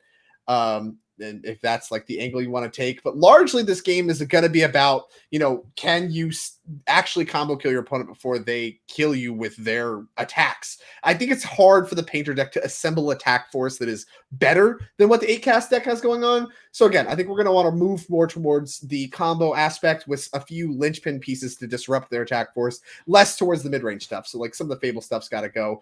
And notably, I think things like the Pyroglyph are not what you want to be doing. Because, again, even though it's a removal spell, it's a little overcosted, and it kind of signals that you're trying to play a fair game. I don't really want to fight the 8-cast deck on a fair axis. I want to punch through my combo, disrupting some key pieces. I like it. Let's check out the sideboard for Alexander's 8-cast deck here, as we have a Haywire Might, a Fairy Macabre, 3 Harbinger of the Seas, 3 Consigned to Memories, 1 Dismember, 4 Force Negations, a Grafdigger's Cage, and a Soul Guide Lantern.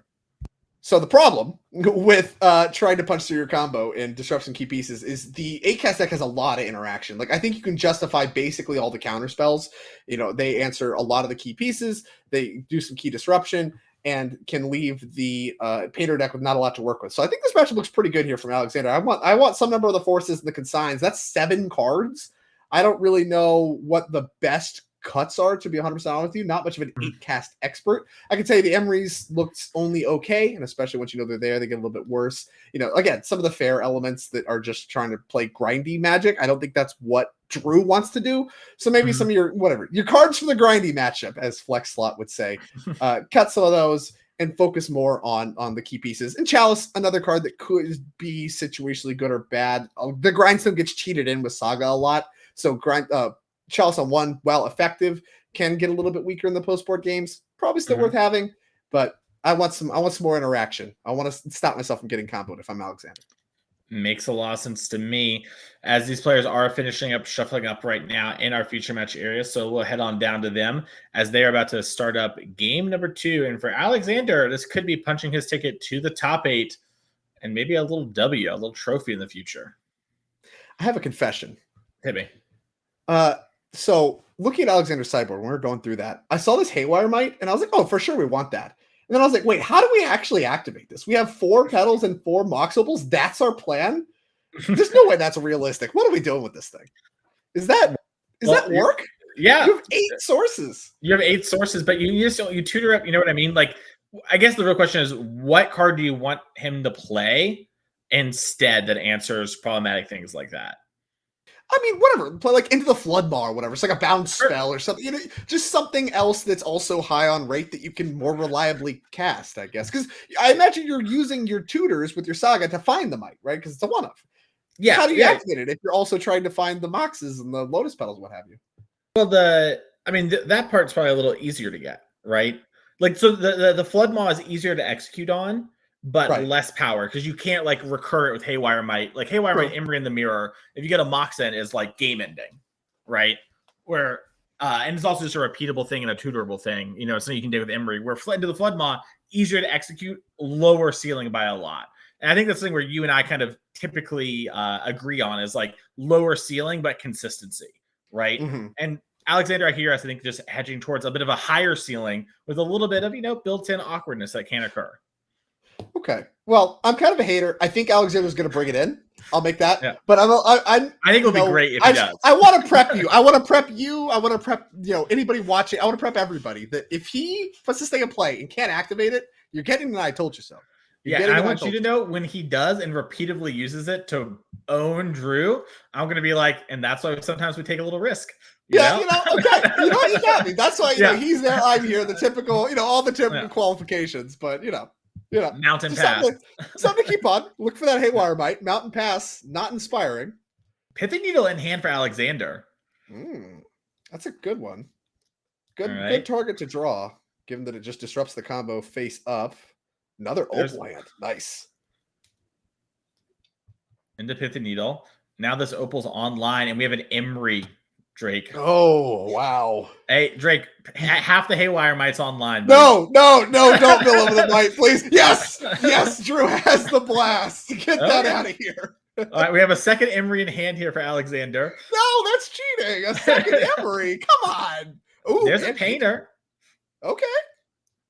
And now blasts can function as Vindicate, so we can get rid of the Needle too if we wanted to, if we find another blast.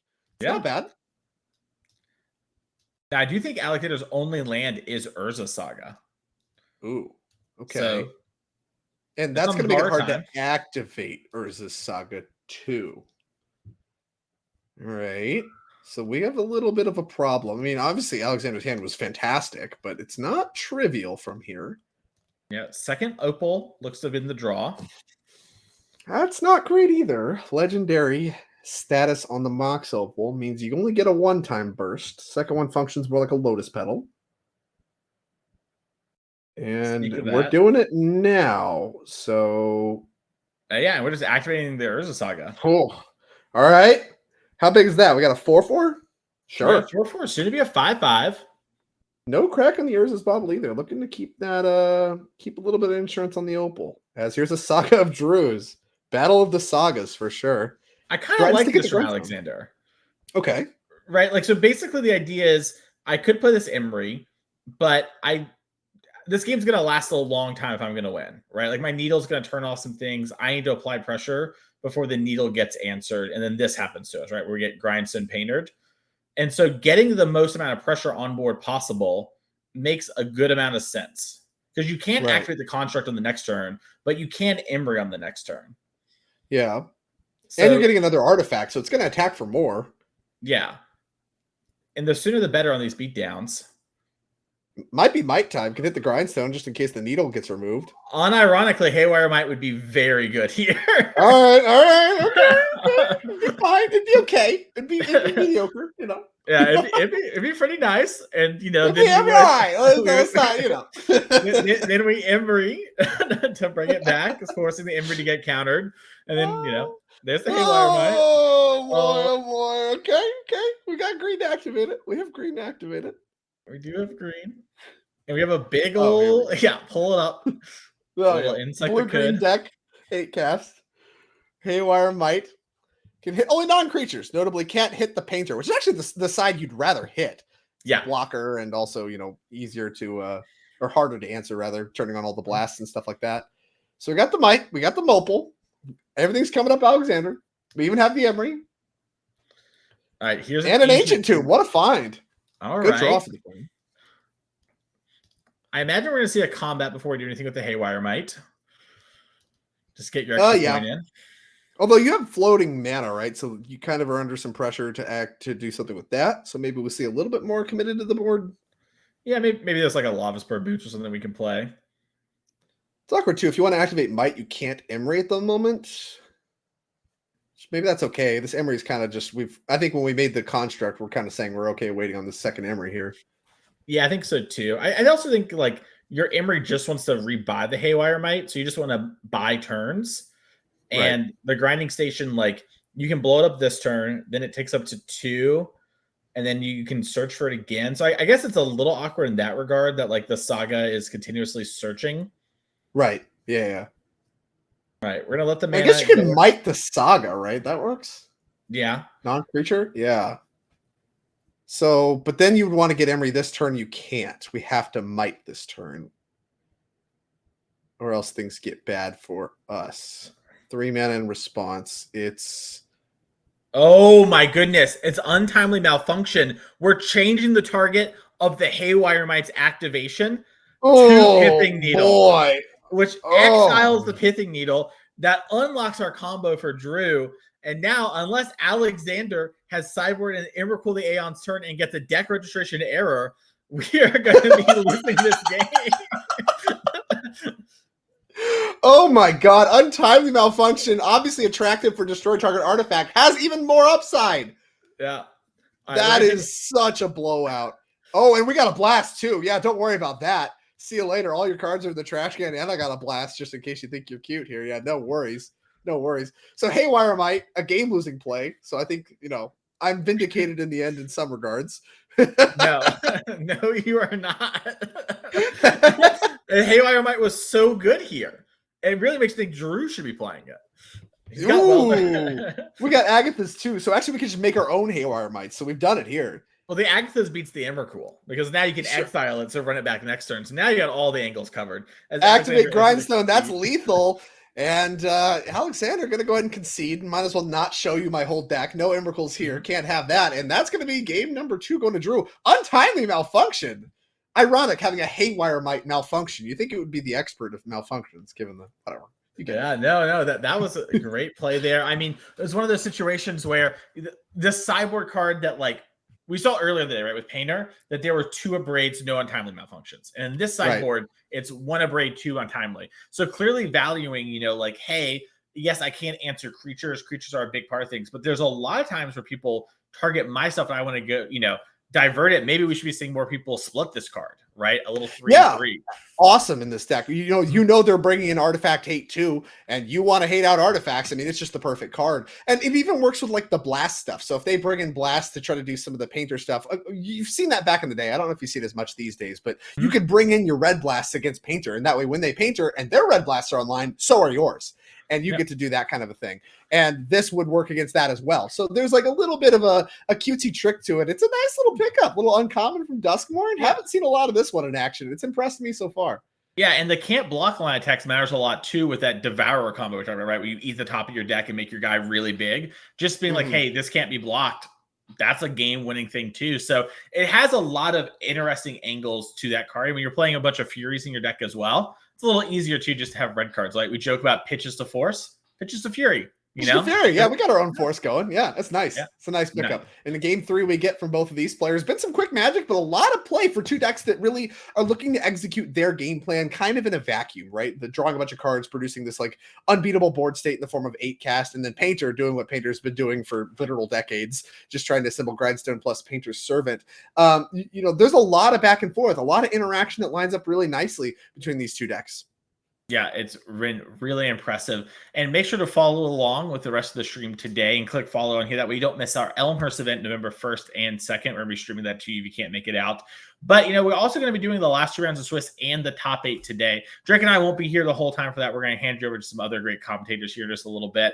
But a lot more legacy action to be happening today. It's be really exciting to see. Let's head back to our feature match here as I imagine our players are about ready here for game number 3. And it looks like they are. It looks like maybe a little last minute swap there from Alexander. Okay, all right. Yeah, a little bit of something. I don't know what we could do to account for untimely malfunction. Card's unbeatable. Change the target. Are you kidding me? What am I supposed to do to that? Impressive stuff there. Does that work against the Force? Do you get to do the misdirection Force thing with that? Target spell or ability with a single target. Yeah, so you can just target Force of Will and redirect it. So it's actually counter magic protection too. Yes, I believe so. That's not bad. That's pretty good. Pretty good. You're a mono red deck. What else you gonna do? Yeah. What are your other options? Just more blasts? Yeah. Okay. I did play a Popper event, Drake, and I saw someone with the full 15 in their Izzet deck. They pulled up their sideboard. It's just 1, 7 of another, and they're just they're salivating for the mirror match. It's you know what? It's important to know what you're about. I love the blast. They're some of my favorite cards in Magic. They're just such a loud declaration into what's going on here, and they're so above rate.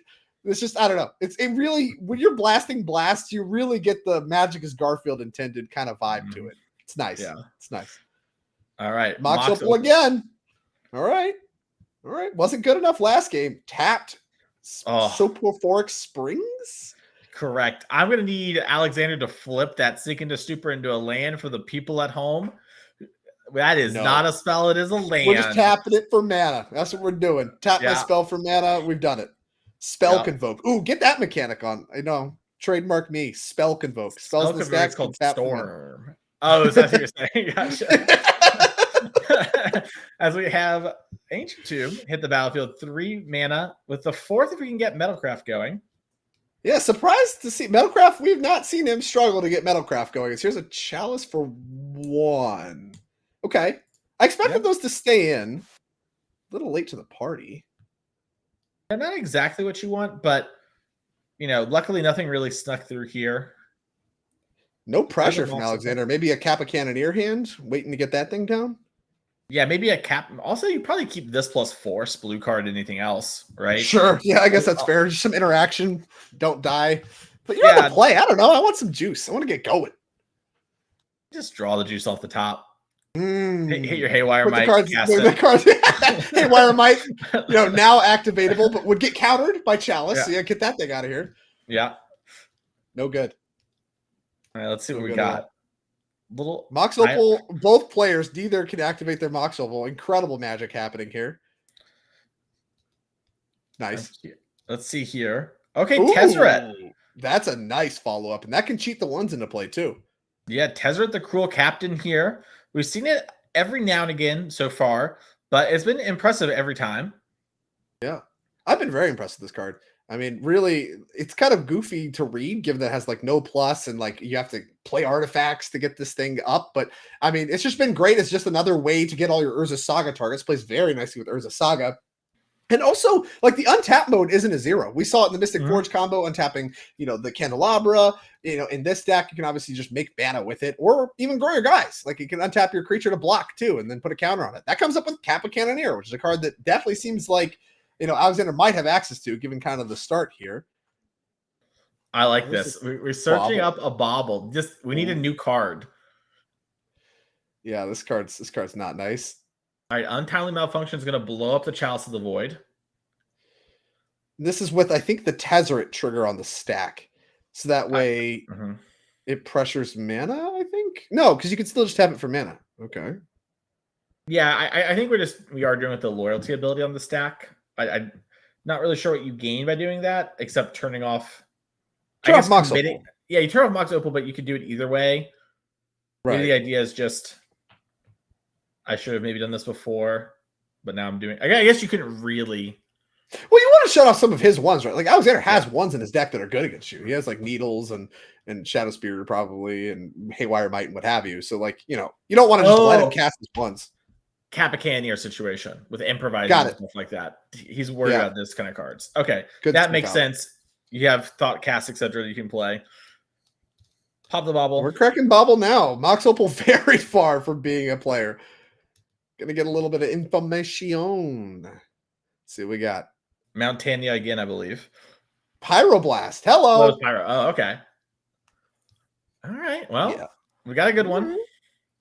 Need a land. If you're Drew, there's quite a good land. Great Furnace. There's a Pithing Needle. That can name the card in play. we're gonna demonstrate what that's naming very visually. This follow-up is Goblin Engineer. Now that we have Metalcraft, thanks to Great Furnace. Great Furnace, an awesome draw there for Drew. Yeah, really powerful. And that's gonna put Agathos in the graveyard. Now, notably, Alexander's Tezzeret will still go up in loyalty. The static ability isn't affected by Pithing Needle. So if we ever find an answer to the needle, we'll then have a Tezzeret that's going to be able to go off. Ironic, the ultimate on him, though, is actually just not that impressive, I feel like. Not certainly what you're playing it. Yeah, I feel like you play it as another tutor, and then sometimes it wins the game. Okay, well, Lotus Petal adds to the mana situation. We have Kappa Cannoneer now if we want it. Mana for it. 4, 5, 6. We have a Thought Cast instead, having to pay a little bit more than cheapest discount on that one. Is here's more zeros. Up goes the Tez. Very quickly going up in loyalty. Unfortunately, shut off thanks to Needle. You can see here too, if this Tezzeret wasn't under the needle, we'd be searching up another thing, right? Even just a Mishra's Bauble or whatever. See more cards, move through our deck more and more and more. Here's Ancient Tomb for turn. So much mana. Yeah, I have to imagine we just need some gas, and Thought Monitor is definitely gas. 1, 2, 3. 4 off on that one. So okay. Draw Tapping some mana. 2 more cards coming. I mean, this is the 8 cast power, right? Like, even underneath, like, not a lot of artifacts, we're getting a lot going. And Tormod's Crypt, good against the Engineer. Getting a read. Double checking. Yeah, just a little sampler real quick. Tell you right now, Haywire might looking pretty good.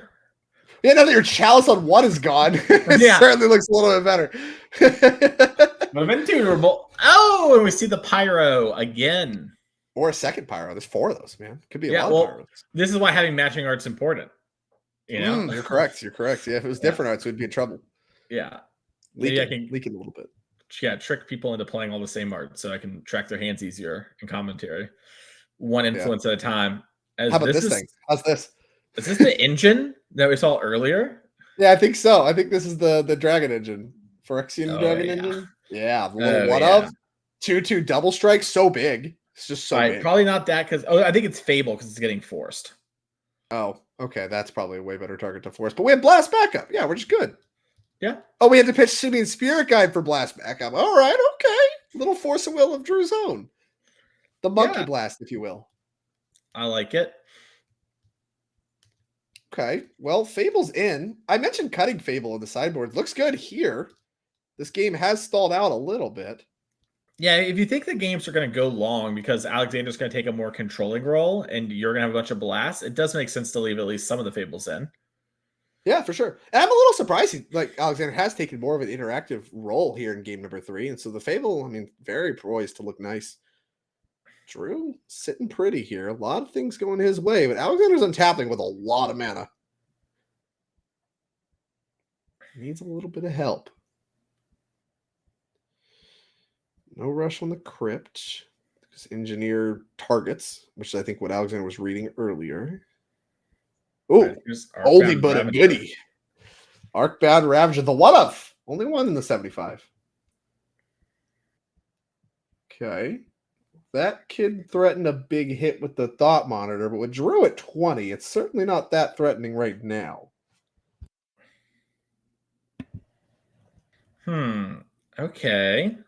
Also, very telling we tapped Ancient Tomb with access to all of this mana. What are we doing with the blue mana? We got more Thought Casts? No, we have Lava Spurt Boots.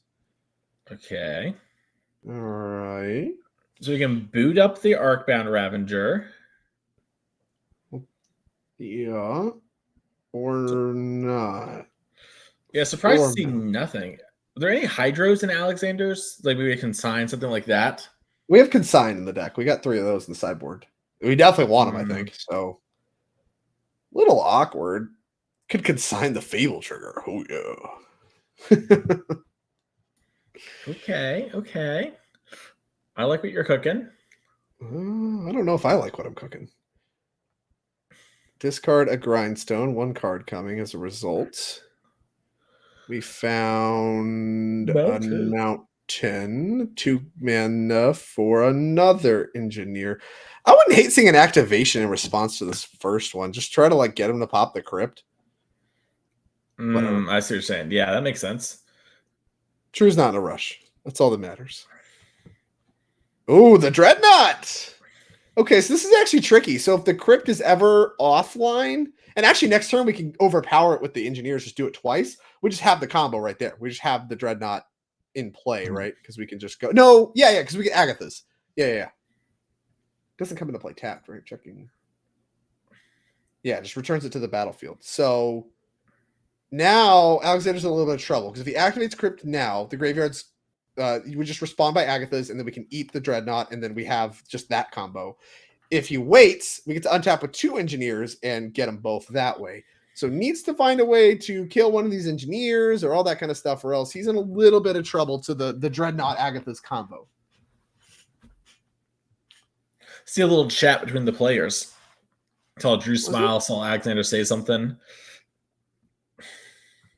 Cut from the same cloth, these decks. A lot of similar kind of decision points, assembling artifact combos or just critical massive artifacts or what have you. I think that leads to a certain level of understanding about the complexities of what's going on here. As Alexander has quite a turn in front of him. Arcbound Ravager always introduces just onboard mazes just out of the box. And then plus all the other stuff going on, all these, you can'ts.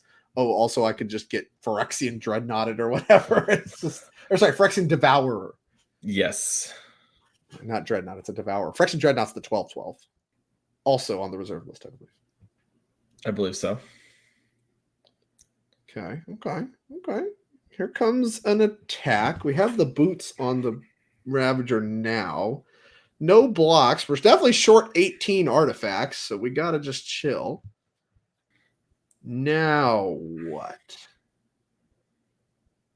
Dismember. Okay, that's actually good enough. We get to pay 2, go for the active one, and then if he responds, we get to crypt. If he doesn't, then we just have that same holding pattern of engineer plus crypt. So I think Drew has to just say okay, and he gets to wait until the Fable flips and is no longer summoning sick to copy Goblin Engineer, and then you get to present it again there. But that gives Alexander another turn or 2.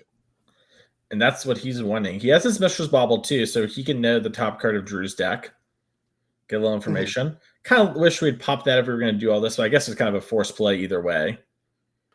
All right, yeah. You can't afford to get devoured, so you kind of just have to move there. So key dismember to have there. Tor wants crypt now. Crypt now. Okay, that's fine. Yeah, no need to wait. Especially if you know the top card's not a problematic thing for artifacts, which he obviously knows. He just bobbled. So yeah, this is totally reasonable.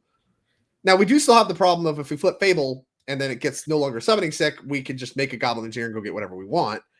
And with the draw being a Goblin Welder, that's one of the secret layer printings of Goblin Welder. Yeah, the selfie secret layer. Is that what it is? It's a selfie secret layer. Yeah, there are a bunch of Instagram-like posts of the goblins. Oh. Yeah. Okay. I thought you might like that one.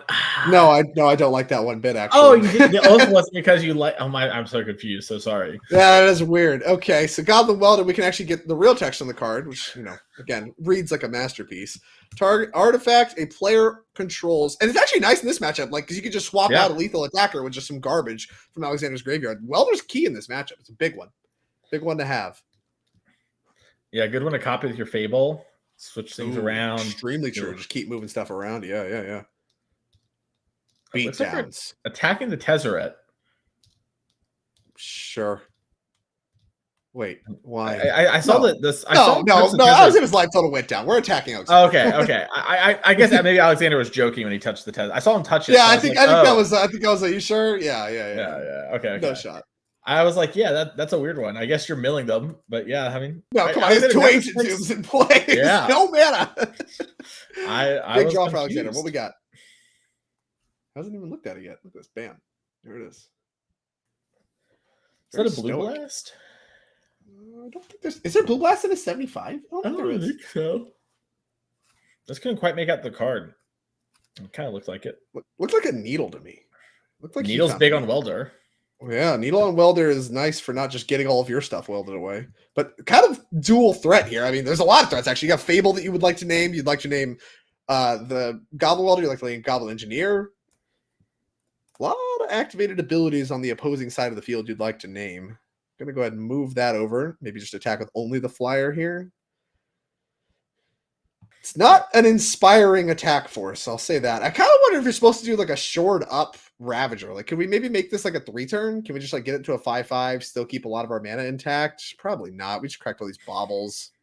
That's kind of what I was thinking about. I don't know if you sack even just the Opal and the Ravager to put it on there, that does put them Drew down to 9, and you're attacking for 4. I guess there's not much to really be gained. Yeah, it's not quite good enough. Maybe it'll be more appealing next turn, but yeah, it really feels like we're supposed to try to shorten the clock a little bit with this Ravager very soon, because she's dead on board.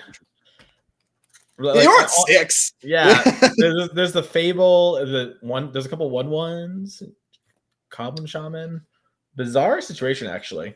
Yeah, this is really strange. I haven't seen a lot of this come up. And there's like a big artifact you can go grab, the Chaos Defiler. It's like a 5-mana artifact creature from the Warhammer set that like just terminates something on ATB. It's like FTK something. It's like huge though. It's like a 5/4 trample. And that would be a very problematic one to get welded in play and then copied with Reflection of Kiki-Jiki. So you got to kind of keep that in mind too. Yeah, I think Alexander really wanted to draw Shadow Spear here and just give himself a little bit of room. Because if you drew Shadow Spear, he could like play it, equip it to the Thought Monitor, and then kind of go all in on the Ravager. Then Ravager gets really appealing from there. Yeah. All right. So here comes an attack. We're going to go ahead and copy Goblin Engineer. So Welder is still named with Pithing Needle. So we can't weld away anything, and we can't get the Chaos Defiler back because it's too big. It's a 5-mana thing. Well, we can't get a Painter. Though. And we have a Treasure in play. Now. Do we have Blasts? Yeah, maybe. Well, that's even. All right. Opal out of here. Part of the cost. Trying to return Painter to play. And it is not in play. Yeah, it looks like we're maybe thinking about responding. I do see a judge behind in the feature bench area. Unsure if they just walked over or maybe a player did call to double check something. Yeah. Everything looks clean so far to me. Okay. Is the judge on their phone because they're looking up text, or are they just hanging out on the job? We'll find out in mere seconds, it feels like. Working hard or hardly working there? Looks like hardly working there for old Garrison as we get back to looking at the match here. Alexander, yeah. Don't blame him too much. Okay, so we're still navigating the stack. Now we're where? Okay, so I think what's happening is Alexander wanted to know which of these was activating. And then he's like, I'm using the token copy because the token copy has haste from Kiki-Jiki. And now we get to blast the needle, and that unlocks Welder. And yeah, that unravels the entire house of cards. Because then we can start welding away all the stuff that matters. All right, so you can sack it to the Ravager. Yeah, it's still gone, though. Welder's still unlocked, and Welder can be activated now. So we're going to get the flyer and give you some garbage. What's the garbage? Lotus Petal, probably? Yeah. Yeah, you have infinite mana, functionally, so let's go ahead and get rid of that. Chalice on 0 is pretty nothing burger. Probably actually bad for Alexander. Yeah, that's true. Yeah, Chalice is probably good, too. Either way, some good options, and you have lethal dialed up, right? You just get to, on your turn, copy another engineer, go grab Grindstone, put Grindstone in play, then rotate in some mana with the treasures, and then wham, dead. All right. Paying the ward from the Lava Spur Boots. Sure. Yeah. Got to pay that. Had the extra mana in spades. Yeah, this looks like it's going to be good enough. I don't know what Alexander's last card is in hand. I don't even know what it could be. I guess one of the things Alexander can do is he can sack this Thought Monitor to the Ravager, and then the card doesn't come back, right? Because they switch places simultaneously, as you pointed out to us. I don't know if that really matters, but it matters if it's like there's the Chalice and he's got a 0 and maybe is drawing to a force effect, but I don't think forces are good here. Equip Ravager, turn back to Drew with infinite things to activate. That copy should be gone because it wasn't on instep, it was in combat. Yeah. But that doesn't matter. He's probably just going to make another one. Yeah, I think they're just sort of, yeah. Yeah, so here comes another one that's going to find Grindstone. Then we can weld in the Grindstone so we don't spend mana, and then we have mana to win. Yep. It's the math I got. There's the Grindstone. It's looking to be lethal. Tell you what, these 4 Goblin Engineer, 4 Goblin Welder decks get really tricky, especially when there's artifacts you can weld away on the opponent's side of the board. This has been a strange game all the way down. Yeah, I feel like Painter is an underappreciated deck across the board, you know? It has a lot of play to it and a lot of power. Definitely, and it used to be viewed as just one of those like turbo Blood Moon U decks, like because it used to just like power out Blood Moons with like Soul Lands and stuff and Simian Spirit Guides. It doesn't really do that anymore. No Blood Moons in the main deck at all. One maybe in the sideboard, two in the sideboard. It's not really what it's about. Now it's just kind of a grindy, fairish deck. Yeah, it's like a combo fair deck. What more do you want? Just like the Dimir Reanimators and all that stuff. A lot of different flavors of fair combo to do here. Here comes the Grindstone being engineered or welded. Oh, but here's Macabre! Okay, so Macabre's pretty huge. You can respond though with the welder because there's one. Yeah, we have more welders, but do we have enough mana after that? Well, yeah, you can. The welder doesn't cost mana, right? So it's the same. Sure. We used the engineer just now, so now we have the welder, which doesn't prefer you, and then we're in the same spot. Yeah. Yes. And now that effect fizzles because the target's already in play. And all our things are tapped, and now we activate Grindstone target you, and you have no things to shuffle your graveyard back in, so you will have no more deck. Yep. And Alexander's going to pick up the cards there. 4-1 there for Alexander. Great run so far. More Magic left to play with 2 rounds. And Drew Otto, congratulations, going on to 5-0. Should be in a really, really strong position to be in our top 8 if everything goes sort of by the books from here on out. But Drake, speaking of by the books, you and I need to call it for today. It's been great commentating these last 5 rounds of Legacy for you, but we got to tag in and let some other people have some fun. Yeah, it's been a lot of fun. Really got to see the whole range of Legacy across even the 5 rounds I got to witness. You got to see some of the explosive, busted draws from some of these decks. You got to see some of the decks that are looking for explosive busted draws really start to grind with each other. And of course, my favorite, some classic, Tameo Days Wasteland type Magic. So a lot to offer. Legacy still remains my favorite format. It's been a lot of fun to watch. It's been a lot of fun to be in the booth with you, Mason, and I can't wait to watch the rest of the rounds as the day progresses and we crown a champion. Yep. Well, stay tuned. We'll be back with round number 6 in just a few minutes. Bye, everybody.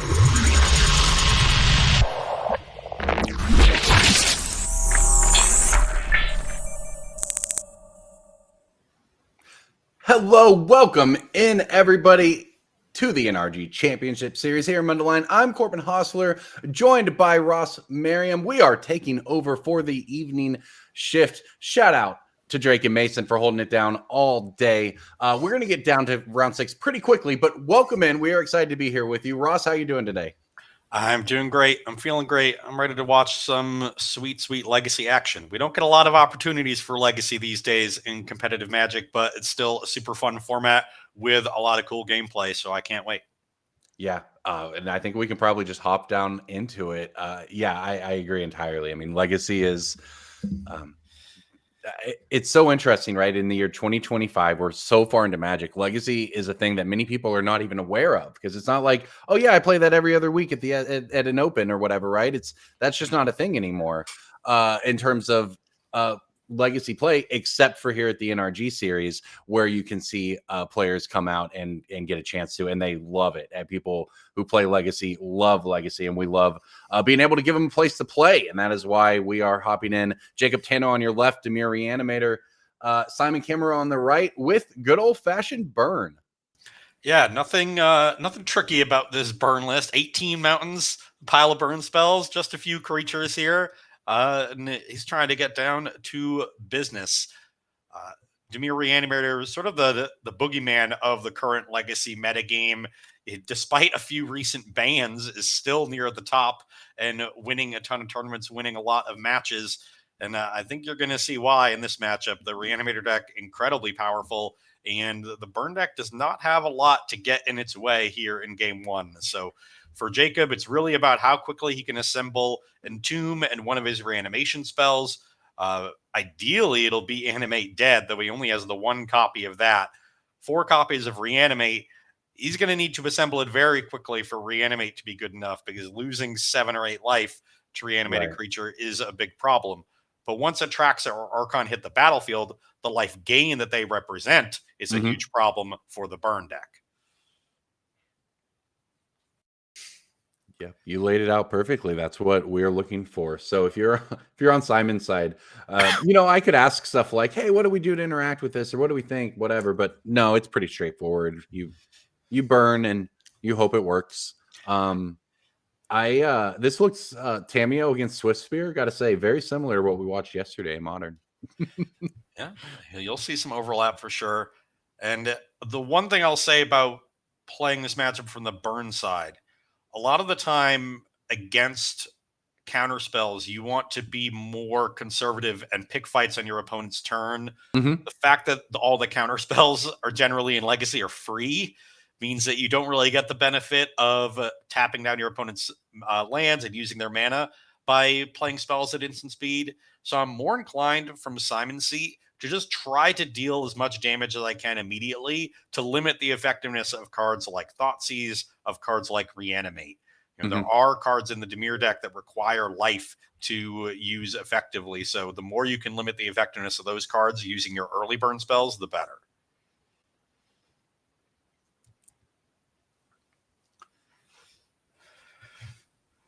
And All right, well, here we go. Yeah, with the Entomb and the Archon. So pretty much just, goldfishing according to plan for Jacob, right? You've got you had the Tamio, easy transform. Now we have Entomb at 9 life. So you feel, I guess, probably pretty safe here. Well, you feel safe because I can see Jacob has the one Animate Dead in hand. So Animate Dead on this Archon should be game over immediately. If you had to reanimate it and go to 1, that's a much trickier situation because Simon could have something like a Fire Blast and you can't force a will it. You'd have to have a day's backup. And even if you didn't have Fire Blast in response, the Archon is just putting you to 4. Exactly. And now you could, Simon could untap and have multiple burn spells and kill you from 4 pretty easily. So that's the difference between having the one Animate Dead and needing to go for a Reanimate. The Animate Dead coming in clutch for Jacob here in game 1. It should lead to a very straightforward victory. Yeah, that was a great call out. That was the difference. It seems 2 mountains in play for Simon. I mean, I guess if you play Burn and Legacy, you know what you're in for, right? You know that your opponents are going to be doing all of the sweet Legacy things. And look, I'm not to say that Burn isn't a sweet Legacy thing. Casting Fire Blast is certainly very fun, but you are at the mercy of your opponent Animate Deading an Archon of Cruelty on turn 3. Yeah, and you really trade when you're a burn deck on your consistency. Say, I'm never going to beat my opponent's best draws, but I'm going to beat all of their 70% draws because I'm killing you turn 3 to 4 every single game. Yeah, Fire Blast, of course, being the burn card you see in Legacy that you don't see in other formats. And obviously makes a huge difference. You saw just how much Lava Dart made a difference to Modern when that was put into Modern, just giving those prowess decks the ability to cast a free spell that translated to damage via prowess, or I guess you could point Lava Dart upstairs, but just sort of the power of the free spell in a deck that was already very quick. And Fire Blast is the Legacy power version of that. Now, obviously, it wasn't quite good enough to get there this time, we think, but the Archon gets that attack trigger as well. So it's another shot of life gain. Nice ponder here by Jacob, I got to say. Yeah. At this point, if you're Jacob, the one card you have to be wary of is Price of Progress. And the Wasteland actually does a good job here. Jacob, as long as it leaves that untapped, can Wasteland one of his own duels in response and make sure he doesn't take a huge pile of damage off of one Price of Progress, which is the one conceivable way that Simon could steal this game at this point. Yeah, Price of Progress plus Fire Blast type stuff would be, and that may be why you didn't see him, even though it's over and it's 99% over or whatever, but it's like Simon's going to chase that chance, and why wouldn't you?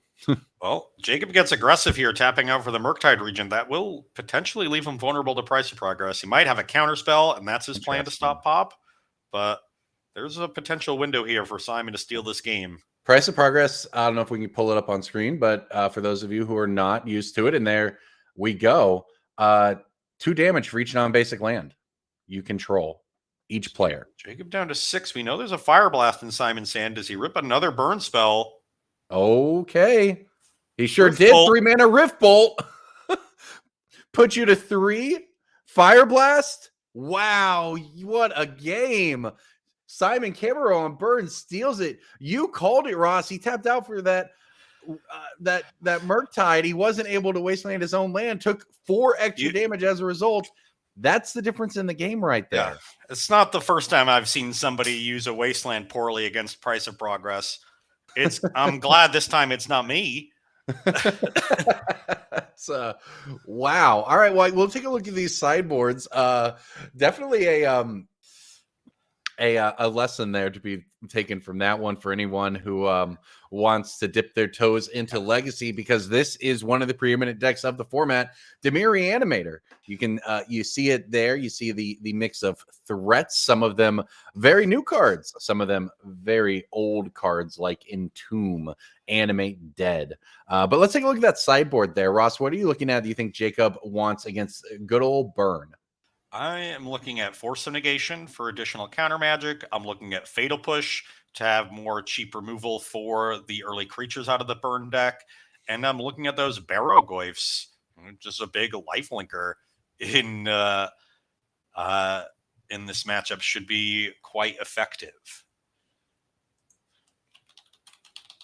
Yeah, plenty of options there. And again, the deck has life gain built into it once you do your thing. But it is especially unfortunate considering, you brought up the 4 reanimates versus just the 1 animate dead. And to lose a game where you had the animate dead is not a perfect start there for Jacob. Both of these players, remember, 4-1 playing hoping to top 8 later today. So let's go ahead and take a look at Simon's sideboard here on the Burn deck. That's a lot of mountains, nice and straightforward. Love it. Wait, not even any like Ramanap ruins or anything. Okay. No, you need mountains for Fire Blast. So yeah, you sure just do. gotta play straight up. Well, what do we want here against Reanimator? Obviously, it's a matchup you prepare for, and that might explain why you see black cards and to a lesser extent, maybe not the blue cards, but definitely why we see the black cards in the mono red deck. It's interesting here because ostensibly your opponent is this Reanimator deck, and you have a bunch of Graveyard Hate in the sideboard. Fairy Macabre, Surgical Extraction. You could bring in 5 Graveyard Hate cards. But now it comes down to how much Simon knows about Jacob's list. He almost died to the 1 Animate Dead, but does he know it's the only Animate Dead? Right. How many Animate Deads does he think there are? Because if his opponent's relying on Reanimate that much, you don't actually have to worry about Reanimate past turn 3 or so. So it's really only a turn 1 and turn 2 Reanimate, and you may not want to bring in that much Graveyard Hate. Maybe Jacob decides to cut a lot of his reanimation package and rely on Barrogoyf as his way to lock up the game, his source of life gain. So it's not at all as straightforward as just bring in the Graveyard Hate because of the specific way Reanimate gets punished against Burn. Yeah, little quirk of the Legacy format. Well, we'll see which way he goes here, and he's got to feel good about taking game 1. I mean, I guess that's a story you take home with you. Hey, I went to the NRG series. I'm playing Burn. I beat an attack from a Archon of Cruelty. Like, that's impressive. I'll give it to him. And that's and it could be more, because if he's able to pick up this one, he'd be moving to 5-1 with just 1 round left to play. Would Simon or Jacob, if he's able to get back in this. So we'll see how things start off. Jacob is going to be on the play. Both players keeping, and here we go.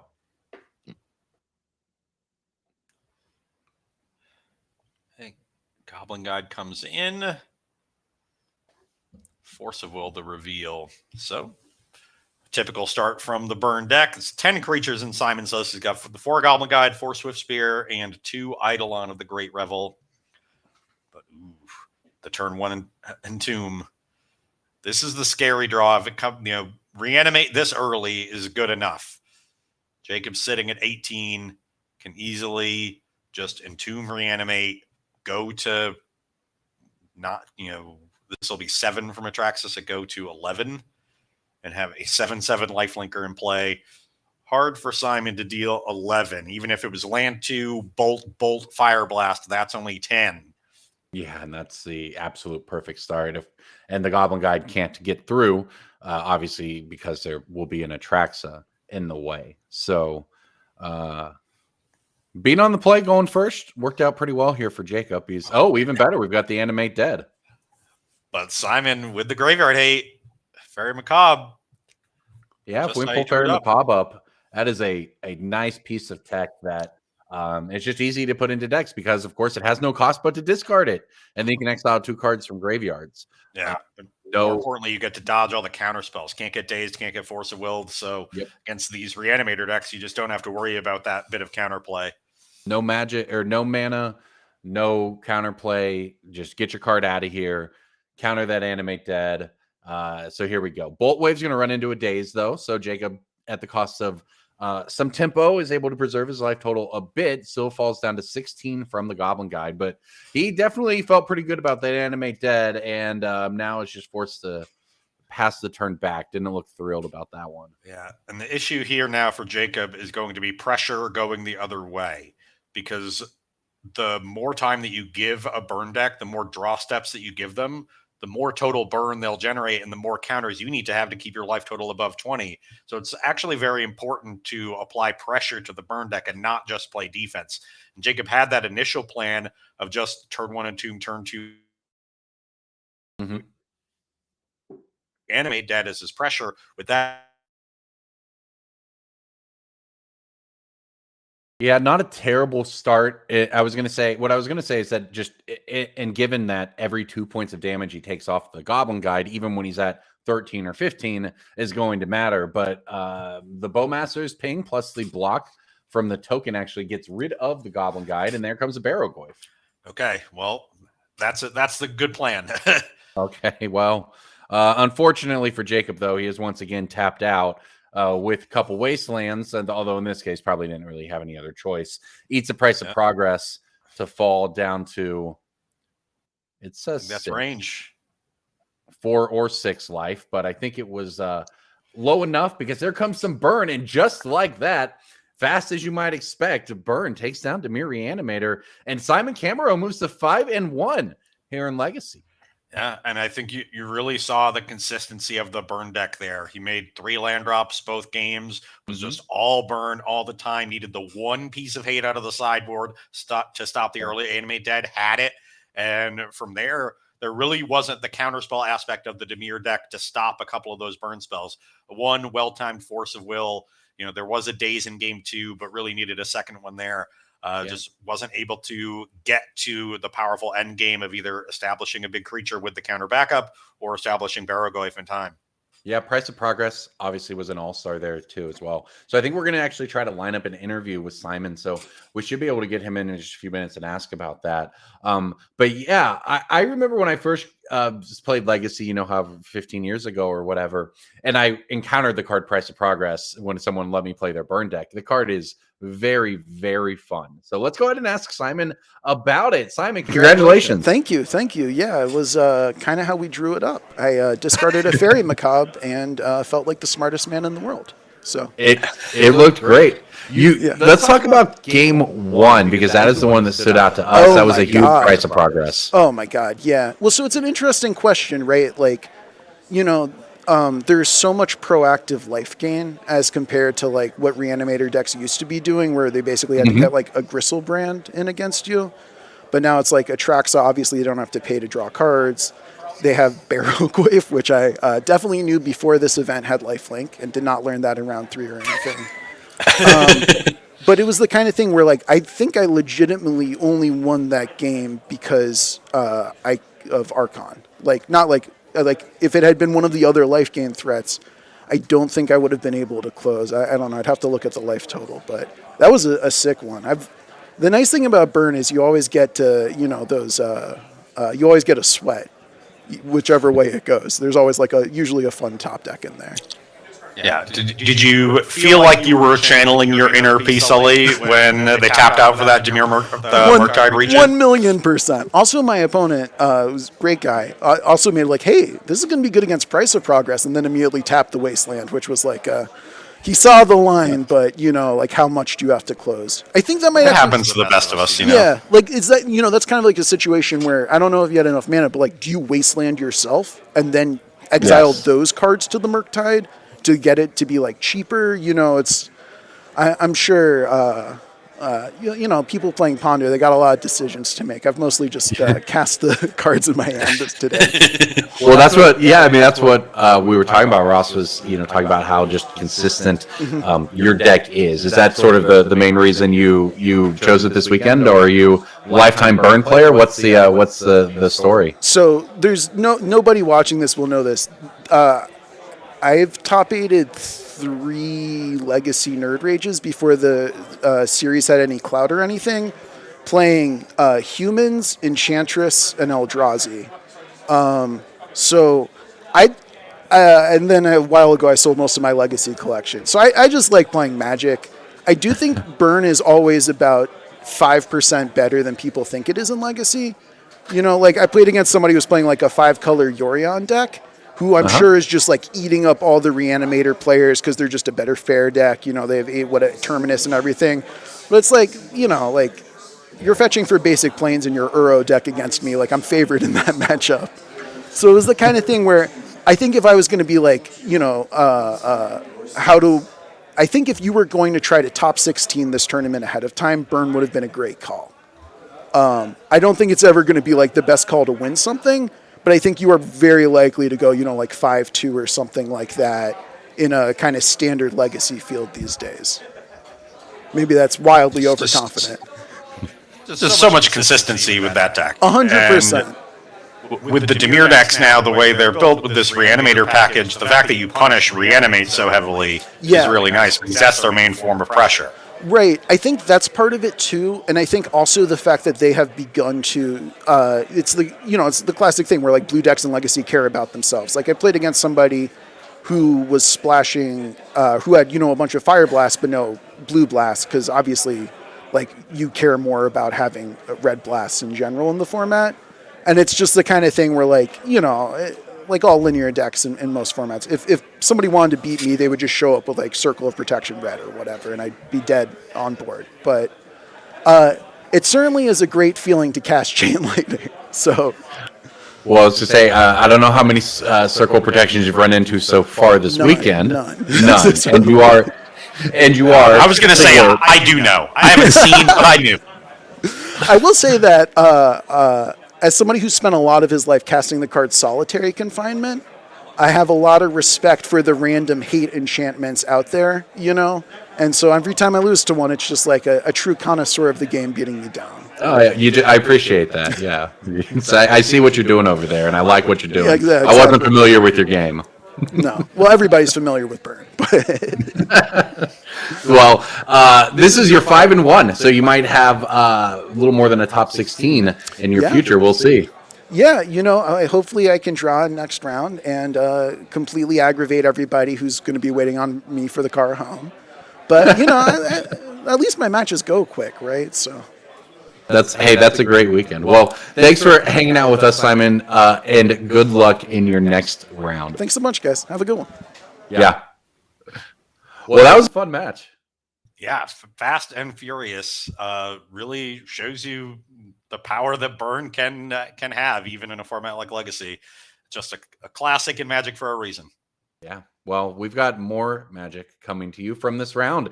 Here we go down to a time-shifted match, round 6. Sean Gallagher on your right with Jeskai Control, and Gustav Linner on your left with, speaking of classic Legacy Magic, Cephalid Breakfast. Oh, yeah. Gotta love the Cephalid. Deck is so old that, the archetype is so old, Cephalid Breakfast is, that it got in before the Wizards' crackdown on fun deck names, of which I may or may not have played a role. But I got to say, I love Cephalid Breakfast. There's a lot of Legacy deck names that survived that purge. Not a lot of them are particularly competitive, but Cephalid Breakfast. Yeah, it's fun to see Cephalid Breakfast back, though. Another turn 1 Tameo. Seen a lot of that this weekend. This one is also going to bite the dust. And protected from a counterspell by that Cavernous Soul, so I imagine that is naming Wizard. Important to remember that, since that will also protect Nadu and Cephalid Illusionist, but not Nomads on Core. Yeah. So, yep. Good call, Wizard. So we'll very briefly, Cephalid Breakfast is, for those who are not familiar, it is a combo deck. It also involves Nadu. It will draw through its deck. We can walk through it when and if we get to it, because Jeskai Control via Sean Gallagher on your right is just going to try to prevent Gustav from ever actually putting together that combo, which can come out extremely quickly. Yeah, as early as turn 2, and there you see one of the combo pieces for it in Shuko. And now a Cephalid Illusionist that is not able to be countered. Okay. The one thing that Gustav has to be wary of now is a counter spell on the win condition. And I do not see any Cabal therapies in the deck. So if he wants to go off, it's into the face of a potential Force of Will or Daze by sacrificing creatures to flashback Dread Return on the one copy of Thassa's Oracle. Yep. The classic, as I said, we'll describe it when and if we get to it. Well, I guess here we go. Yeah. 3 cards at a time, because the Shuko can just continuously target the Illusionist. And when the Illusionist becomes a target of a spell or ability, you mill 3. So Gustav is milling his deck, which allows you to then put 3 Narcomoebas into play when they get milled. And they go directly into play. And then you're able to flashback Dread Return from your graveyard by sacrificing 3 creatures to bring back the win condition of Thassa's Oracle. Yeah. Only 2 Narcomoebas in the deck, but that's fine since you have a couple of creatures in play when you're executing the combo that can go away at the end of it anyway. Yeah, yes. So, Gustav, I'm not sure if he's what we're thinking about here exactly. Unless it's... He's left a few cards in his library, and I was wondering where the Memories Journey is and the Dread Return. It looks like he needed to get all the way to the very end. Yeah, that's what I was wondering about as well. But hey, here we go. So, okay, we're gonna. Then he just passes the turn. Send the turn back to Sean. Okay. This is interesting. So we have to upkeep Memories Journey. Sean will brainstorm in response, so that's going to transform Tomio. Not that that matters much. Notably, Sean didn't have a second land.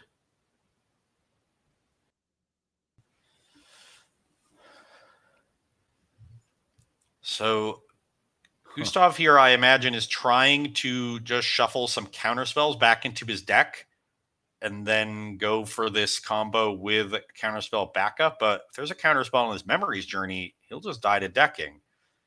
And if there isn't a counterspell on Memories Journey, then he likely knows there isn't going to be one for Dread Return. Right. It is a nice move by Gustav, right? To be, obviously, he's at least got some experience comboing with this deck here and trying to figure out, okay, well, it's not just about executing the combo, because just because you've sort of done the Shuko thing doesn't mean that you've won the game. So he good to keep that counter spell line alive, which is what he does. So now he gets to go for this in a much safer way. Yeah. So he puts 3 Force Wills back into his deck, draws one of them, now has what looks like Nomads Encore, Swords to Plowshares, Force, and a card I can't quite make out. But I imagine it is a blue card.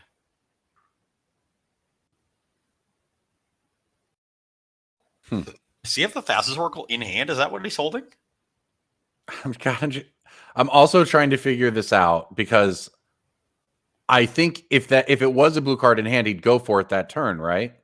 Yeah, I would imagine. So if maybe he needed maybe he had to put Force and another blue card on, right? If you somehow just have Thassa's in hand.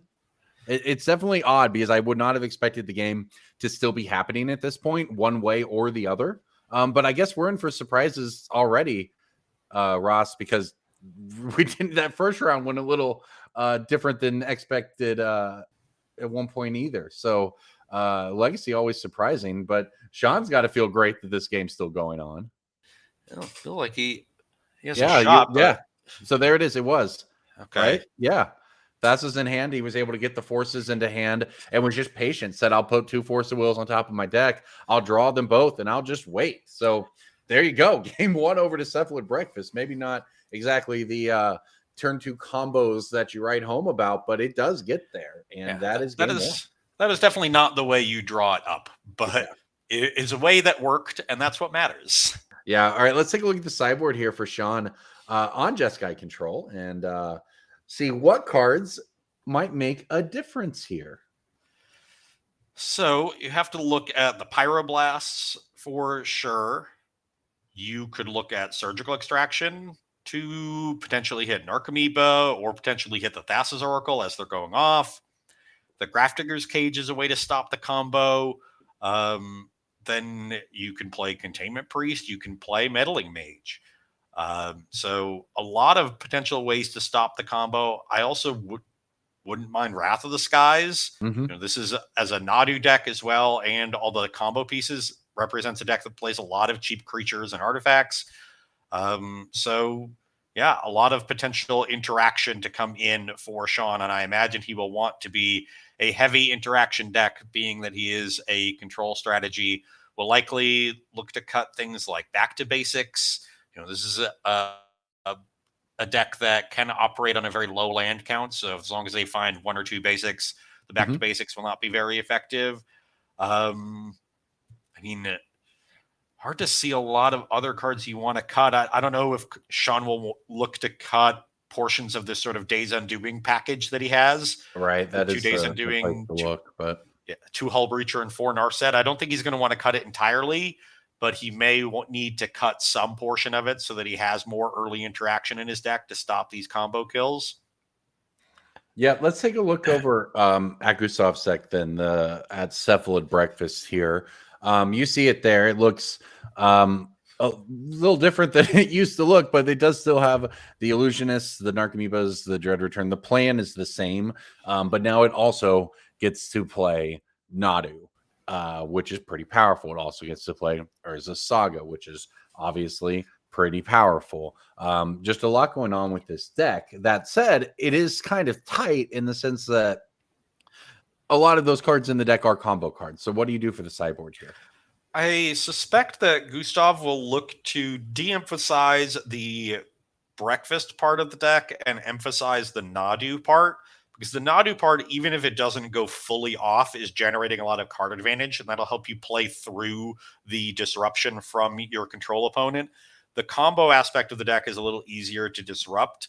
So while, again, it won't be cut entirely, I think we'll see some of the combo pieces get trimmed in favor of some, more counter magic or answers to hate. I like the Flusterstorm. I could see Prismatic ending if you're worried about permanent-based hate. Force Negation's a little awkward because it doesn't protect your combo all that well. But we'll see exactly what kinds of disruption that Gustav wants in the matchup. But he has plenty of options there in the sideboard, and I think it'll come in at the expense of some of the combo pieces, as well as maybe some of these Swords to Plowshares, because you don't care that much about creatures. Yeah, that one certainly some easy cuts there, it seems like. So, okay, let's take it on down then to game 2. Here in round 6, both of these players at 4-1 live for the top 8. So Jeskai Control going to start it off with a Ponder on turn 1, Basic Island. I watched Sean yesterday play, if I recall, pretty deep into the tournament. Today, deep again, Jeskai Control. He's a control guy, These control players, they can't help themselves. Well, it's certainly a choice to look at Legacy where you can do whatever you want and say, I don't want to do anything. I just want to stop everyone else from doing stuff. That is a choice. Oftentimes, it's the more controlling blue decks that end up being favored against the traditional sort of Days Wasteland blue decks. Mm-hmm. You play a little bit better mana, a little more card advantage, a little more early removal, and you give yourself the advantage there, but you do make yourself weaker against combo decks. You don't have as much cheap disruption. You don't have as much pressure. And so that's where you take your losses. And now Sean, up against the Cephalid Breakfast combo deck, may be regretting his choice a little bit. Yeah. Remember the winner going to 5-1. I would assume that they would hope to then draw in. I don't want to speak to the tournament math that I haven't seen, but that often is the case. So this is a huge match for both of these players. And of course, for everybody who came out to play in this $2.5 thousand trial for Legacy at the NRG Series. We had a 10K Modern yesterday. It was a ton of fun to watch. Very diverse top 8. We got to see really everything Modern had to offer. And today it's fun to get to watch sort of all the corners of Legacy. For those of you who have been hanging out with us all day, you've seen a lot of different ways to play. And here we are with 2 more just very diametrically opposed just ways of playing the game. Crazy cards from many different eras of Magic to play convoluted combos, or, you just play the cards that stop all of that. So really a lot to offer. And here we go with some of that, because Teferi is going to run into, I believe that is a Pyroblast. It is. And Teferi would have shut down quite a bit from Sean. Yeah, very important one for Sean to stop. And he finds one of his copies of Days Undoing. Okay, has it set up with the Narset for next turn. So what can Gustav do on his following turn here? Yeah, and Sean finds a Ponder here. And yeah, doesn't actually go for it, though. Just passes back. So Gustav, we saw representing another Pyroblast. Yeah, we saw a quick hand in game 1. Not so much here. So the white card is what Gustav leads with. But of course, you'd called it. Pyroblast is going to nail that Nadu, but days for Gustav. Okay, and now Gustav will get 4 cards. You can target each of his creatures twice. There's the Shuko. Doesn't find any lands, but finds a Force of Will. And you can draw another 4 cards on Sean's turn, because Nomad's on core. You can activate at instant speed, and the Nadu resets at the end of the turn. And this is a whole different angle to the deck, where it isn't just flip my deck into my graveyard, combo, you're dead. This is, I don't want to use this term incorrectly, fair Nadu-ing, right? Like this is kind of how the card was meant to be used. This is as fair as Nadu gets. Yeah, and in the sense that it still fills Gustav's hand with counter magic or anything he wants to interact. It's not just a all or nothing combo or lose. It's even in the games where I don't have a 100%, maybe I've got 75% of things going on, he's still getting value out of it. Exactly. And now he has the Force of Will to stop Days Undoing from Sean. Notably, the Nadu trigger puts cards into your hand. It's not drawing cards, so the Narset doesn't stop it. He gets to go off in the face of this Narset, and if Sean can't protect his Days Undoing here, things are only going to get worse turn after turn, with Gustav drawing 4 extra cards, and then every creature he adds to the battlefield represents 2 more cards per turn, really 4 more cards per turn cycle, because once again, the Nomads on core can activate on both your turn and your opponent's. So this is a snowball that will quickly grow out of control if Sean cannot stop it from rolling down the hill right now. He's going to try. Taps a white mana. We know what that means. Swords aimed at Nadu, but we're going to activate in response. So before any choices. Ghost Vacuum? I can't tell, to be honest. So now Gustav going to use up his other Nadu triggers, draw 4 more cards. And then Force of Wills, because of course, why not see what you draw first? But now this may leave him vulnerable to the Days Undoing, which would, still leave the Nadu and yeah, he can Nomad's just on core he can reload to an extent anyway.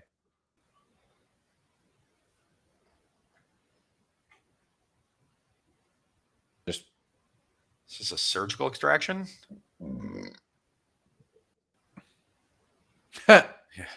I think it was, and they were Fairy Macabre his own graveyard. So it looked like surgical extraction on Force Will. This is Sean trying to get his Days Undoing through.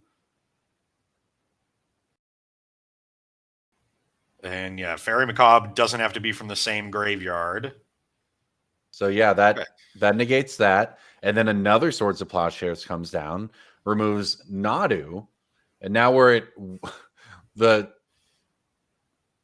Encore and the Narset at 1 counter. It's a Ponder to reload for Sean. This has been a very interactive, very legacy-filled turn. I'll say that. Yeah. A lot of things happened here on turn 4. So Sean valuing his ability to take Gustav off of Nadu over resolving the Days Undoing. And unfortunately for him, he's going to lose his Narset unless he can find an answer to the Nomads Encore. And that'll make the Days Undoing much less threatening next turn. Though, with Gustav way ahead on cards, a draw 7 is not the worst thing to play. Sean will certainly benefit more from it than his opponent, even without a Punisher in play to go with it.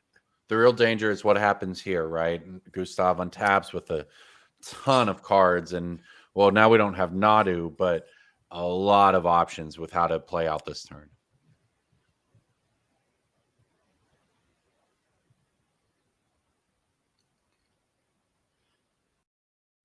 Okay, double Shuko to start. Attack Narset. Narset does fall. Nothing there. Perhaps the least threatening cards for Gustav to play. Just all of his combo pieces of one particular type. Yeah, and just a Ghost Vacuum. So very weak turn from Gustav, given that he's seen 8 extra cards. Sean has to be breathing a sigh of relief.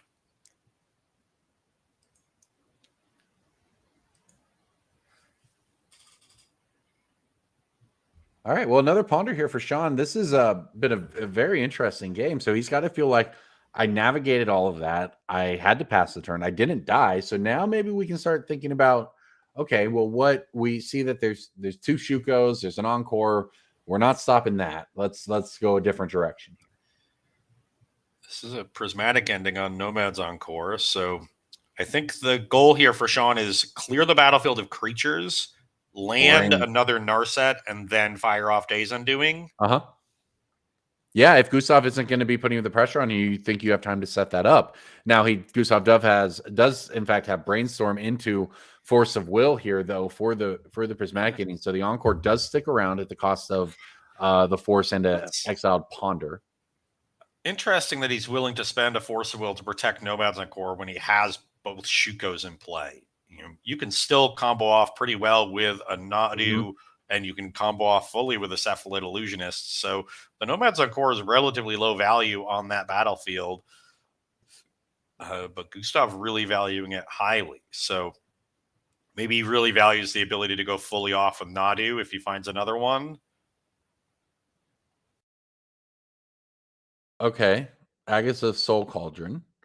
We know what this card does in various formats. I'm not sure exactly what it's going to do for Gustav in this game, but very powerful card in the deck.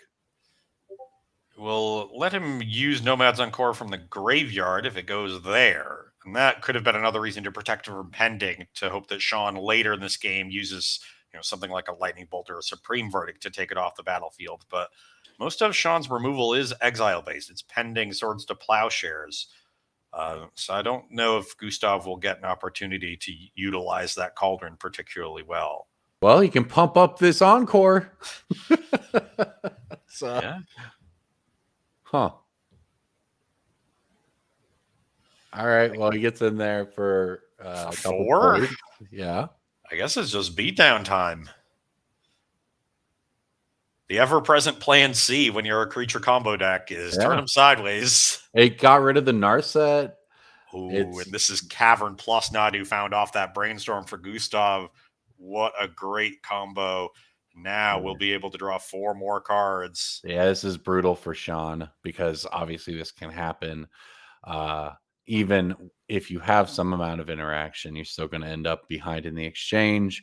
Just found good a pile of find removal. So no more threats found in those 4 cards. 3 removal spells in a land. So looks like he has become a much fairer deck.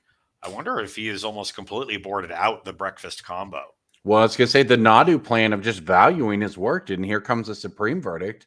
But again, he's just ending up a ton of cards. I mean, it looks like Sean's down to 3 cards in hand, and I don't know exactly what Gustav's at, but between the Ghost Vacuum and the Soul Cauldron, there's also he's got 6 mana to activate it if that's where we got, but he's just got so many cards in hand that the Wrath is just really a speed bump. Yeah, he finds another Nadu off the 4 cards he gets in response to the verdict using Nomads Encore and Nadu. Also finds an Urza Saga. That represents 2 constructs, which are quite large at this point because the battlefield has 2 Shukos, a Ghost Vacuum, and a Soul Cauldron. So by the time those constructs attack, there'll be 7/7s. And Gustav doing a great job of just grinding through all the removal, using the Nadus to draw cards and keeping the threats coming so that Sean Gallagher has never really had a moment to breathe. And the card he has to be looking for now is Wrath of the Skies. Yeah, that is one of the few ways out of this one. Down to 9 life, I guess, if his life total has continued to dwindle. But with Nadu around, it seems like this game may be going in a different direction. But all right, here we go. We're going to Swords to Plowshares, Nadu. That's going to get some activations. And looks like at least one force picked up there. Yep, and there it is. Force of Will to take care of that.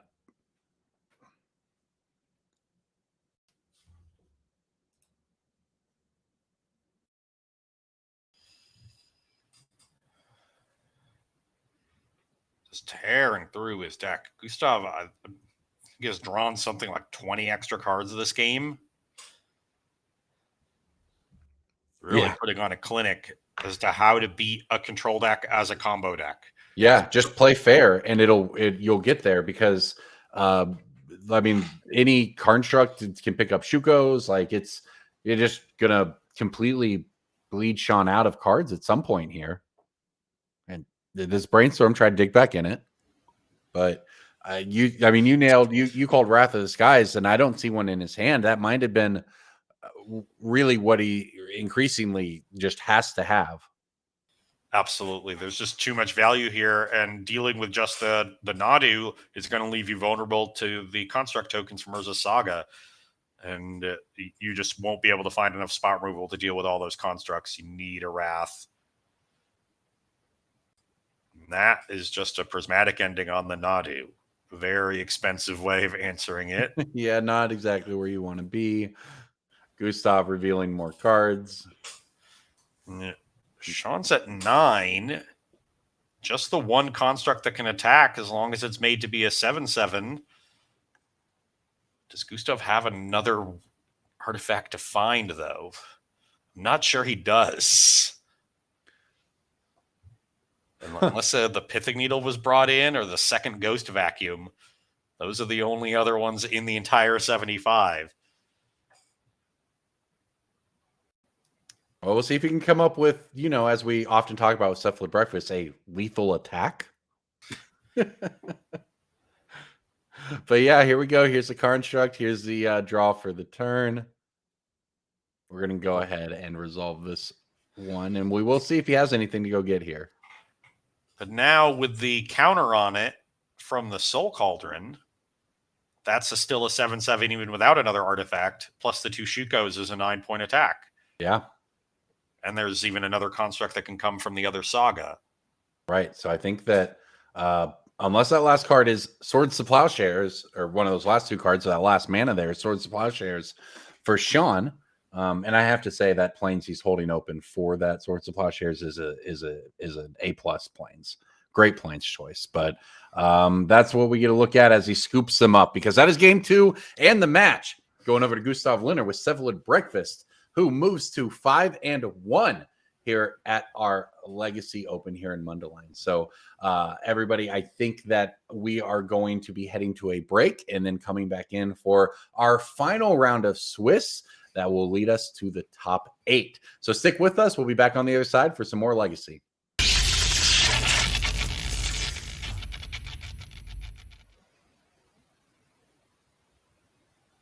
Hello, everyone. Welcome back in. I'm Corbin Hostler, joined by Ross Merriam, and we are here to take you through the evening of Legacy. We thank you for spending your Sunday afternoon with us, and we are heading into round 7 of our tournament. It is the last round of Swiss, so this is the round that makes or breaks the top 8 for our players. Some of them have been fortunate enough to just reach across the table, get a handshake, and lock their spot already, but many players with work left to do. Yeah, and we're going to take a look at some of those who have been putting in work this weekend. We're going to look at the leaderboard, specifically the season 2 leaderboard for the NRG Championship. You can spot some of those players on there. The ones in orange, you'll see Harrison Canford, Jacob Cup, Jake Conan, Grayson Nimitz. They're already qualified for the 2025 NRG Championship. Other players on this list want to be. So we saw Ryan Hayes make a big run yesterday. See 65 points right there. Casey Ryback also made it into the top 8 as the Roger Suleiman yesterday, or into the, at least I know both of them made the top 16, but they round out our top 5 at 45 and 43 points respectively as we round out the list there. Garrick Alford, I know just, I believe, drew in this tournament, so we might see him later. So a lot of big names on here on the NRG circuit. And in fact, let's check in on how some of them are doing and our players to watch. You see Garrick Alford there at the top at 5-1, as is Joseph Geards. Both of them looking very good to top 8, depending, of course, on how things break. Going on down the list, Alden Cates, Casey Ryback, Ryan Hayes. Good runs yesterday, today, 3-3. Samuel Clayton, 2-4. Raja and Will, they dropped. But these are the players we have been following. And it turns out that we're going to be following them throughout the day a little more because some of these players, namely Garrick and Joseph, are doing very well. But for now, we're going to head down into round 7, where we're going to watch one of them immediately. It turns out here's Joseph Geards, Demir Reanimator, Nathan on your left playing Demir Reanimator as well. So we've got a mirror with top 8 on the line. A big match for Joseph. You saw him near the top of that season 2 leaderboard with a lot of the other top names having a tough day today in Legacy. This is an opportunity for him to pick up a huge number of points, climb that leaderboard, and secure his spot at the NRG Championship. So huge match for him. And for Nathan, really just wants to get into the top 8. There's still a lot on the line, even for the players who aren't on the leaderboard as well.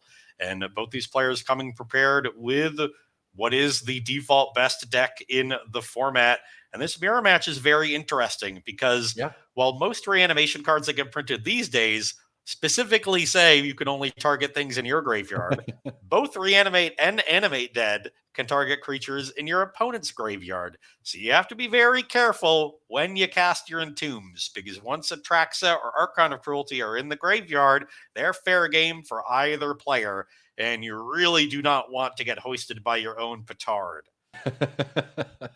That certainly gives some play to the matchup. It really makes it so do you obviously both players are just going to go dueling Tamios here, but it sounds like it's a thing where you want, I say that, in fact, we're going to fight over this instead. Joseph is going to daze away Nathan's Tamio, and that's going to work. So okay, Tamio advantage over to Joseph. What I was going to ask is if that means you want to try to just go Instep and Tomb Reanimate and just hope it works, or if you want to try to sculpt out and be a hand and be the reactive one. Where do you think that kind of falls in this mirror match? Well, you want to do both. So you don't want to Entomb Reanimate very quickly unless you have a very specific hand that has a lot of backup.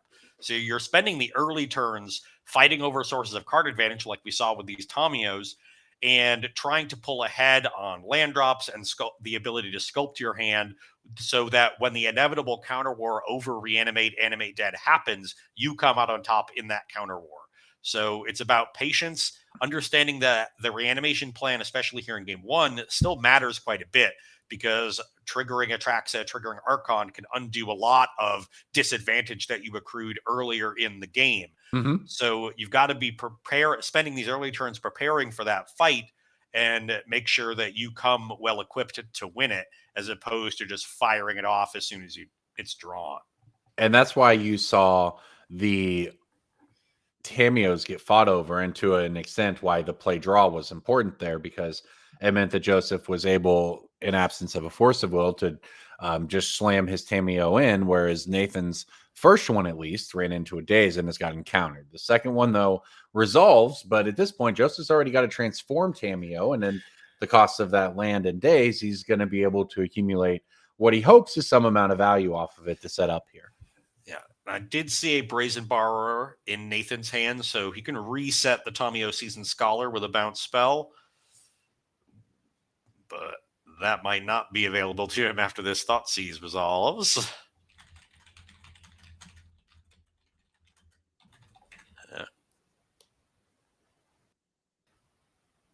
Yeah, Thoughtseize is certainly a way to force the action. And Nathan says, okay, fair enough. Here, this is what I've got. A Murktide, a Brazen Borrower, an Animate Dead, a Tameo, and some kind of Invocation. Not sure what that last card is. Yeah, very important what it is. It could be something like a Tomb, it could be a Thoughtseize. And the differences there definitely impact Joseph's decision. Well, Joseph's certainly thinking about it. It's a big decision, obviously, both of these players playing with top 8 on the line, we think. Nathan is 4-1-1, so it's a little less straightforward, whereas if Joseph on the pair down here wins, he goes to 6-1, and then all of a sudden has a great seed in the top 8 as well. So truly, obviously, a lot on the line for both players here. It makes it a really momentous Thoughtseize.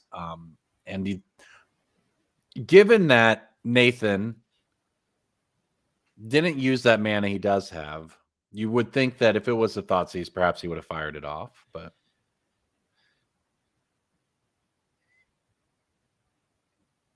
well, whatever it is, it It's appears to be the gone take now. for Joseph. That does leave the Brazen Borrower behind.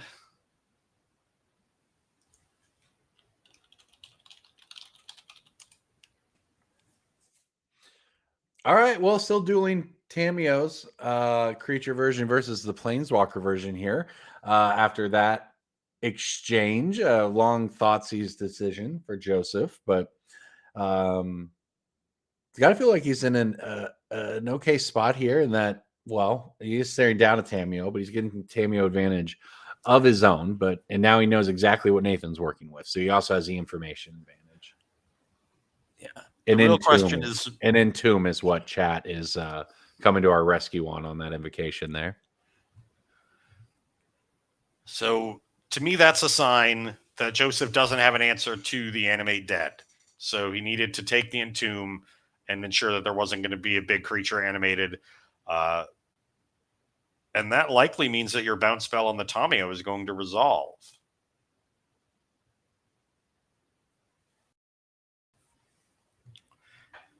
Yeah. All right. Well, let's see what he opts for here. Starts off with the attack in the land, of course, gets the clue token. And there it is. The Brazen Borrower, you called it. It's going to reset Joseph's transform Tameo and try to swing some tempo advantage back over to Nathan. And that's why we're going to fight over this with the Force of Will from Joseph. So there was the Force of Will. Nice foil ponder from Lorwyn, the fish ponder. Shout out. All right. Well, that exchange again, both players you are mentioning, or sorry, as you mentioned, are really valuing their Tameo quite highly because all the card selection and advantage that comes about when they do get around to reanimating. Because as it turns out, for the reanimator mirror, there's been no reanimating thus far. There's not even been an attempt to reanimate thus far. Well, there would have been if not for the Thoughtseize on the Entomb. That's for sure.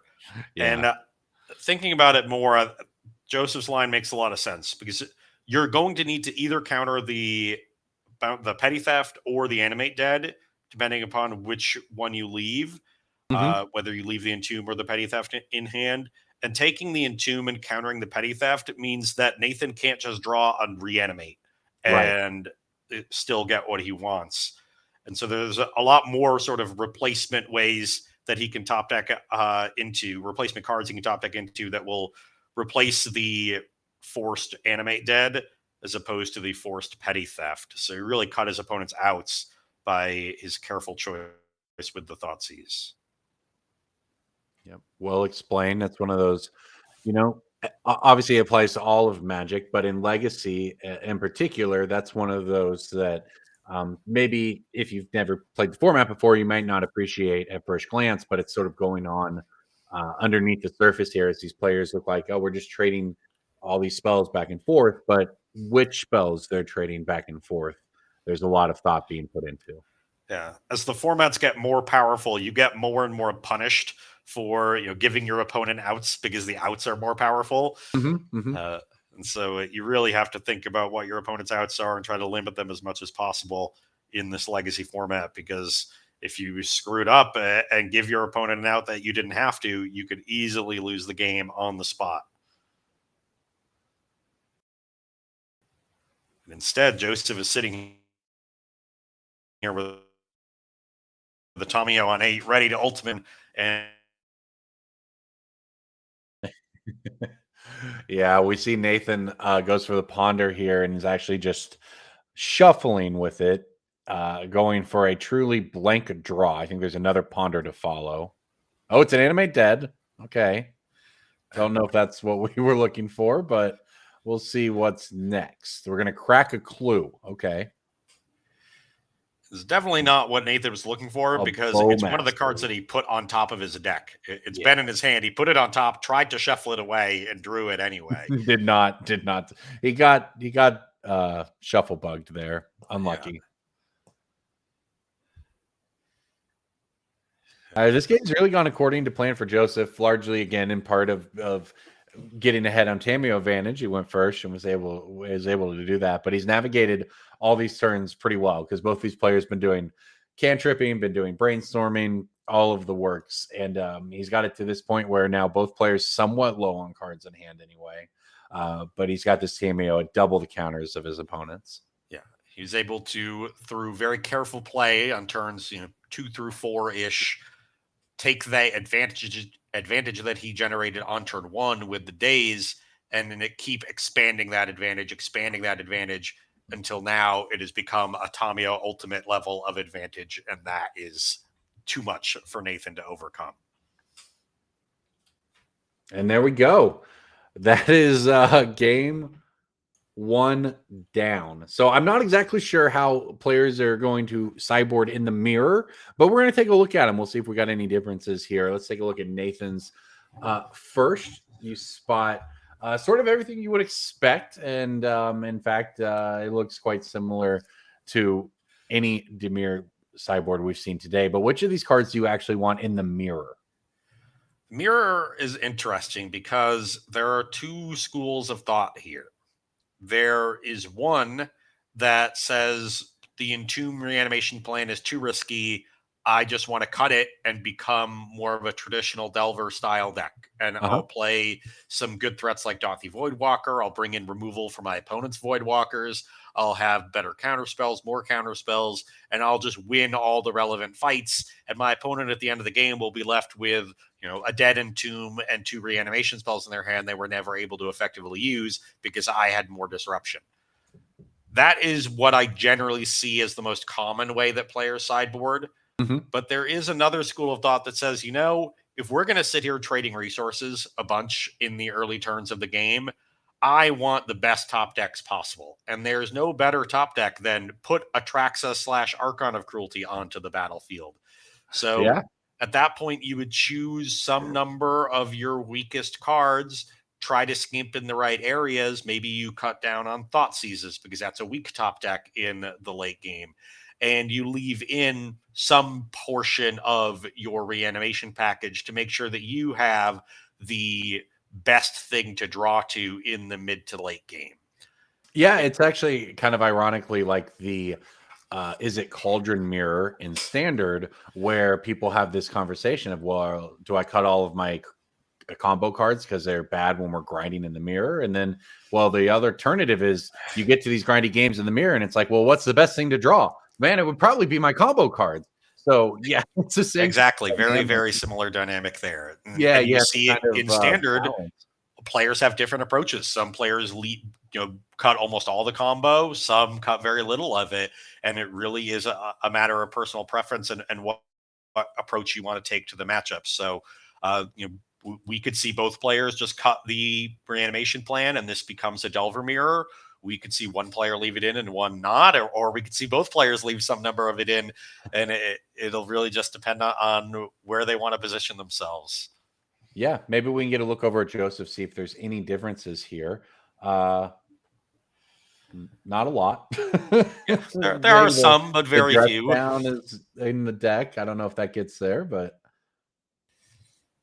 These lists are pretty standardized at this point. I do like that one Cling to Dust. That's a card that you can bring in and it functions as hate for the reanimation plan, even if your opponent's going to try to reanimate your creature, if that ends up happening. But it still plays well in the fair plan because as the game goes long, you get to escape it a couple times and generate some card advantage from it. So that card, I think, is a really strong one here in the mirror because it's a good draw regardless of how the game is playing out. If you're playing the Delver game or if you're playing the reanimation game. It's a perfect one of in a sideboard. I know that. You never feel bad drawing or milling or whatever, discarding exactly one of them, which is great. The other thing to mention is, you're talking about if people are boarding out some of it and how part of the dynamic in the mirror is, well, my opponent can reanimate my own stuff, and that makes it kind of a liability. Well, if only one player is trying to do reanimation stuff, well, then you're, perhaps a little more in the clear. But I guess it's probably also, we talk about these different game plans. A lot will come down to, okay, well, who is able to land and protect Cameo, as you mentioned, kind of the Delver-ish plan, but just that leads to opens up everything else, sort of regardless of how they choose to finish. So we'll head down to the table. Both players, I think, shuffling up, getting ready here. Joseph Geard's up a game at 5-1, playing for a very high seed in the top 8 if he's able to take this one down. Very high seed, a lot of leaderboard points, playing potentially for a spot in the NRG championships. So this is a big match for him. He is one game to the good, but now is not the time to rest on your laurels. Got to keep playing tight, keep playing clean Magic, and get across this finish line.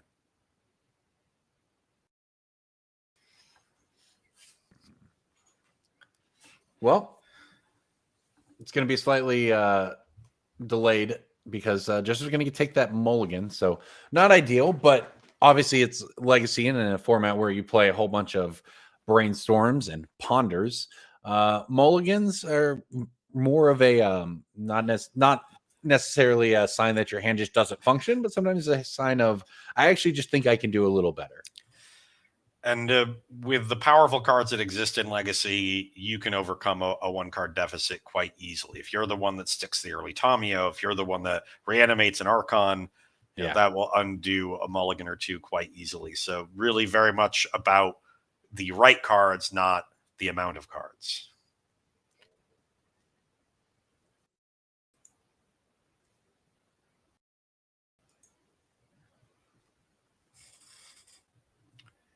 I see another Daze in Joseph's hand. So if you can lead with Tamio Daze like he had in game 1, that would be a great start. I see a Brazen Borrower. Is choosing to keep this one. So Nathan's going to get us started, and we're going to see a turn 1 fetch. So we might have a Tamio over here to get things kicked off, return the favor from game 1.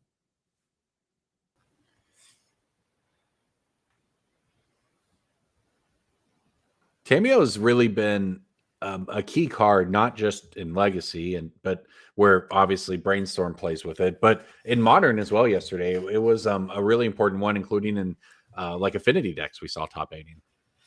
Yeah, it plays a lot of different roles. For a 1-mana card, it does a lot of subtle things on the battlefield. The 0-3 body checks Ragavan.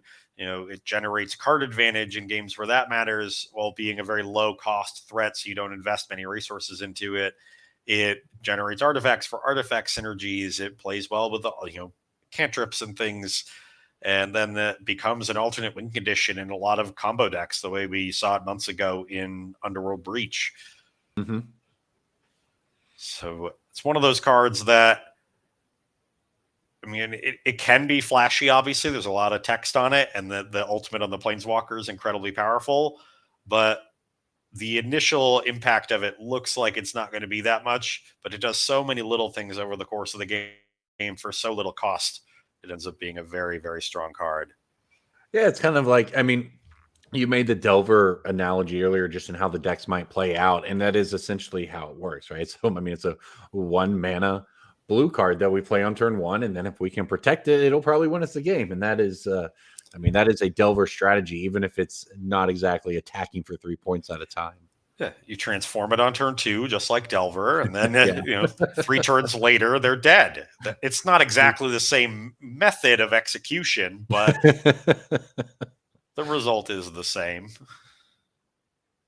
And speaking of, here we go. So Joseph's going to fight this one with a daze, which is going to get dazed right back by Nathan's. I recognize that one. It's Invocation Daze right there. Also hope that he picked up an island. He did. And the power of days on the play. It was Joseph with turn 1 Tomio days on the play game 1. Now it's Nathan with it in game 2. No lands in play as we head into. We know Joseph has a Brazen Bar.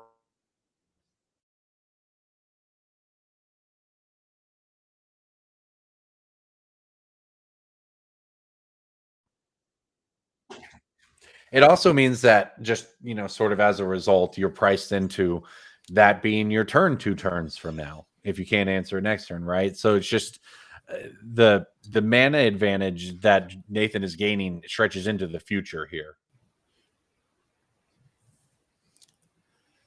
So we see the only permanent in play. Well, I say that there's a clue. The only permanent in play outside of that clue was the transformed Tamio. But so we're going to get back on track here. Players actually having lands to cast some spells.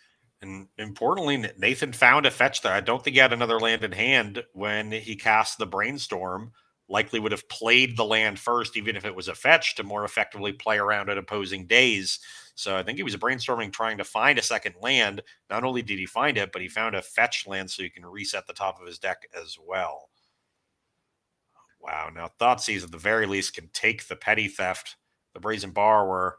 Would have been a huge days for Joseph if it had worked, right? If Nathan's digging for land with Brainstorm and you're able to catch the Brainstorm with days and prevent the Tamio, that would have just been huge in that situation. But instead, we just go this opposite way here. Nathan finds what he needs. He's able to transform Tamio. And, oh, by the way, you have no lands to play, and I'm attacking the hand you do have. There goes Brazen Borrower. So that answer that, the prescribed turn 2 turns from now that's not even an option. So Joseph's going to need to find something else to deal with this. And he's essentially starting from the beginning of the game. Yeah. Right back down to 6 cards, no lands in play. He can play his Tamio with a day's backup, but it is several turns too late at this point. He finds himself in a very similar position to Nathan from game 1, where they has a lot of similar cards to his opponent, but one of them was able to transform Tamio early, the other wasn't. And Nathan, not taking any chances here, has Fatal Push for Joseph's untransformed Tamio. Joseph's not thinking about it, but it does resolve. Nathan has a mana open, so it can't be dazed there.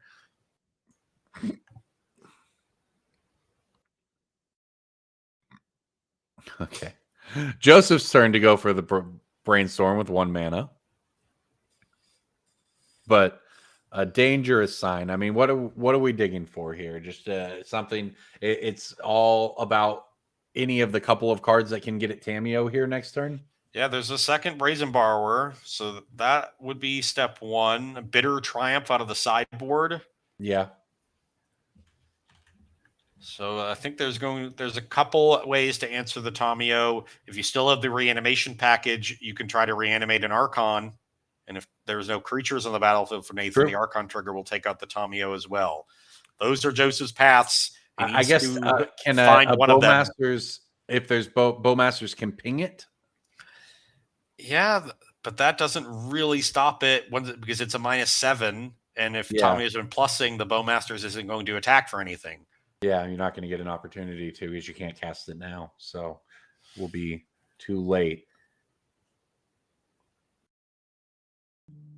Actually, Nathan's hand getting revealed now to Joseph's Thoughtseize, and we do see a Bitter Triumph, but the Ponder going to go. So Nathan's hand's going to be Misty Rainforest, Bitter Triumph, and Tamio in play being the most important thing here. Joseph taking a good long look, but knows that if he doesn't have an answer sitting on top, or I suppose at this point in hand for that Tamio, it will only be a look for game 3. Here it is. I think that's Bitter Triumph.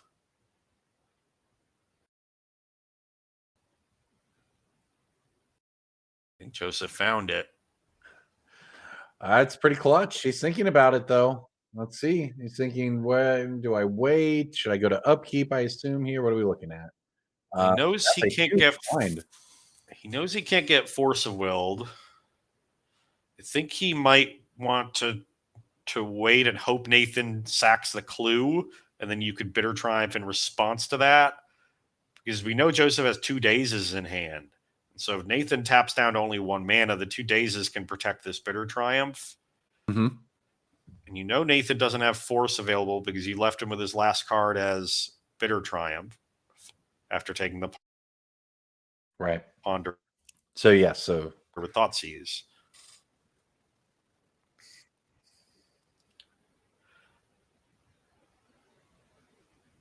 All right, so Nathan's going to fetch out a Surveil land here. Take a look at that top card.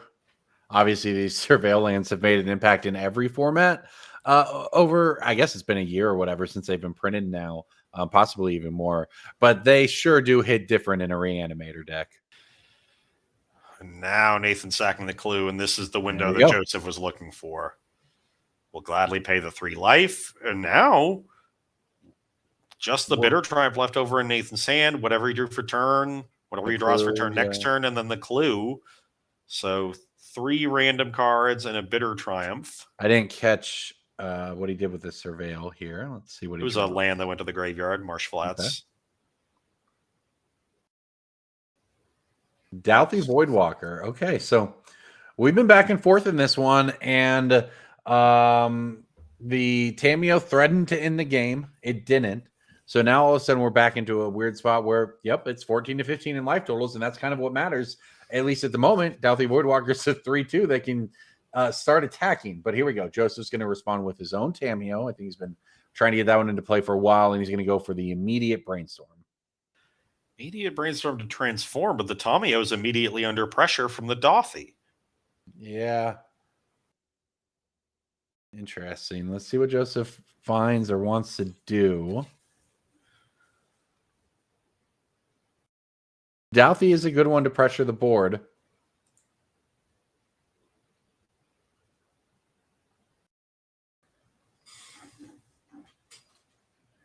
Nice back and forth game here. These sideboard games certainly look a little different than some of the pre-board games look anyway.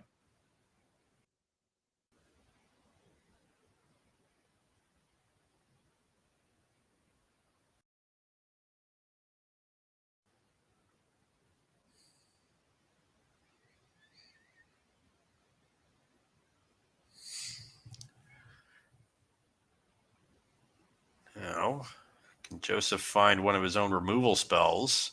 So he can deal with the Dauthi and then have his own Tamiyo. He's then in the driver's seat. And he'll have a couple turns while the Dauthi's trying to attack down this Tamiyo. But looks like he has not found a shuffle effect, so he's going to have to work through the 2 cards on top.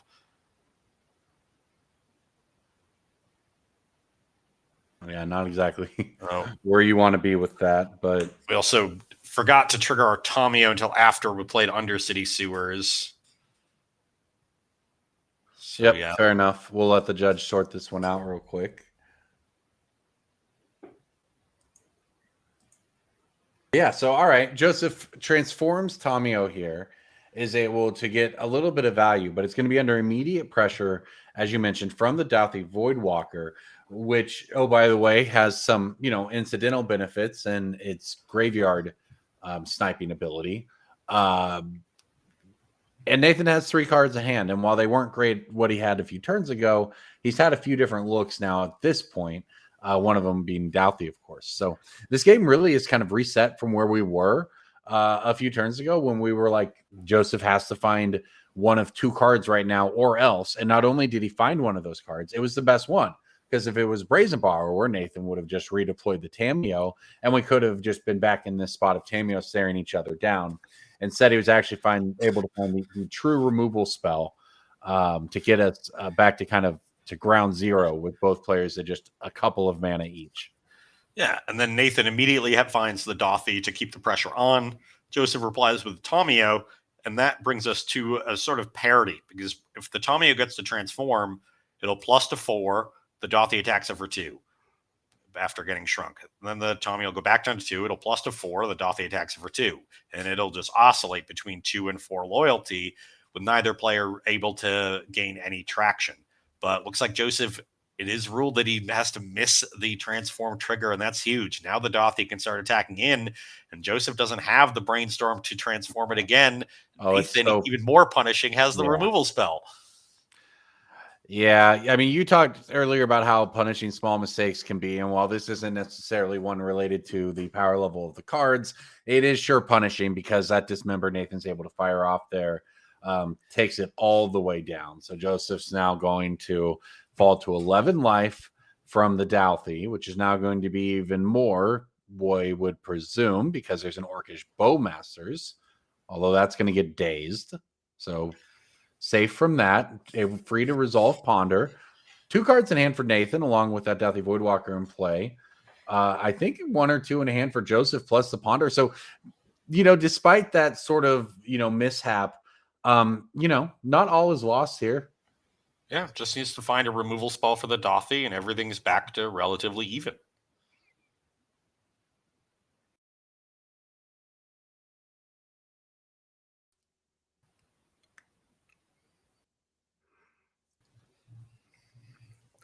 He's thinking about this pile. I'm wondering what you would ever keep that doesn't mean removal spell on Dothy.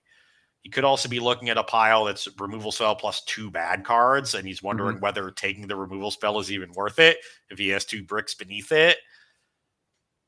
Or he could be looking at maybe his own threats, and he's wondering if he could potentially race the Dothy if he has 2 threats to 1. But he's pretty behind in that race right now at lower life total with the Dothy already established on the other side of the battlefield. Yeah, that's one of the more interesting decisions he could be facing if it's in his. He's going to go top with yeah.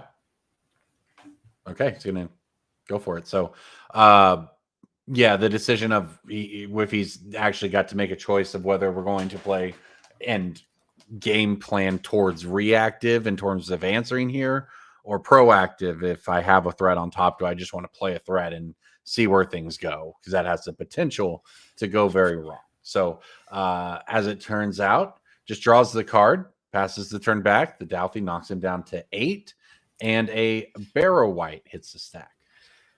Yeah, a parade of threats here after the Tomio was answered for Nathan. That's exactly what he needed. Had the Dothy, then the Orcish Bowmasters, which was dazed, and now the Barrowgoyf. And Joseph is running out of time and needs a lot of answers. Did have the option to reset the top of his deck if it was no longer good by sacking the Misty Raid Forest. He chose not to, so has to like that card because he knew it was there, set it there with the Ponder.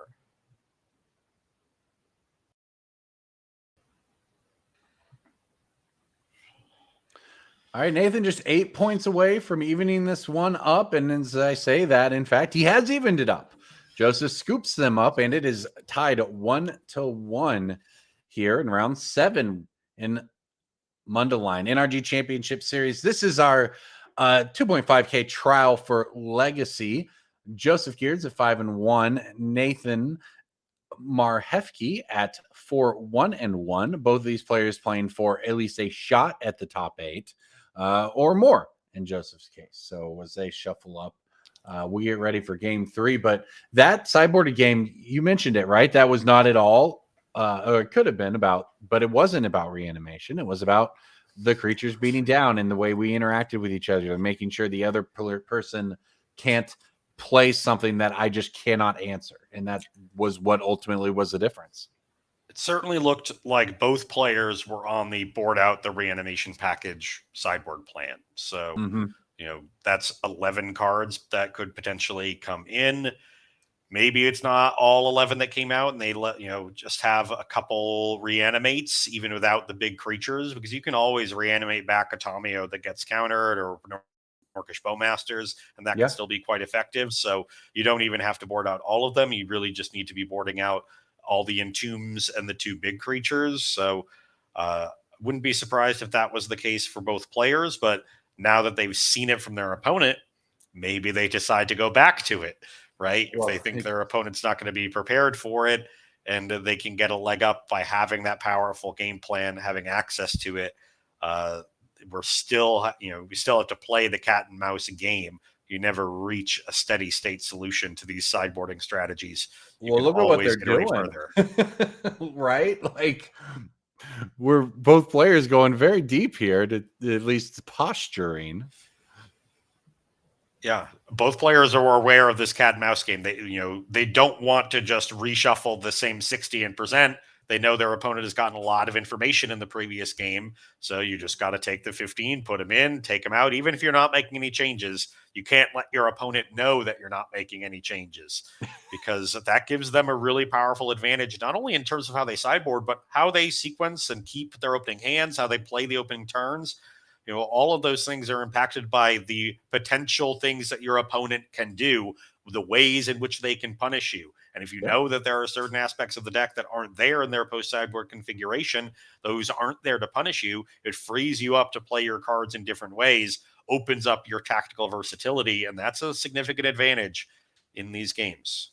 So this is where sort of the idea of shuffle 15 cards in, shuffle 15 cards out, regardless of what you actually do with your sideboard.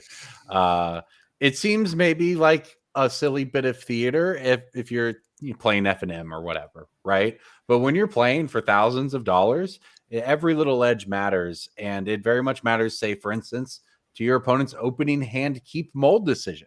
Maybe they keep or mulligan the hand based on something they think you did, and then maybe they decide to mulligan, and then they end up mulliganing into oblivion based on that, right? Like, and all of these are things that that just the tiny little mind games, of course, that can go into tournament magic, which sometimes people outthink themselves, but hey, sometimes it matters. Sometimes it absolutely matters, and our players are going to pull out all the stops here in this very important match. Winner has a very high chance of being in the top 8. For Joseph, getting to that top 8, getting access to all of the leaderboard points that are available there, incredibly important. So leave no stone unturned. Yeah, and at 5-1 too, this would move him to 6-1 ahead of anybody who would draw in at 5-1-1. So it's truly a lot on the line, because as we saw in both of those games, play draw matters a ton, and the higher seed, of course, we guarantee you the option to play first. And in both games, it's been the player on the play with early Tomio backed up by Days that ended up winning. So we can see how important play draw can be in Legacy right here in this match. Mm-hmm. All right, both players thinking about their opening hands, but I think that we're good to go, because it is a very shiny, beautiful, polluted Delta starting things off here for Joseph, who ultimately does decide to fetch after a bit of thinking. Does he have the turn 1 Tomio, or is this game going to play out differently? Yeah, we're 2 for 2 on Tamio starting the game off here. So it's obviously an important card in the whole format, but it's certainly especially important in the mirror here is a source of advantage / win condition that comes down before the opponent can reliably interact. Obviously, there could be a force of will, but we haven't seen one yet. Just a ponder, though. So, okay. Yeah, a little different. Slower start. Still, of course, though, could have his own days for Nathan, who obviously then could days back, right, or whatever. So, but that is the position of the game we're at. Joseph did not have the Tamio on turn 1. We'll see if Nathan is able to stick one on turn 1. Didn't like his top cards. You have to imagine he's prepared for a threat from the opposing side, whether it's Tomio, Bowmasters, anything like that. Here is a Thoughtseize. I think I see a Daze in Joseph's hand that he might want to fire off on this discard spell, but without any battlefield established, Daze alternate cost becomes a lot more costly. It does. You essentially concede the play drawback. Well, he's thinking about it, but he does, with that Daze in hand, opt to just let the Thoughtseize resolve. So There's a land, Brace and Borrower, Days, Bitter Triumph, Fairy Macabre, and is that Cling to Dust in the middle? I think it's a Cling to Dust. I believe so. So pretty solid hand here, as you would expect, for Joseph, and a bit of a choice here for Nathan. I don't know where you look. Obviously, it depends on the contents of your own hand. If you want to just grab that Brazen Borrower for sort of the long term, obviously there's the couple different options though. It's an awkward hand because it's 2 pieces of graveyard aid and 2 removal spells. Mm-hmm. So normally you like to take an effect that they only have one of. And Daze is just kind of the weakest card in the hand because neither player has come out with a really fast start. And as the game goes long, Daze will eventually become a dead card. So knowing that the game is going to go long, you'd really like to not take the Daze either. So there's not an obvious good card to take on the sort of general principles of thought seizing your opponent. And that's probably why Joseph allowed it to resolve instead of fighting over it in the first place. So it's ultimately the Daze that goes away anyway, and you didn't even have to pick up a land this way. So Nathan potentially land light, thinks that Daze is going to stay relevant. Oh, picks up a wasteland here. Or is trying to force something through quickly. He's just going to waste away Joseph's Surveil land, which we saw surveil a non-land to the graveyard. So he might also be putting Joseph on needing lands here. Just fire off the wasteland. My swamp versus your island. But much like Daze, that's often best done when you have a threat on the board already to punish your opponent for every single turn where they're not doing anything. Mm-hmm. With nothing on the board, the wasteland isn't nearly as punishing, and Joseph has time to draw out of it. So Nathan is in good shape here. He has his opponent very light on resources. He needs to work quickly towards trying to end this game. He needs to establish some pressure, whether it's Orcish Bowmasters, Murktide Regent, Tomio, a reanimated threat. Any of those will work. Just something to start attacking Joseph's life total. Yep, Joseph missed the land drop, so you know that he's got gas in hand, but you also know that you have a window here if you can just find anything to start getting through. So we're going to try. We're going to ponder, look at the top 3, see if we can find anything that puts on that pressure. He does opt to keep them, so we like at least some of what we got going on here. But the follower, we're just going to pass with the 1 mana open back to Joseph. So Joseph, we know, is digging for lands, but he does obviously have a grip full of cards at the same time. So if he's able to draw out of this before Nathan can actually take advantage of the additional mana he is able to spend to a greater degree, he's got an opportunity to get back in this. Unfortunately, though, he is forced to just pass the turn back to Nathan. Should have a couple turns to find lands, but won't have much more than that.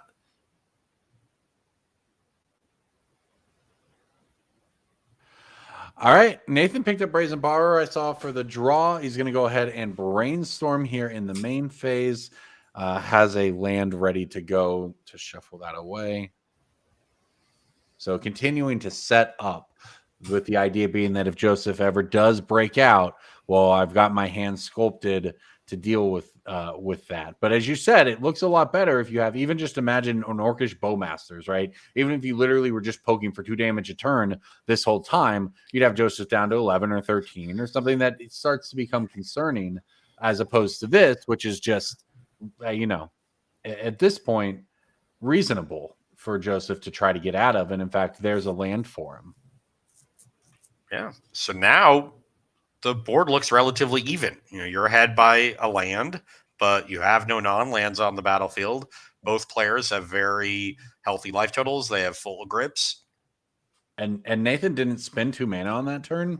So because there was nothing in play attacking, he actually just gains no advantage in that cycle from having more lands than Joseph. And that's, look, if you're Joseph and you're trying to get back out of getting your second land wastelanded and trying to dig into it, that is what you need. Your opponent can't really press their advantage in any meaningful way, at least so far. But here we go. We're going to get things moving again. Nathan has found a Tameo, and it does just instantly resolve for him. So he's He's going to try to transform it. Here we go.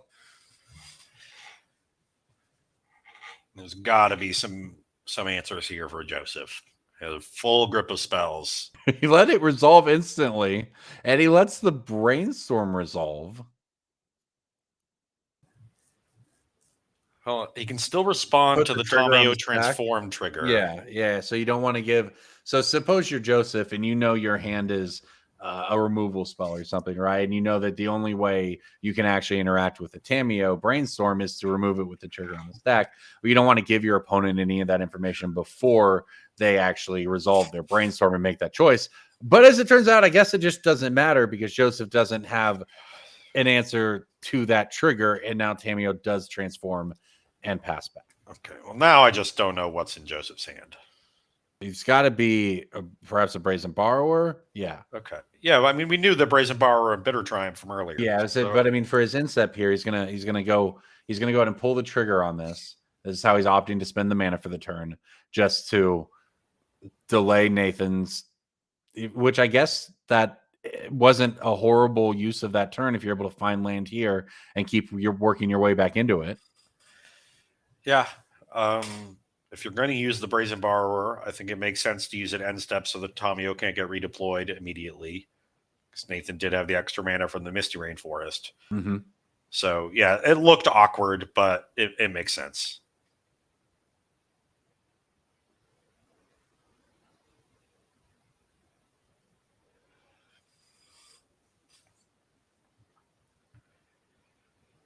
There's an Undercity Sewers coming on the end step for Nathan. And he knows that there's the Bitter Triumph in Joseph's hand from that Thoughtseize early in the game. That's right. Ooh, interesting. Decides to graveyard a second copy of Tomeo that could have let him fight through that Bitter Triumph pretty easily. Even if you're not immediately threatening to transform with a Brainstorm, the Tomeo generating a clue every turn in this position is huge. Because Nathan has plenty of extra mana to use to sacrifice on clues and start forcing trades of resources with Joseph, where Nathan will come out ahead.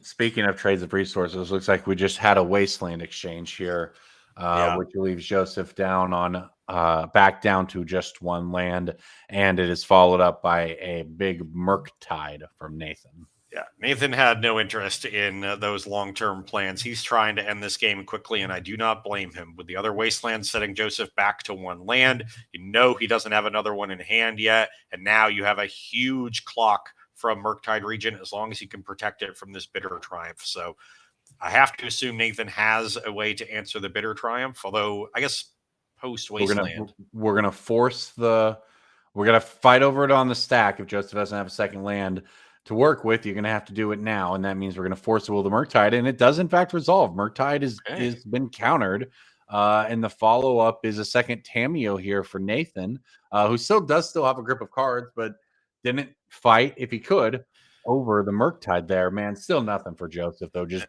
brutal passing the turn back without a second land. Nathan has a Force of Will in hand, but he knows that if he used it, Joseph just has to draw a Black Source, and then the Bitter Triumph answers the Murktide region. So he'd rather hold the Force of Will for that Bitter Triumph, make sure that his Tomeo survives a removal spell, and that will get him the card advantage he needs to find the answer to Joseph's next threat. So once Joseph presents the Force of Will, it makes sense for Nathan to immediately pivot into that card advantage game plan as opposed to the immediately kill you game plan. And he did so brilliantly. Yep. Now we got the Barrowglyph in addition to the Tameo, and Joseph has found a Ponder, cast a Ponder, kept the cards on top. So I think he's probably found his second land. There it is. It is an Underground Sea, which is followed by a Thoughtseize. So not bad here. Okay. Which does resolve, reveals Force of Will, Dismember, and Brazen Borrower from Nathan. So Nathan, with after losing the Brazen Borrower here, doesn't have a card to pitch to Force of Will. I suppose if it's a land, you could cast it. But more or less all in on what's in play here. So Joseph finds the land, crawls back in it a little bit, does still have 5 cards in hand of his own. So if there was a way back in it, that's the first step. But here comes the swing. Here comes the Tameo trigger. Here comes the Barrowglyph knocking you down to 12. Wow, and hits can take Murktide Regent or Brazen Borrower off of this Barrogoyf. Murktide Regent would represent lethal damage, but either one represents a blue card to pitch to the Force of Will. Now Nathan is attacking on all angles. He's got pressure on Joseph's life total with Barrogoyf. He has card advantage from Tomio, and he's already has a Force of Will to stop Joseph's next major card, whether that's a threat or an answer to one of Nathan's threats. So really has all his bases covered at this point. Just needs to play carefully from here on out. And for what it's worth, he has the clues as well, right? In fact, we just see him because he has that Force of Will, just crack them both. Take my cards, transform my Tamio, firing on all cylinders here. Was able to rebuild just really effectively. Obviously, the Wastelands were just the back-breaking for Joseph in this one. Just a few too many turns doing nothing, and it's hard to crawl back. Against some decks in Legacy, the other non-blue decks, where they're tapping a lot of mana and you're able to get ahead with your Dazes and Force of Wills, you can come back. But in the blue mirrors, your opponent has all the same cheap and free spells that you do. So they're able to use those to keep you down once you stumble and your opponent gets ahead of you. So just really difficult to play from behind in these blue mirrors, and especially blue Wasteland mirrors. Yep. Well, Joseph running out Murktide Herald here, or Murktide Regent here.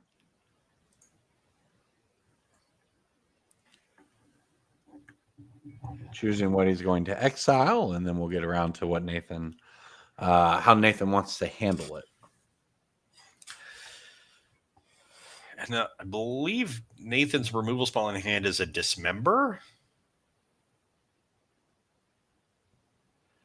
But he can keep swinging in with the Barrogoyf due to Death Touch. I do like that Joseph was cognizant of types for the Barrogoyf, so he exiles in a way that shrinks it.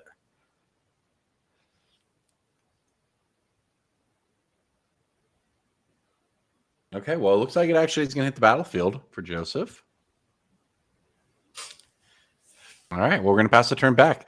Nathan untaps, staring down a big Murktide. I'm going to try to figure out what he wants to do with it. Takes a look at the graveyard. He's got 4 mana to work with. He's got that Tamio hanging out over there in the corner. He's got the Barrogoyf he wants to be able to connect with.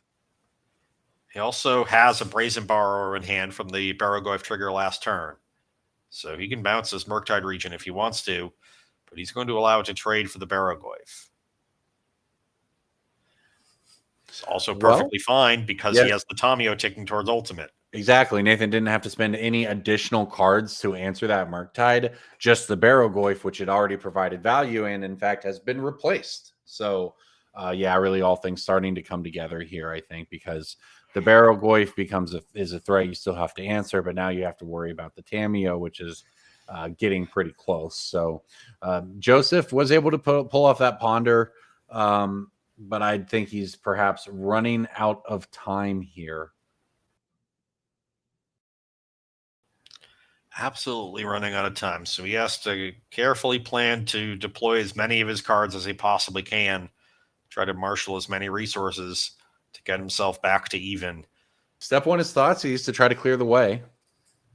That is an important one. Nathan's just going to show the hand. It is good. Land Bowmasters, Borrower, Dismember, Force of Will. So has the mana to end step this Bowmaster.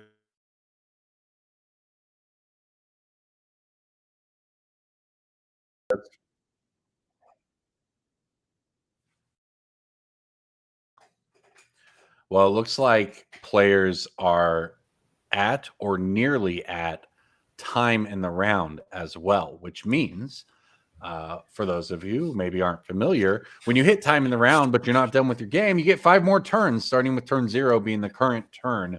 And that means a lot because if you have not determined a winner by the end of those 5 turns, in this case, when it's 1-1, it would end in a draw, which for these players, draws are not equal. So we'll have to see how this plays out over the next few turns. That said, it does look like Nathan has a window to try to close it. Use now against, at least if we understand the time correctly, is against an additional clock, so to speak, in that he has exactly a number of turns to finish it out. Yeah. So if this is turn 0, Nathan will get turns 1, 3, and 5, and Joseph will get turns 2 and 4. So Nathan has 3 turns left to finish off Joseph and take down this match. So you can plus Tamio on 1, minus Tamio on 3, and still, have a turn following. So 3 turns there is huge for Nathan. You also 3 turns is close, is enough between the Baragoyf and the Bowmasters to present lethal through damage. So a whole lot to consider here, especially if that gets called right in the middle of that Thoughtseize resolving. So Thoughtseize takes down the Bowmasters. There's also the Brazen Borrower still hanging around. Can add some damage later. But the Borrower is also Nathan's only blue card for Force of Will. If that's important to him, if he doesn't find another blue card, he may have to weigh the desire to add another threat versus the desire to maintain alternate cost Force.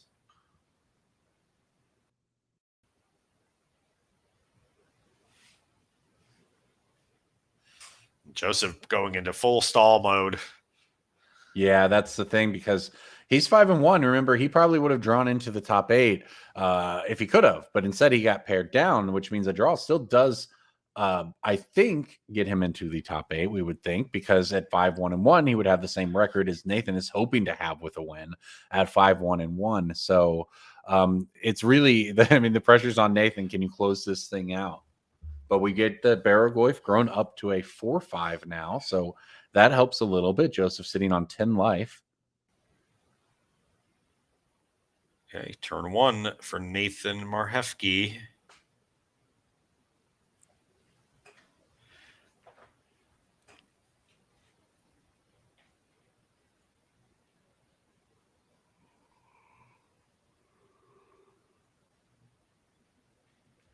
All right, well, once again with Baragoyf, looks like we got a Fairy Macabre being pitched by Joseph to shrink the Baragoyf down to a 3-4. Okay.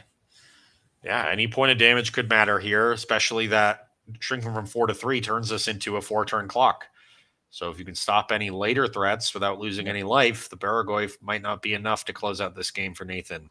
And keep in Second mind, one he took certainly the would be. Bowmasters as well, so that removes a couple of those points of damage. But a second Baragoyf for Nathan, that is an important clock, especially if he's still sitting on that counter magic. Here comes a Ponder as a follow-up. This is a very good turn of events here for Nathan. In fact, found another Bowmasters in there as well. So we'll have a couple points of damage later on if he wants it. Draws for the turn. Looks like we're going to crack the fetch immediately here. So must be a 2-drop coming up. And that 2-drop is Douthie Voidwalker. Wow. So, wow. Look at Nathan adding 9, well, not adding, but ending with 8 counters on Tamio and 9 power on the board. I think that on turn 1, with 2 turns to go, wow, does that put the pressure on Joseph, because Nathan looks like he will have the window not just to close it in 2 turns, but next turn. And we do know that the Bitter Triumph is still sitting in Joseph's hand, but unlikely to be enough to slow down this onslaught, especially with the Tamio Ultimate coming.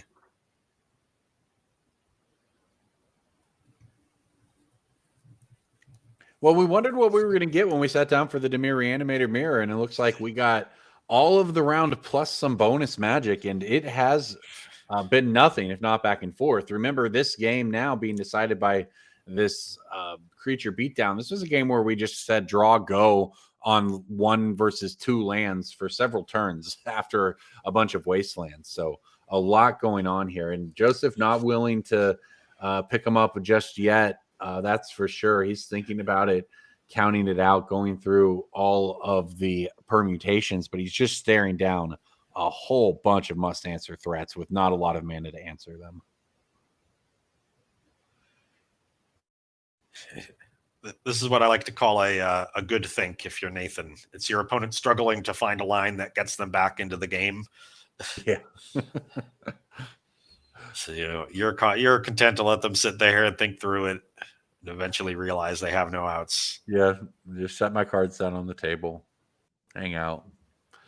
All right, well, we got some mana getting tapped here. Joseph deciding on something to start it off, and that something is a Cling to Dust. So this is an interesting one. Cling to Dust also can gain life should you need it to, but don't know what he's going to opt to go with here. But there's definitely it gives him a couple of choices, I guess. We're going to go ahead and cycle it.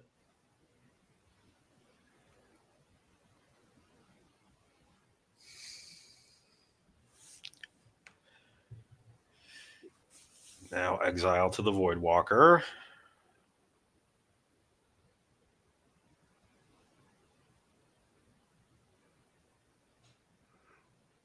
All right, well, after all of that, we end up with a Cling to Dust cycling, and I don't know that cycling the man with the limited mana available to him is necessarily where Joseph wanted to be. So still trying to figure out what he can do here to get back in it. You remember what we talked about earlier, the dynamic of, man, it'd be nice if you could just try to reanimate something right now. Although, well, yeah, at this point, Archon, no, it still wouldn't I be don't know enough if for the it would be face of the enough, but Tamio. you need a big play. It can be very difficult to get back in the game playing fairly, or in this case, even, I guess, just trying to stall, just trying to survive for a few more turns. But okay, nothing else forthcoming from Joseph on his turn. Passes the turn back, and in the upkeep is going to go for the Bitter Triumph, discarding his own Barrogoyf, it looks like, to target a Barrogoyf. So no cards in hand for Joseph. He's at 7 life. It's turn 3. And Nathan has Tamio at 8 counters and 6 power in play. Yeah, and all he has to do is add an instant to the graveyard for the Barrogoyf, because that's what got exiled by the Fairy Macabre to shrink it. So if you can just find a Brainstorm here off the Tamio ultimate, that should allow him to represent lethal immediately. Yeah, or a Bowmasters just to ping for the last point. Obviously lots of outs here. Your ultimate Tamio, you're not likely to lose. So very well played mirror match, honestly, by both players here. Got everything we could ask for in round 7, the final round of the legacy trial here today. We got the top 8 coming after this, and it looks like there'll be a shot that it's Nathan in there anyway, because there we go. We're going to put Tamio on the stack. Fatal Push it. That puts the instant into the graveyard to give an additional point of power. And that means a handshake. Nathan Marhefke takes it down over Joseph Geards in the Mirror Reanimator Mirror. What a back and forth that one was, Ross. Yeah, really, really strong match. Both players moving away from the reanimation plan. So it became a pure Delver mirror, but one that really revolved around Tamio. It was the player that got early Tamio going, putting that threat in the back of their opponent's mind that made it difficult for the opponent to play the other aspects of the game. And so eventually the Tamio gets to ultimate, and that's going to win basically every single game it's activated. And so Tamio is really the story of that match for me. And in 2 out of 3 games, it was Marhefke transforming it early. Yeah, that was very strong match by him. And you know what? We'll find out if we get to see him play some more, because when we come back on the other side of the break, it is time for the top 8. We'll look at that top 8 announcement, our top 8 players, those top 8 legacy decks they are playing. So stick with us. We'll see you on the other side.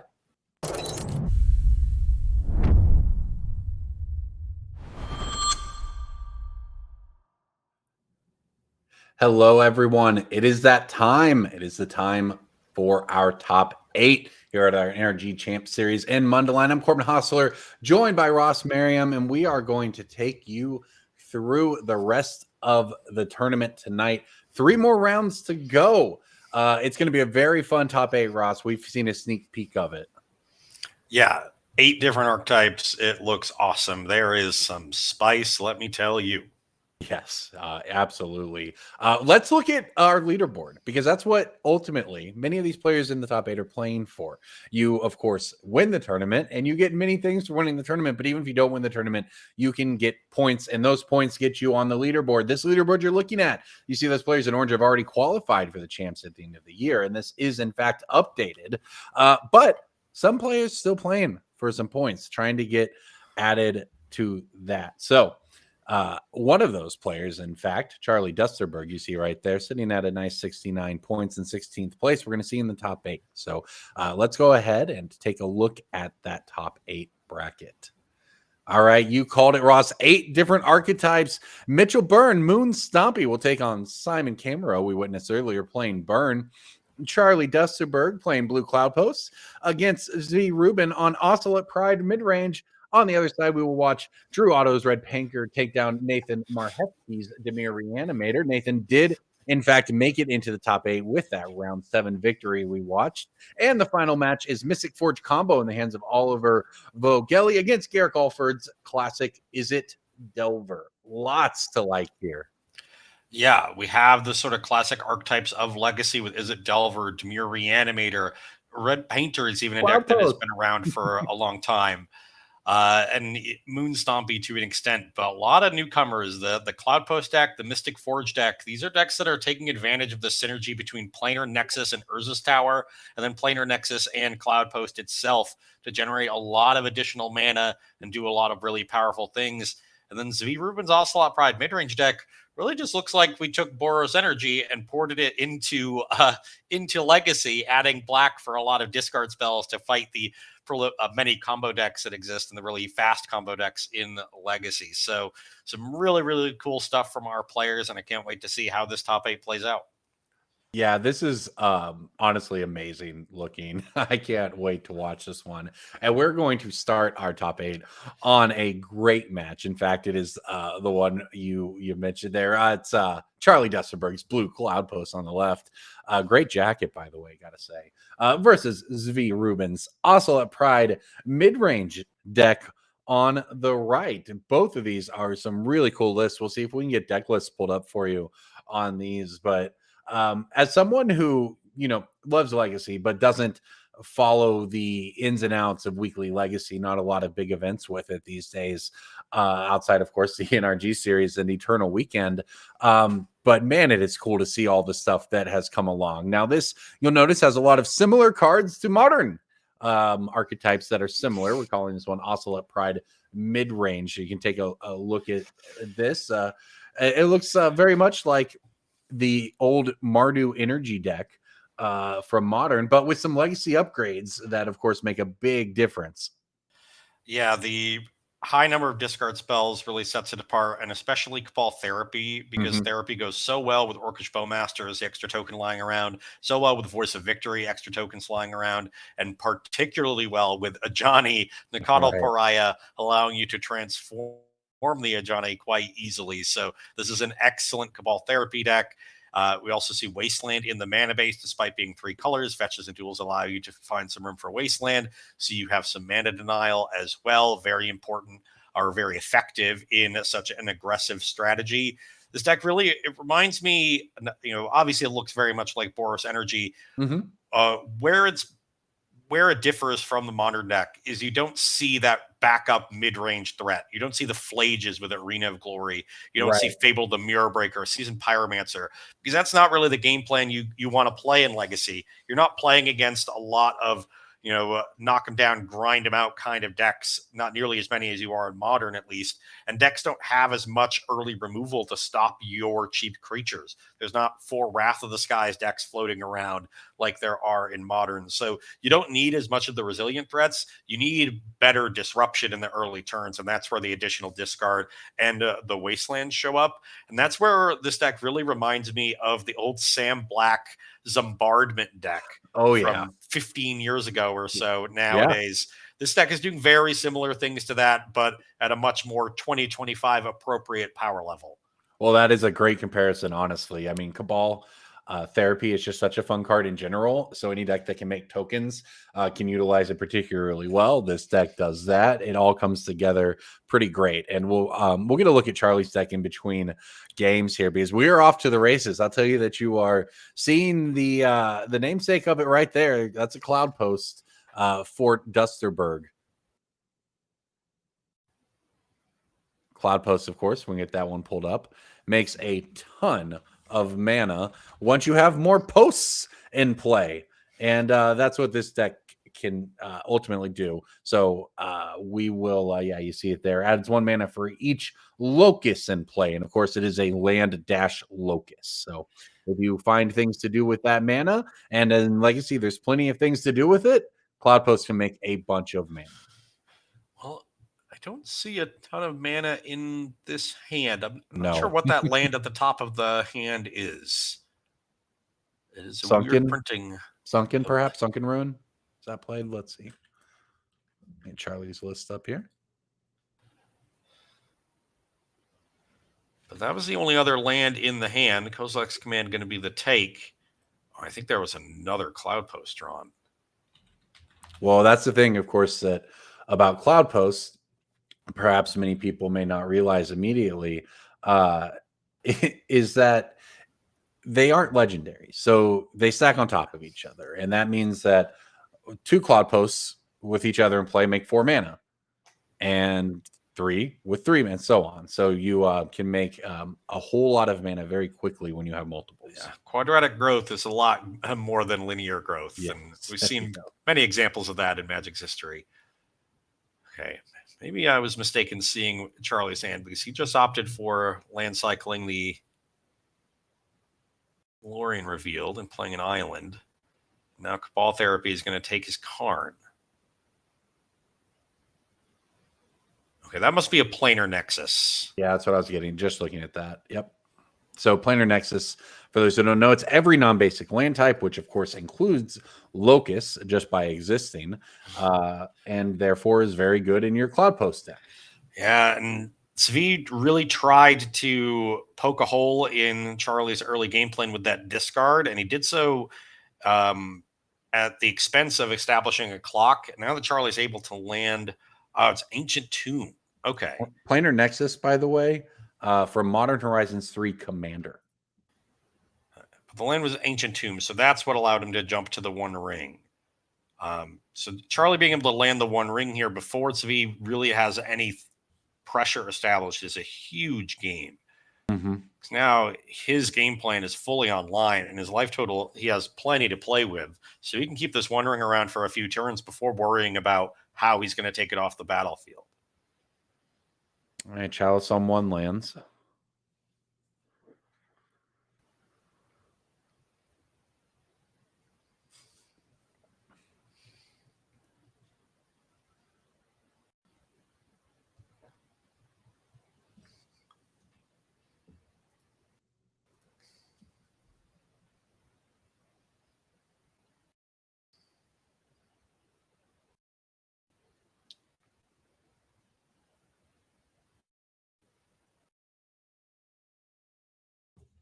This has not been the usual burst of creatures you see out of, a Voice of Victory decks in general. Now here we go with an Amped Raptor for Ruben to try to get things going. Yeah, the real key here is that Svi started with 2 discard spells, really needed another 1-drop to go with the second discard spell on turn 2. I think that would have made a pretty big difference in his ability to pressure Charlie. And without that, his hand ends up being pretty slow. And that is a problem. A Johnny off of the Amped Raptor here. Which is a pretty good hit given the Chalice on 1 in play.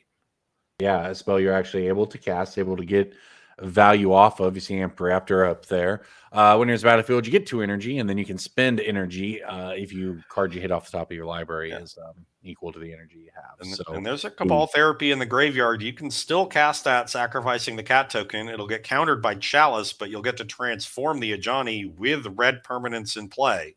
Yep. So pretty impressive for Zvi here, able to progress his board even through that Chalice, despite Charlie resolving the 1 ring already. Wow.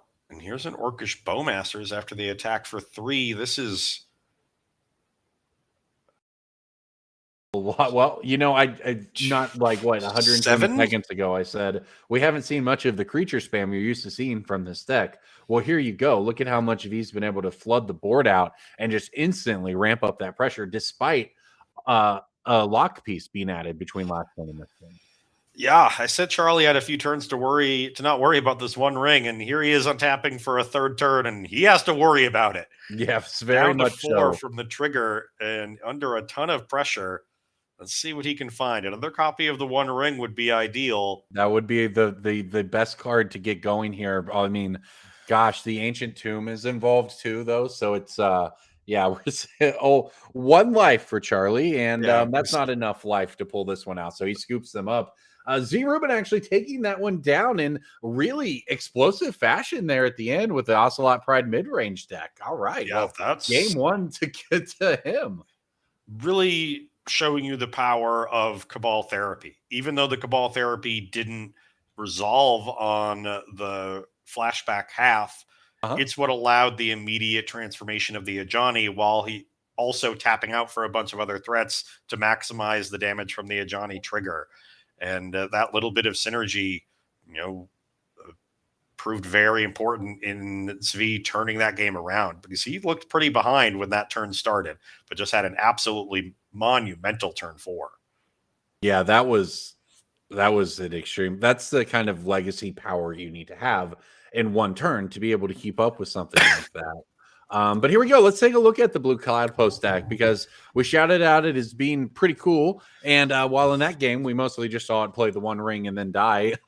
It does do lots of cool things. You can see it's got Tide Binders, Karns, Ugins, Kozilek's commands, lots of those sort of colorless ways you see across formats to spend lots of mana, particularly colorless mana, because that's what Cloud Post makes. And then between the Glimmer Posts and the Planar Nexus and the Ancient Tombs, you're able to ramp out very, very effectively for all of these spells. And then, oh, by the way, we're playing blue cards in our deck, so we still have access to some amount of counter magic. So honestly, just a nice way to play big mana all around. Yeah, definitely it's a nice strategy because the planar nexus synergy allows you to have this kind of mana base without also needing to play things like expedition map and all the other sort of trappings of traditional Tron strategies that force you to really take the first few turns off of the game while you assemble your Tron. Now you assemble your Tron pretty easily as a matter of course with your various different lands, and you're able to spend the first couple turns of the game playing things like Chalice of the Void, small Kozilek's commands, disruptor flutes, and slow your opponent down. That way, by the time you're casting your bigger spells, you haven't fallen too far behind to where they aren't relevant. And as you said, in case the early disruption isn't there, you also have Force of Will to stop them. So a lot of good early interaction when normally that's a failing of Tron decks is something that they're noticeably lacking. This deck, has it in spades. Checking out their sideboard, I like the Dismember. Mm-hmm. The Hydroblast is good cards, so maybe you just want one piece of narrow removal. And then there's the big question for me, and that's whether Charlie wants to leave in his Karns or not. Karn is not a great card in this matchup because they have so many cheap creatures are able to attack it effectively. And adding 4 mana to the cost of your good Karn targets is not ideal because the matchup is so fast. So we could see Charlie opt to do something like cut all the Karns and the Force of Negation, bring in 2 Dismember, Walking Ballista, the 4th copy of the One Ring, and the 1 Ensnaring Bridge, and just have the cards that he would be looking to wish for with Karn in his main deck. That way, when he draws them, if he draws them, he can play them more easily. And he doesn't have to putz around with a 4-mana card that doesn't have much impact on the battlefield beyond finding those cards from the sideboard. Yeah, and maybe soaking up 3 points of damage or whatever there, because maybe. Not only can the Ocelot deck, as you mentioned, easily kill Karn, it can easily split up the damage. So it's not even soaking like a hit from a Traxa or something like that, right? It's just actually going to get pinged to death very quickly and not really lock anything down. So that is an interesting way to go. Maybe you can cut some number of them for sure. And that we saw in that last game just how quickly the Ocelot Pride deck can go. And we know from watching a Johnny and other formats how fast the direct damage can sort of add up as well out of nowhere. Yeah, and We saw it in spades in that game. We went from just Voice of Victory to take 11. Yeah, and there wasn't even a Goblin and Bombardment involved. Yeah, which is the sort of the classic way you compared it to Sandbagg's Bombardment deck, and the way that deck worked is sort of similar to the way that this deck works across formats, where back then you'd play Grave Crawlers and try to get in for some early points of damage, and then later on those same creatures became engines with your Bombardment, and that's exactly in a sense what the therapy and the Ajani allows you to do. The Ajani, the early creatures allow you to get in for damage, but then they're also powering up your, in this case, I guess probably mid-range strategies more so than late game strategies. But all right, here we go. This is a little better though for Charlie. The Chalice on 1 comes down on turn 1. Okay. So Zvi says, I can't play a 1-drop on turn 1. I guess I'll just wasteland you. But that leaves this Planar Nexus around, which I'm sure Charlie would much rather have Planar Nexus late into the game than Ancient Tomb. Doesn't deal him damage and pumps up his other lands. Does he have something like an Urza's Tower here? Just another Nexus. So only 2 mana available. Not much going to be coming from that. I think Charlie's happy to have a slower pace of play to any of these games. He knows his deck is favored going along. He needs to survive the early turns. Yeah, and of course, after he mulligans as well, he's thrilled with a turn 1 Chalice there. Able to just grind things down is the hope, and especially if you're able to just cut them off for the entire game. Some amount of Ruben's deck and hand has just essentially been sent away. So, and he doesn't have many answers to this. Here's one that can be played though, at least, and that is the Voice of Victory in the battlefield. Yeah, I see 1 Exercise, 2 March of Otherworldly Light as potential answers to a Chalice on 1 in Zvi's sideboard. So maximum 3 answers in the deck right now. Yeah, does and also this have a lot of twos. A huge portion of the deck, to be clear. Not, probably a good 50% of the spells just by quick glancing here. But again, this is one Zvi can get through. Ajani is going to hit the battlefield as well. And Voice of Victory getting in there, doing a little bit of damage. And Charlie just having the Glimmer Post. He needs to find some of his lands that make multiple mana. Cloud Post, Urza's Tower to jumpstart this engine.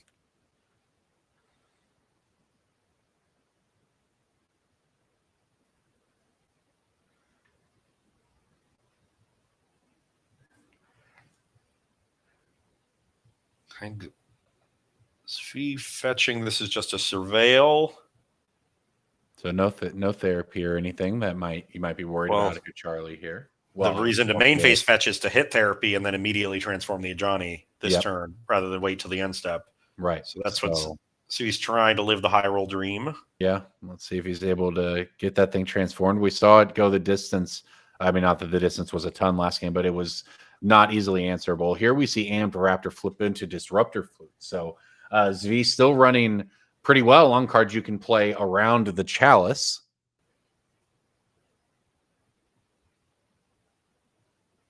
Let's see what he wants to go with here. It looks like it was an end step Surveil. We untapped and played this Amped Raptor. Mm-hmm. Yeah, nothing going for Charlie then. And Zvi is going to try to just basically make the same plays he made last game. Let's transform the Ajani after the Amped Raptor. Yeah, here comes the Bowmasters after that. Yeah, Disruptor Flute names Kozilek's Command, which is Charlie's best way of disrupting any of this. And Zvi is looking to take this one down in 2 very quick games. Yeah. Really showing off the aggressive power of this Ocelot Pride mid-range deck. Not something you see a lot of in Legacy, so decks aren't as prepared for it like they are in Modern. We've seen some fair decks look pretty good today. Some fair game plans. And just like that, just rolling through that match was V. Rubin. So what a win. And that starts off our top 8. Welcome back into the booth there. But I'm Corbin Hostler with Ross Merriam here. That was the first quarterfinal of our top 8, and it was a quick one. It was lightning fast. Not something I expected necessarily, but it really just shows the power of that Ocelot Pride, Guide of Souls, Ajani package. It's been terrorizing Modern for a long time. Seems good enough to terrorize Legacy too. Well, and we didn't even see the deck's late game engines there with things like the bombardment, really allowing you to drag games out against removal, turns 8, 9, 10 really deep into the game. That was just to run you over with these creatures. Your deck's trying to make mana. I'll kill you before you even get close to that mana. Yeah, Great one from there. It was a Johnny hard carry in both games. Yeah, Johnny, for sure.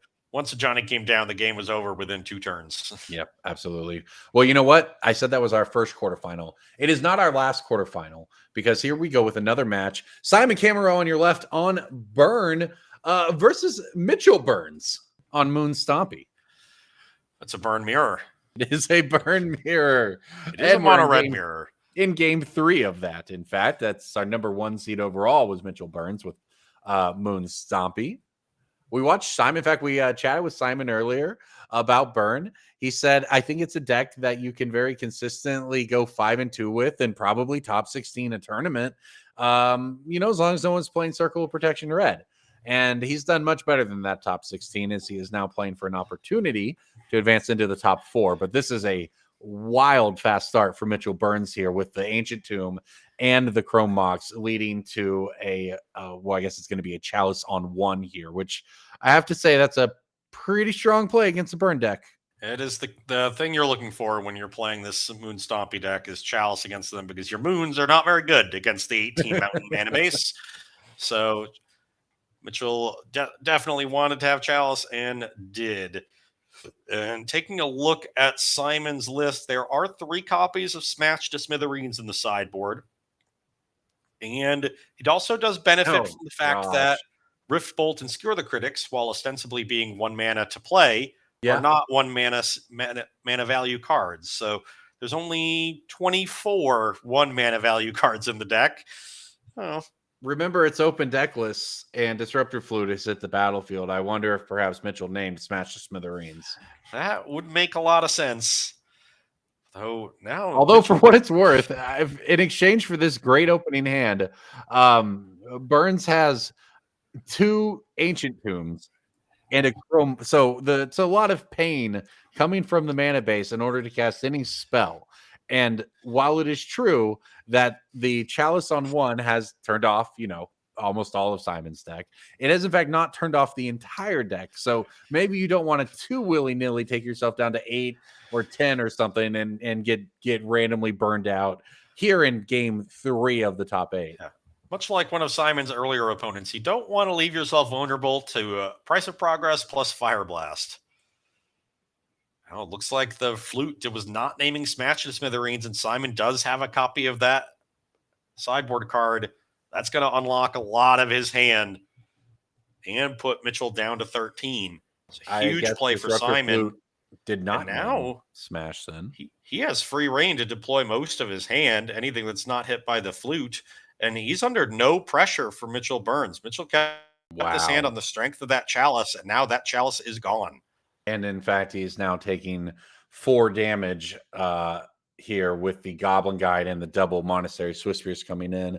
Well, the 1 ring's revealed. I guess you pay 4 life. Well, yeah, you'd be paying 4 life to get it. I wonder what Disruptor Flute named. We'll have to try to see if we can check in on that.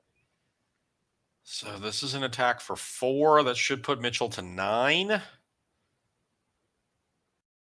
And okay, Fire Blast before damage means 6 more, so this should put Mitchell to 3. Which means he can't even cast the 1 ring. Wow. Okay. What a he has another source of mana. Yeah, having that spell there basically just slammed the door shut on Mitchell. What a turnaround. He looked so good with that Chalice on turn 1 when you had 3 mana and Chalice on 1, and instead it's just over. Simon Camero takes it down with Burn in Legacy, moving into the top 4 of our tournament. We had 8 different decks in the top 8, and we have had some very fun matches thus far. I'll say that. Those were shocking endings. I mean, it's players coming out fast and furious, and if you stumble or you have your hand that just has 1 good play and your opponent has the answer for it, you're going to lose the game very quickly. This is not a forgiving format, Legacy. It is a format with plenty of early disruption if you want to put it in your deck. but you need to mulligan aggressively. You need to have a plan to recover from using that early disruption if you're playing a lot of pitch counters, and you need to, you need to be prepared to be put under the gun from turn one by your opponents. And if you are not prepared for that, if you do any sort of dilly-dallying on the early turns, the games will end quickly and not in your favor. I mean, that burn deck, it went from on turn 2, we think maybe the burn player can't even play this game, to it's just basically over on turn 3. So that's the speed of Legacy sometimes. And it was something to watch. And we're going to watch more of it because Simon is advancing into our top 4. So when we come back from the other side of the break, that is what we will have for you, is top 4 play here at the NRG Championship Series.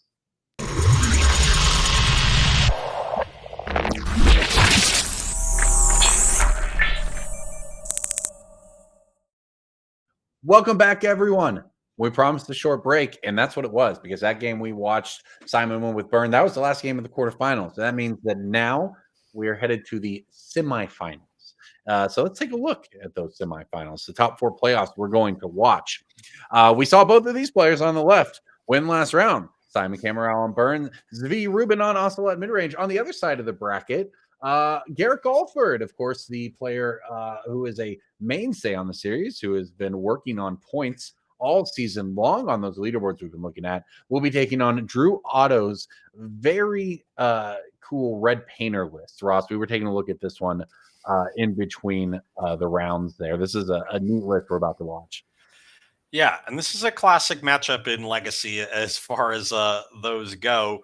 The Is It Delver deck has changed a lot over the years, doesn't play the actual card Delver of Secrets anymore, but the strategy is still the same. And it's one of the reasons that this painter deck has, emerged over the years. Being able to play so many main deck red blasts, whether it's red elemental blast or pyro blast, is a huge advantage against these heavy blue strategies. So this is a matchup that Drew Otto has to be feeling very comfortable with, and is happy to have and see across from him in the semifinals. Yeah, once upon a time, that was one of the biggest appeals of the deck, and when power spikes of the deck in the format, was that it just simply could play so many of those red elemental blasts and so on, that it just naturally had better matchups against the many blue decks that populate the format. Now these days, the deck has plenty going on for it, right? Between Urza Saga and many of the other things it's picked up, Agatha's Soul Cauldron, etc. It's far more than just sort of a painter combo deck that then gets to play some anti-blue hate cards alongside its combo. It is a pretty well-oiled machine at this point. And part of that is because Fable of the Mirror Breaker, as we see on the battlefield there for Drew, really smooths things out. Yeah, this is very much a deck with a fully fleshed out mid-range game plan between Fable of the Mirror Breaker, Goblin Engineer, Goblin Welder, the various artifacts in the deck, and then back it up with a certain amount of removal. You can generate a lot of card advantage from the different welding synergies from Urza Saga, from Fable. Keep your opponent off balance with your removal, especially once you have a painter down. Your blasts become just 1 mana, destroy anything. Then you can really grind your opponent out without grind stone, without comboing them. Yeah, that's right. It's a very important part of leveraging these decks, is knowing when to lean on your opponent with the fair stuff and when to go for a quick combo. In these matchups where your opponent has Force of Will and Daze, you're less likely to go for that fast combo. You're going to be more focused on answering your opponent's early threats, setting up your card advantage sources, and getting into the late game to where you can often combo when your opponent has an empty hand and you know that there's going to be nothing in your way.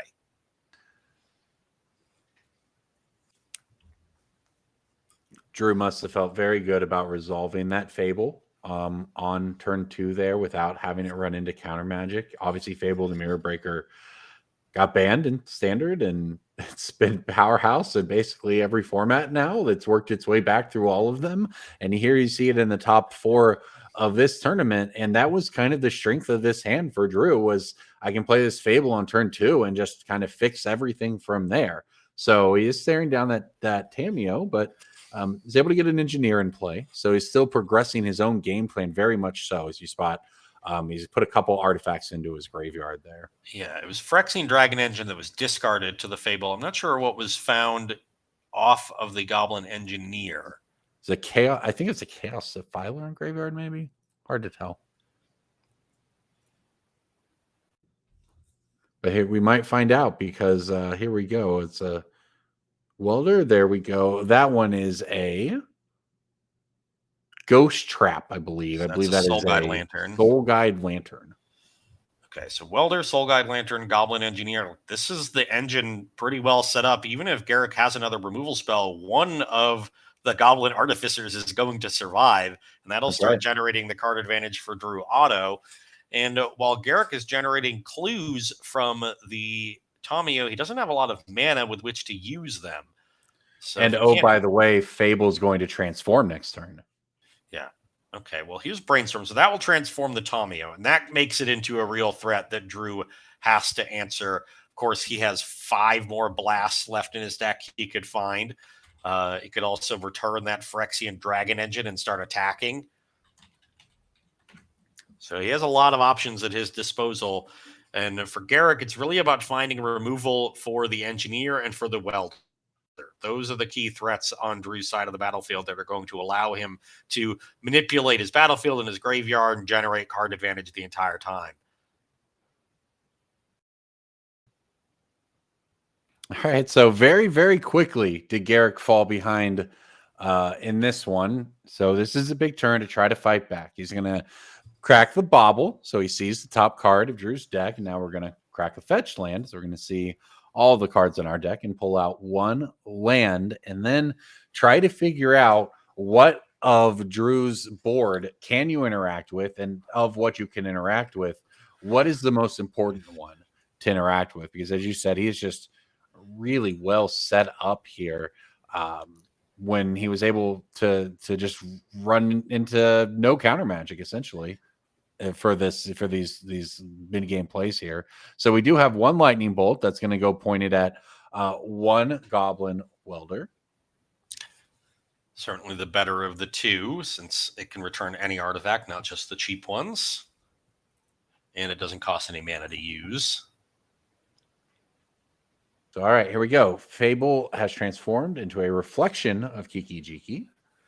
Another land for Drew. And here we go with the deck's namesake card, Painter's Servant. See if we can get that one pulled up on screen, as it has been an archetype ever since Shadowmoor came out. As it comes into play, you choose a color. All cards that aren't in play, spells and permanents, are that color. And this is why you mentioned the Pyroblasts become so powerful. And in fact, Grindstone becomes the combo piece. And Garrick has already used multiple lightning bolts, so that Painter Servant, if Otto wants it around, it can be around. He's going to send it away for now so he can refill his hand with the Phyrexian Dragon Engine. Yep, but and with the Goblin Engineer in play, go ahead. He's liable to combo at any moment and finds a replacement Welder and now Lava Spur Boots. All right, well, go ahead, Relentless. What are you going to do about all of these little creatures I've got that do add up to quite a bit more than that in their totality, especially if Drew gets on tap with that reflection? Yeah, Drew's engine is online. At this point, if he can answer the Tomio and Garrick runs out of removal, he'll be in great shape to win this game. Those are the two things he has to worry about right now. Can Garrick find more removal to keep answering and whittle down this board of goblins? Because it's the goblins that are really doing the heavy lifting. And can Drew find a way to kill the Tomio? He has some good attackers for it. The Phyrexian Dragon Engine can also get copied by the reflection of Kiki Jiki. He won't get a trigger off of it since it doesn't enter from the graveyard, but he'll generate another double striking attacker. They get shrunk, so it's only an attack for 4, but if you equip boots, that's an attack for 6. So he has a lethal attack on the Tomio next turn if Garrick doesn't have more removal. And so Garrick goes digging for that removal here with this Brainstorm. He's going to have to try to figure it out. Been among other things in this game, the Ancient Tomb has allowed Drew to just spend so much more mana than Garrick. Never mind that Drew's deck already cheats on mana. But here we go. We actually are going to go a different direction than plussing the Tamio. We're going to come out with just going to rebuy Bolt. And I think Garrick found a third copy of Lightning Bolt, so he can kill both goblins and then keep the Painter's Servant in the graveyard, but decides to keep the bolt in hand. So likely going to look to also nab the reflection activation. If Drew goes to copy Goblin Engineer, yep. Now you can kill Goblin Engineer in response, and then the reflection is also used. So Garrick rewarded for his patience there. And now the game is kind of flipped. Drew can attack down the Tomio, but his battlefield is much less scary than it was just a turn ago. With both goblins dealt with, the Painter Servant safely in the graveyard for Garrick Alford. And there is still the problem of the Phyrexian Dragon Engine, but that's not a problem that needs answering right away. Drew can, of course, use this Goblin Engineer in response, and that's what he's thinking about doing. Just wants to figure out exactly what card he's returning, what card he is sacrificing.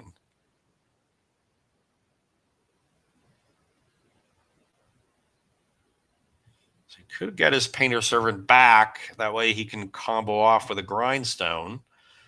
But right now, the Painter Servant isn't doing much of anything. And then there's still the question of whatever card he searched for with the Engineer in the first place, which we still haven't gotten a good look at. Yeah, this has been a very interesting back and forth. Garrick needed lots of interaction. He's had it, but okay, there we go. That resolves. So wanted the Painter Servant and wanted to and we get to take down the Tamio. If you're Drew, not the worst outcome, I would say. And just passes back, plays a land. He's flooded quite a bit, but without the Tomio shrinking the creatures, the Phyrexian Dragon Engine's a 2/2 double striker. You copy that with reflection, that's 8 damage, and then the Painter adds a 9th. That's a 2-turn clock. Mm-hmm. Now Drew has been patient with the Soul Guide Lantern. He's going to pop it on Garrick's graveyard. A little surprised we didn't see him do that last turn in response to the Tomio minus. That would have prevented Garrick from having a second lightning bolt. Would have let Drew keep one of the goblins around. But doesn't dare to prevent any sort of Murktide Regent, Dragon's Rage Channeler shenanigans. And he's going to try to win this game on the beatdown plan. Yeah, I was going to say that card, for those wondering at the bottom that Drew played there, it is a Mox Opal. So it is mana, not anything that helps advance what he's doing at the moment. It's still a 9 power attack, and Garrick has used 3 of his 4 lightning bolts. There's 1 on a Holy Heat in the main as well as far as removal goes. So there's 2 removal spells left in the deck. There's also 2 Brazen Borrowers that can be bounce spells.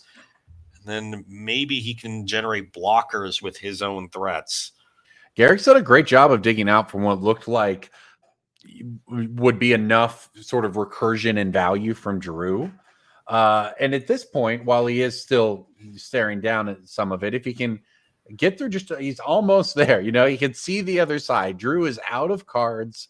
He's just got a bunch of lands in play. If he can just answer the threatening things in play, which are theoretically manageable, but we'll see. He actually has no answer on his main phase, though, and in fact is just going to pass the turn back to Drew. So, all right. Let's see. Yeah. Drew now has an activation of Reflection of Kiki-Jiki available to him among anything else he wants to do this turn.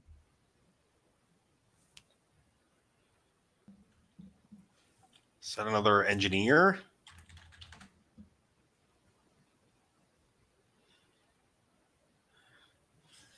So it doesn't have the Lava Spur Boots to equip to it, but can copy Engineer with the Reflection and get a hasted activation, which I suppose threatens a combo. You can just put Grindstone in the graveyard. It seems like that demand. I mean, we always knew that this reflection could be an answer, and that's why this demands a force of will from Garrick to keep clear. But again, that's just 2 for 1-ing yourself, and it still involves the reflection copying the Dragon Engine and attacking. There we go. Even the Painter Servant getting in there. Yeah, get in for 9. 2/2/2 double strikers and a 1/3. That's game next turn. Yeah. Staring down lethal. And the gross part for Garrick is, in order to take the threat of the combo away, you need to kill Painter Servant. But in order to take the threat in your life total away, you need to kill Dragon Engine. And if you kill Dragon Engine, Otto can just unearth it. And then he draws 3 more cards. Yeah. It's looking rough for Garrick regardless here. It's tough to be on the back foot against any deck that has a reflection of Kiki Jiki going, because that means they've already gotten their value off the other parts of Fable of the Mirror Breaker. And in this case, the Dragon Engine value on top of that is just sort of the icing on the cake. So Garrick throws that Daze into the graveyard. That's not going to help him any, and looks to the draw step. We're going to crack a clue, so that's also probably not where you want to be.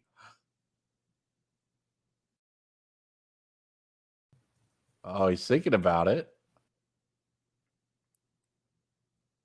And the choice is going to be to play Quarry Steel Cutter as the second spell of the, or well, no, the first spell of the turn, because the first mana spent was cracking a clue.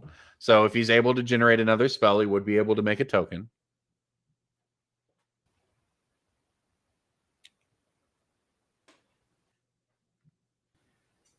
Okay, and that'll do it. Surgical extraction. He's thinking about whether he wants to fetch, whether he wants to pay the 2 life. Like, what do we do here? He doesn't have a black source, so there's no one source to go grab, so there's no option here. So it's going to be 2 life no matter what. Okay. And if he goes to 5, 1 blocker is not enough. You block 1 Dragon Engine, the other one comes through for 4, plus the Painter is a 5th point. So plus I think Garrett's just doing the math point. and realizing it doesn't work out for him. Yeah, plus the Painter is lethal damage, not a sentence you hear often. It is if you play Painter.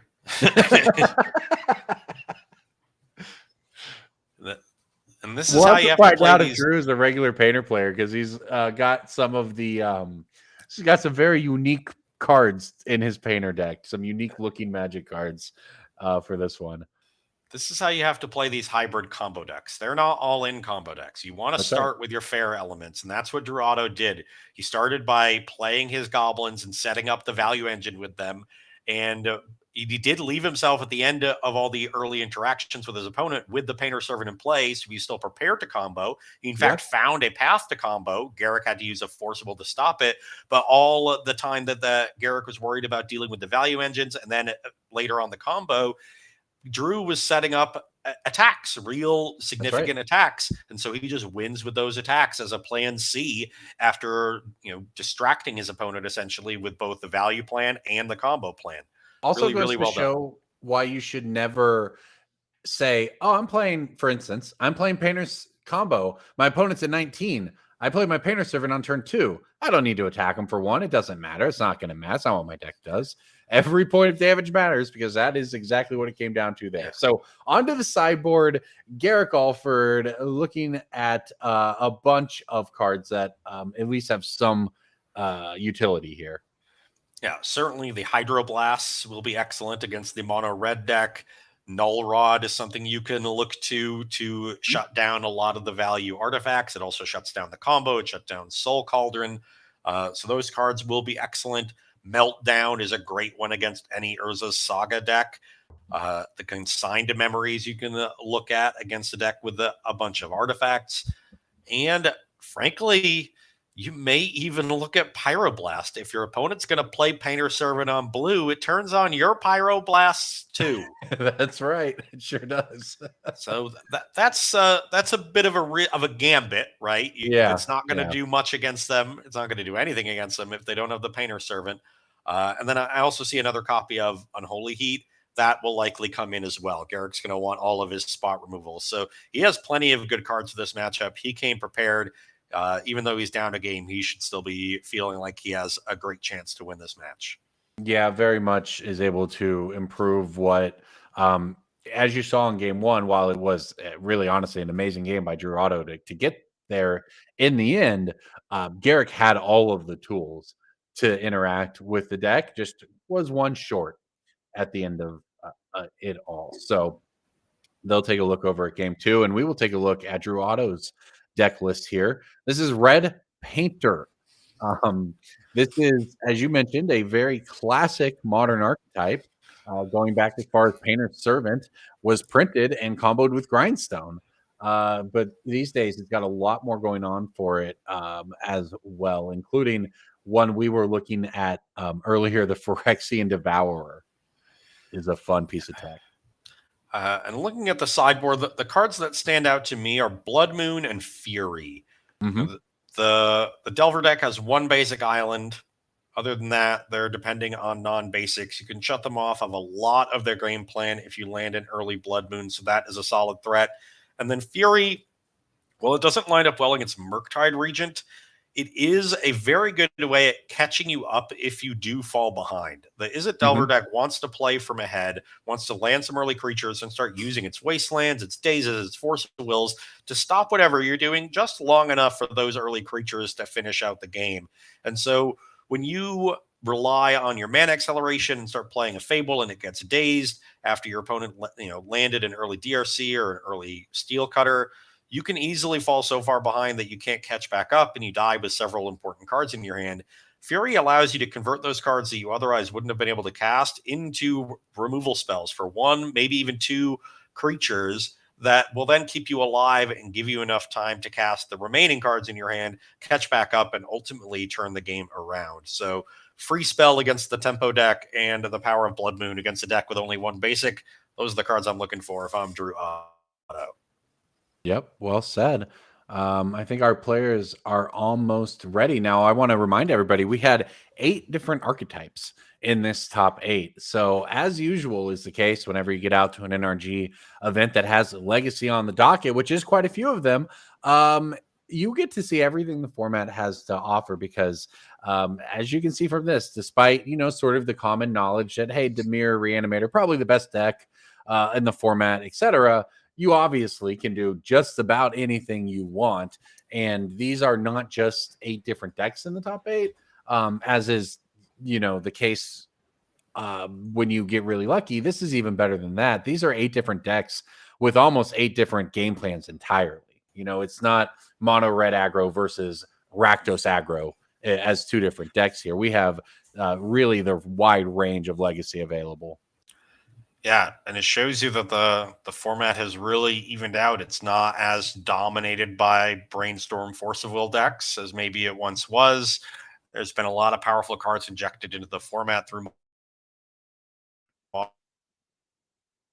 Horizon sets and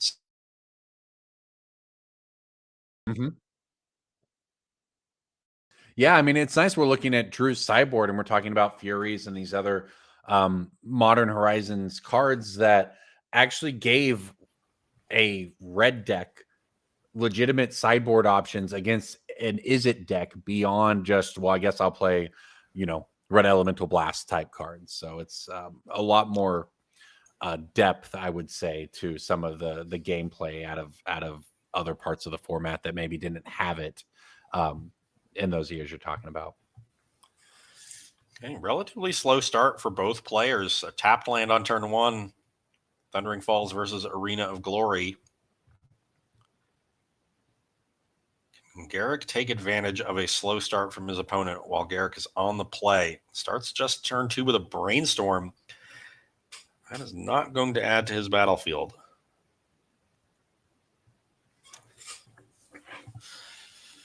But something here like a... Sorry to say, we've seen all the best starts. Of course, really honestly, throughout the past 2 days, this entire awesome NRG weekend, we had a 10K Modern event yesterday. The best starts have involved Tameo on turn 1. So anything that is not that, you don't necessarily want as much. In this case, it's Tameo on turn 2, which is still pretty good. Yeah, Garrick will happily take that, especially if he has a daze to back it up here. If Otto goes, Ancient Tomb into Fable.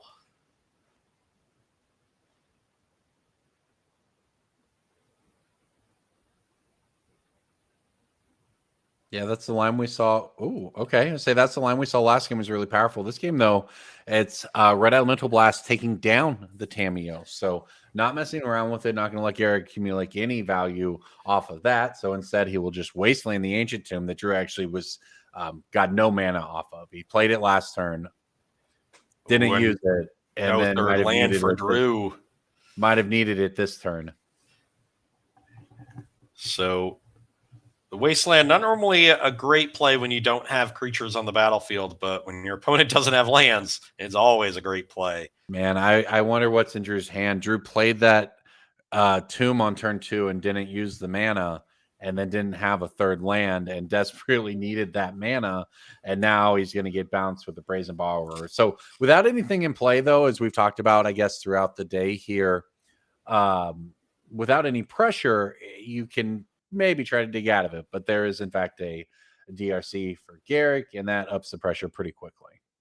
Yeah, so I Looks think like it's we just probably land instant in the Delirium. graveyard for Garrick. Close to Delirium. We got 2, 3. Okay. Getting there. We'll see after a couple spells and surveil triggers if Garrick's able to turn it on, so to speak. Oh, and the Tomio creatures. Yeah, it is 3 types.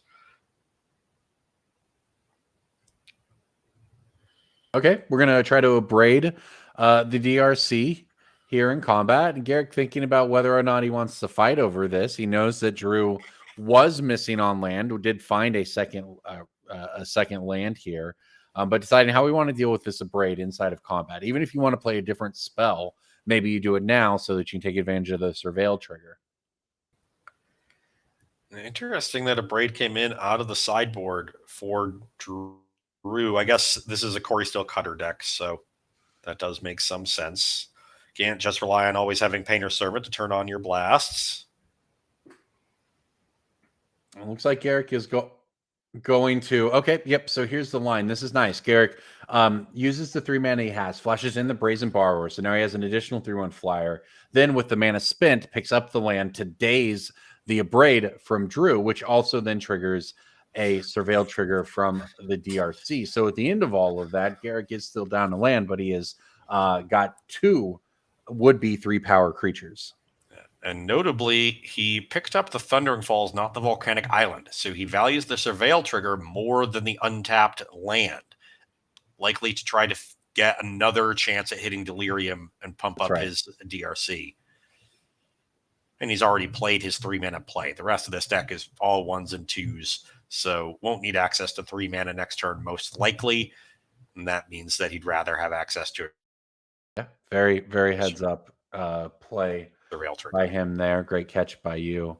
That could make a small difference here because Drew has been kind of, just stumbling around. But you look at his hand there, he does have plenty of action. In fact, a couple ways to deal with this Brazen Borrower and play to slow down the clock. So the sooner you can get Delirium going on that Dragon Rage Channeler, the better for Garrick.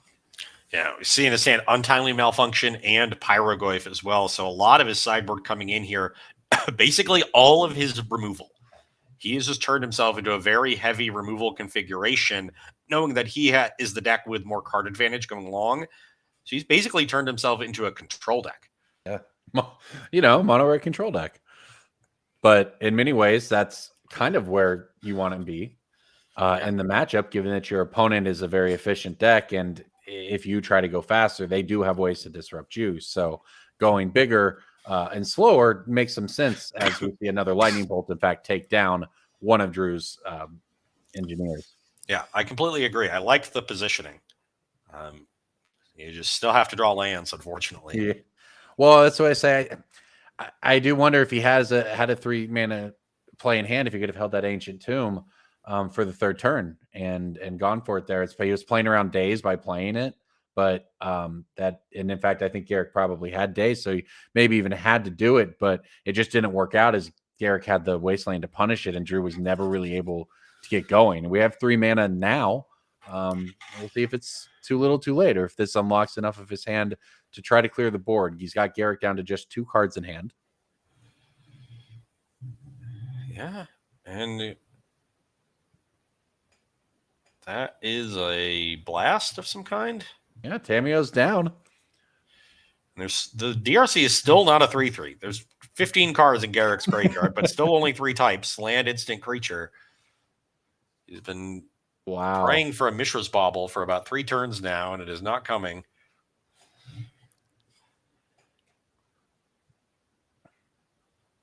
So Drew Otto not under very much pressure here. Not at all. Could find a 4th land, Pyrogoyf down this DRC, and suddenly look ahead. There's a Fable. That's a good one too. That is a good one. That looks like it'll prompt a response, and that is a Is that It's a Hydroblast. Hydroblast there from Garrick. He's on top from the Surveil, so I guess either a counterspell or a cantrip. Or okay, it's a Corey Steelcutter. Interesting. So could have put that in the graveyard to complete Delirium. Instead, decides to keep it on top. So Garrick must have a way to trigger Flurry this turn. There's a Ponder that will complete Delirium. All right, big pickup there from Garrick. That obviously, along with the cutter, the pressure that Drew wasn't under a turn ago, he is now very much under. Oh, he's got the other Surgical Extraction. So Ancient Tomb with the first one to try to thin Drew's deck of lands. He's now using the second one to trigger Flurry on the Corey Steelcutter. And Surgical Extraction is a card that is solid in the matchup if you care that much about the combo. But with Drew going towards this heavy removal control plan, Surgical Extraction is pretty bad in those games. And you see it here, just not doing very much of anything and costing Garrick precious resources. Drew has Untimely Malfunction to answer this Corey Steelcutter, has Pyrogoyf to eventually answer the Dragon's Rage Channeler, and he can take over this game. Yep, the window is certainly there. Garrick has 1 mana open and 1 card in hand. So if you're Drew, you got to feel like if you can answer what's in play right now, you're probably in an okay spot. So he's got a grip. We'll see which direction he goes first. You called it, the malfunction on the cutter. Garrick tosses that one in the bin. Okay, well, I mean, we're again in this game where the small creatures seem to matter because there's a DRC and the 1/1 token coming in, knocking Drew down to 8 life. So, but this is, as you said, he knew that hit was coming. Garrick didn't add to the board. We don't know what he hit for the turn, but can Drew dig out from here? That is an Snaring Bridge? Snaring Bridge. Okay, and there's, 3 cards in Drew's hands. So I think so. Not doing anything as of yet. Bridge of Khazad-dûm, for those wondering at home, which version of Ensnaring Bridge that is.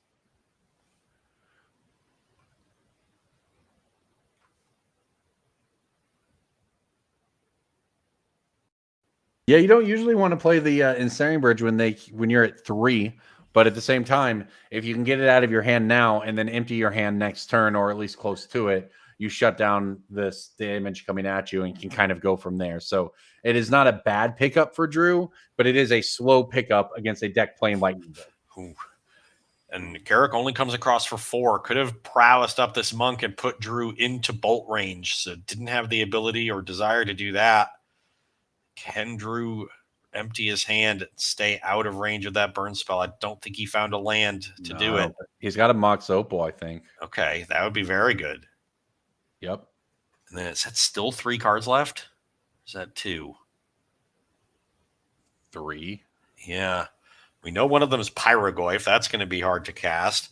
I think he's got another Untimely Malfunction. He could cast that one for no real impact, just to falter 2 creatures and get a card out of his hand. He needs before combat here, he's going to cast something so that the Darcy can't get in there.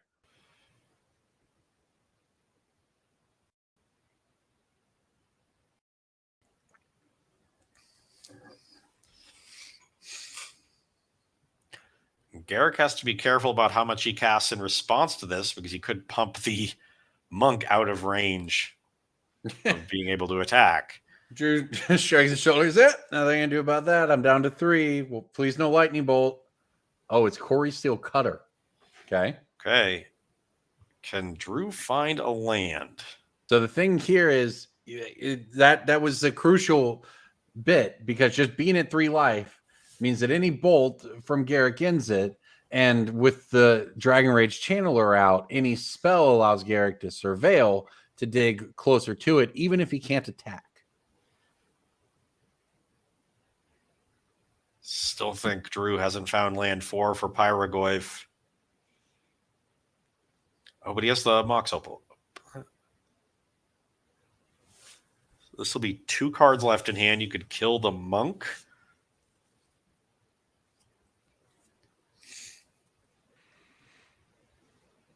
Yeah, and we've got no life gain access at all, as far as I can tell, in Drew's deck. So if he's at 3 life, that means that this entire game goes in lightning bolt range. This is not a matter of and by this entire game, I mean that turn, because there it is. Garrick draws a lightning bolt. He lightning bolts Drew down to 3 life, or down to 0 life, and that is game 2, going to Garrick Alford here in the semifinals. What a finish!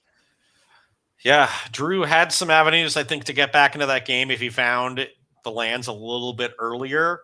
But this is a relatively low land count deck, 21, and Garrick surgicaled the 4 Ancient Tombs out of the deck. So, yeah, hard to make that many land drops in a low land count deck. But this is a matchup where he really needed them because that early Wasteland was brutal. Yeah, it really was. That was a tough one. Let's take a look over at Drew's list again here. One card I know that got pitched early is like Chaos, or it might have been a different game, but like we saw Chaos Defiler at some point, but it hasn't made an impact in the battlefield yet. But that is one of the more interesting, top end creatures of the deck. And that's the kind of thing we saw in this game. It became very much about just kind of what everyone had left over once they answered the most important cards from the other player. And that's where it comes down again. Now, as you mentioned, it's a low land count for those Pyrogoyfs, and then once your Ancient Tombs are gone, it's even worse. But they do seem like a powerful option if he's able to get to them. Yes, and he's going to need to include enough late game to where he still feels like he has inevitability, right? Mm-hmm. That's the tricky part of sideboarding these matchups, because you want to bring in only cheap interactions so you don't fall behind. But if you go too far in that direction, you end up making it so that the Delver deck is comfortable playing into the late game against you. So you have to find the right balance behind having the early interaction to not fall behind, but then having enough late game juice to consistently have the advantage when the game does go long because you didn't fall behind early. And striking that balance is the hard part. All right, let's head down to the table for game 3. Remember, this is the semifinals. The winner here goes on to the finals of the Legacy Trial here at the NRG Series in Mundelein. We've watched 8 different archetypes enter the top 8. We will see one of these 2 players, Red Painter or is it Delver Pilots, get a chance to win it all. Drew's going to take a mulligan to start off. Garrett, little look up to the sky before he looks at his hand. Let's see what he's got. He seems comfortable.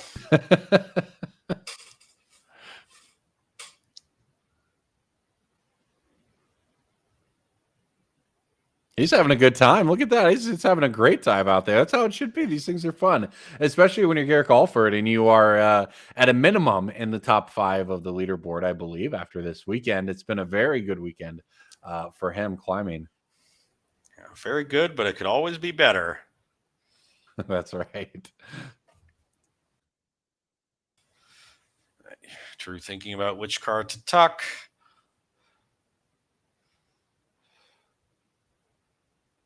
Really agonizing over it.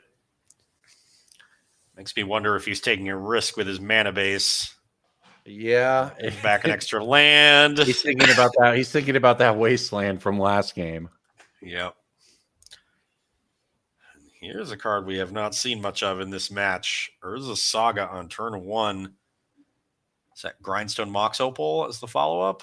It's a Grindstone, at least. Maybe Mox Opal. There's a Mox Opal. Yeah. Nice start for Drew. You get a combo piece down that we've seen for the first time. That, as you called, the Urza Saga. Classic white-bordered ones, obviously. And if Drew has an Ancient Tomb for turn 2 to start making constructs, or even a Great Furnace, which would turn on the Mox Opal, he can really start generating a lot of early pressure while simultaneously, threatening a combo, because he'll have plenty of mana and he already has one piece in play. So Garrick will have to be wary of a Painter's Servant on the following turn. That's right. If Drew has Ancient 2, just Ancient 2, make a construct, hold up Red Blast. If that's his turn, he has access to 4 mana to start his turn, 5 mana with the land. That's enough to play Painter Servant and activate Grindstone. So that would be a really strong turn 2. And all it requires is a 2 mana land. Does he have one? Nope. Just another Saga. That is much less scary for Garrick. Okay. Oh, he does have the Painter Servant, though. So maybe this is why he agonized on this hand and maybe didn't have red mana outside of this Mox Opal. I don't know. But the Grindstone, yep, and now the Painter Servant, that would have gone great with that Grindstone, gets countered by a Daze because the Servant would have been the third artifact for Mox Opal. So Mox Opal cannot make the mana to pay for it. So at the cost of his land drop, Garrick has prevented the combo from hitting the battlefield. And now we'll see what Drew does, because this is an interesting spot too. He's going to tick up these Sagas and shrug. Okay. And I see a Surgical Extraction in Garrick's hands, so he can take away the combo angle right here by hitting that Painter Servant. I think that might be where his mind is at. There we go. Surgical, target your Painter Servant.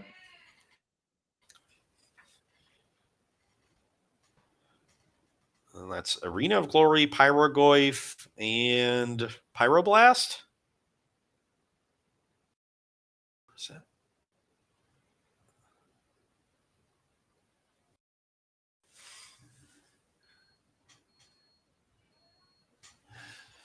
So it does have a red source of mana, but it's not one that will enter untapped.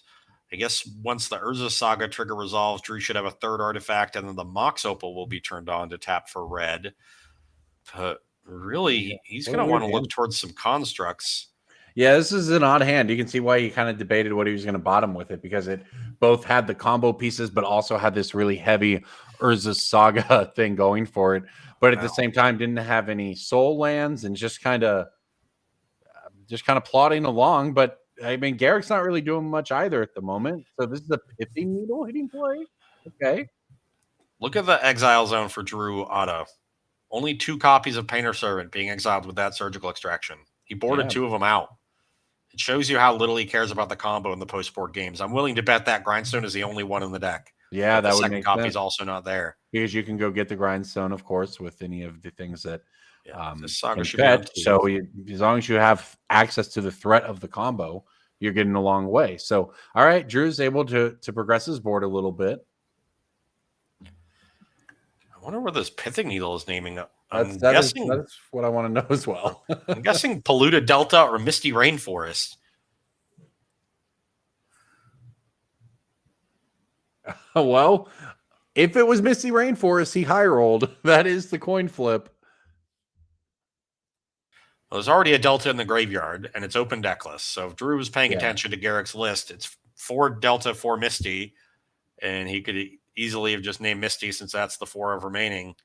There is also a Delta in Garrick's hand, though, so if it was naming Misty, Garrick would have played that.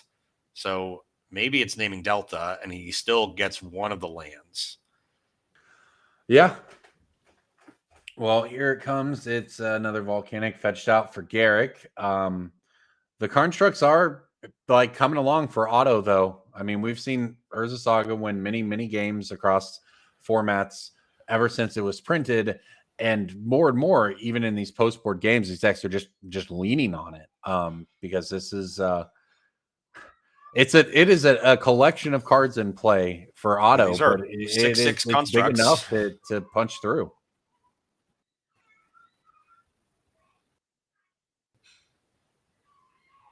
I'll just punch through next turn. Okay. Yeah, well, that's a good answer right there. Is the bounce one, shrink the other, bouncing one forever. So now there's a 5/5 construct. A wasteland. That makes sense as well. Wasteland for the needle.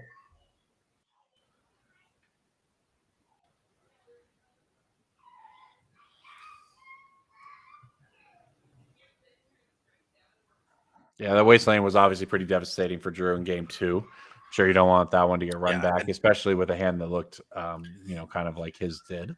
And he had the Saga in play that he wanted to get full value out of, so you protect that Saga. Attorney found the needle.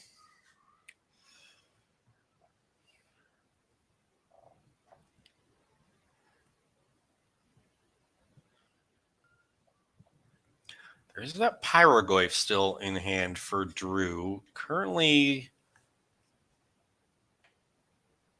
not that big. Access to 3 mana for it, right? Yeah, he's 1 short right now. Let's see, he might be able to get there next turn. That would be a good way to add pressure. Garrick's going to go ahead and graveyard that. Actually, it's really big. There's now land, instant, creature, sorcery, enchantment, and then with Lotus Belly, you get artifacts. So it could be a 6/7. So that could represent 12 damage here if you gave it haste. 6 from the ETB and 6 from the attack. Give it haste with the arena. Okay, now you can play it through a daze. Let's see if Garrick has a Force of Will.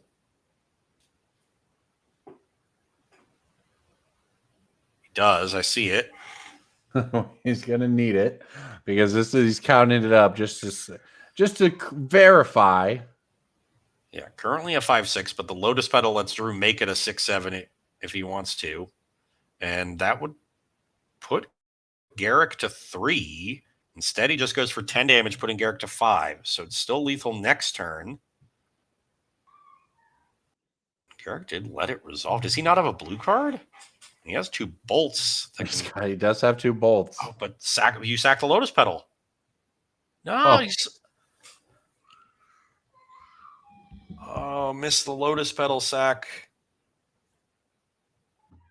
That could have been game. I don't think Garrick had another bolt. That's what I was checking. If there's he's drawn a bunch of wastelands. Which do still tap for colorless. They just can't sack to destroy anything. I think the issue is Garrick didn't have the blue card, by the way. Yeah, I agree. Because it was like Bolt, Force, and then obviously some blanks. Yeah, he has Force, Wasteland, X. I can't tell what the X is, but I don't think it's a blue card. He's going to get a chance here, though. Here comes, the Brazen Borrower is going to get immediately power blasted out of the game, but the game continues. Well, that Needle is now locking down 2 Wastelands, which is, in fact, somewhat important considering Drew has access to just 2 actual lands, but does have access to 4 mana thanks to the Mox Opal here. And we're going to exert the arena to give haste, to Phyrexian Dragon Engine.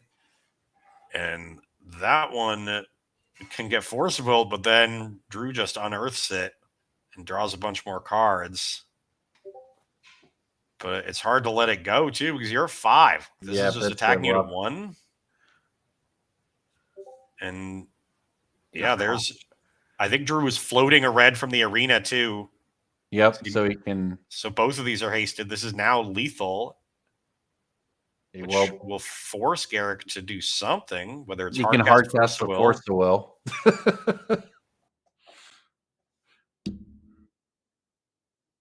Okay. Has another bolt. Okay. That's a good one there because that changes quite a bit. So now he's going to fall down to 4 from the Goblin hit. That is not so bad because he at least is going to buy some time, even if the engine comes out next turn. However, another Wasteland off the top for Garrick, all of them getting locked down by the Pithing Needle, turning them into just excess lands. The Izzet Delver deck does not want 6 mana in play. Now, if Drew has a land here, he can have up to 5 mana to unearth the Dragon Engine for lethal, or he can just weld it into play. Yeah, I saw a bit of a sigh, so we'll see. He's at least thinking it through. Okay, yep, we're going to weld. Oh, I think we've been attacked. No, we're attacking. You see, it's his life total. Okay, and we've got another welder. Okay, this one's going to run into the hardcast Force of Will. As often happens, 1 mana spells getting countered by 5 mana spells. Okay, well, Garrick's at 3 now. And now Drew will untap the arena and have 5 mana available for Unearth on the Dragon Engine. Yeah, and for what it's worth, at least pre-sideboard, Drew's deck also played Lightning Bolt. So, as we saw the game earlier in, we might see this one in. Here's a Pyroblast. This will get the pedal cracked to fight back. That does take Drew off of the 5 mana for Unearth, but it protects the Goblin Welder.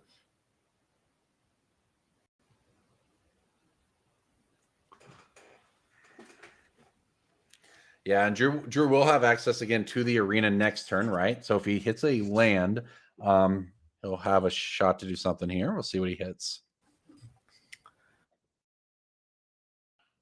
This has been an interesting game for sure. Flood for Garrick combined with the Pithy Needle from Drew really locking out those wastelands has given him a chance to kind of nickel and dime his way to seeing Garrick down to just 3 life. And he's got a shot to finish it off from here. Looks like he is considering exactly where he wants to go. We're going to Ancient Tomb down to 14. Make mana. And this was the plan from the beginning of this game for Drew Otto. He only had 2 painters in his deck. He's gone away from the combo. He is a mid-range control strategy using a bunch of removal and card advantage to grind the Delver player into a fine paste. Here comes the engineer as well to add to that. Yeah, look how many cards we've gone through, right? Look at those graveyards. This has not been a fast tempo decided game. This has very much come down to quite literally the 1/1s at the end.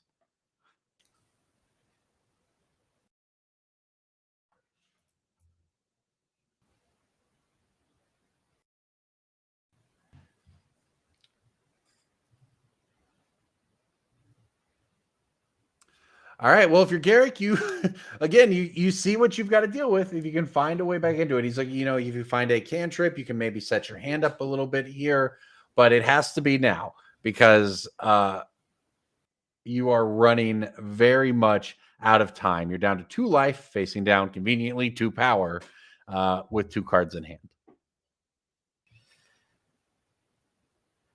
And it's going to be more power than that. Yep, there we go. Oh, let me read that one. Yep, there it is. Chaos Defiler. When it ETBs or dies, for each opponent, choose a non-land permanent that player controls. Destroy it at random. And that's a handshake because those 2 cards don't answer anything that Drew has. And like that, Red Painter into the finals. Drew Otto taking down Garrick Relentless Alford in the semis. That was a wild match from start to finish, just in terms of seeing the Izzet deck full of counterspells and removal become the deck that just ran out of cards. And I think the story is how they position themselves for the matchup. Garrick drew both copies of Surgical Extraction in both sideboard games. Normally a card that you want to have against combo decks of all stripes. And because of the way that his opponent was positioned, being much less of a combo deck and more of a mid-range deck, those Surgical Extractions were an active liability. And that is the power of these hybrid combo decks. Combo decks that can be backed up by a credible, fair game plan become very difficult to sideboard against because you never know exactly how much anti-combo stuff you need and how much normal, just removal interaction kind of mid-range magic stuff that you need. And if you guess wrong, then you're going to lose either way. Either you don't have enough combo hate and you lose to the combo, or you have too much combo hate and you lose to the fair stuff. Yeah, I mean, in that game, if that Surgical had been a lightning bolt variant, it might have gone to been what he really needed in that situation. But you're kind of stuck one way or the other, right? How much damage did Drew deal with random attacks from Goblin Welders? That if you just had a Murktide region in play, you would have been fine. Yeah, absolutely. Well, I think we have our other semi. We'll check in on that. I'm not sure if we have that one to bring to you or if it wrapped up. But either way, we have one finalist here. And you know what? We just got word. We have another finalist. And that means, Ross, it is time for the finals. When we come back from a short break, we will have that for you. The Legacy Championship Finals. See you on the other side.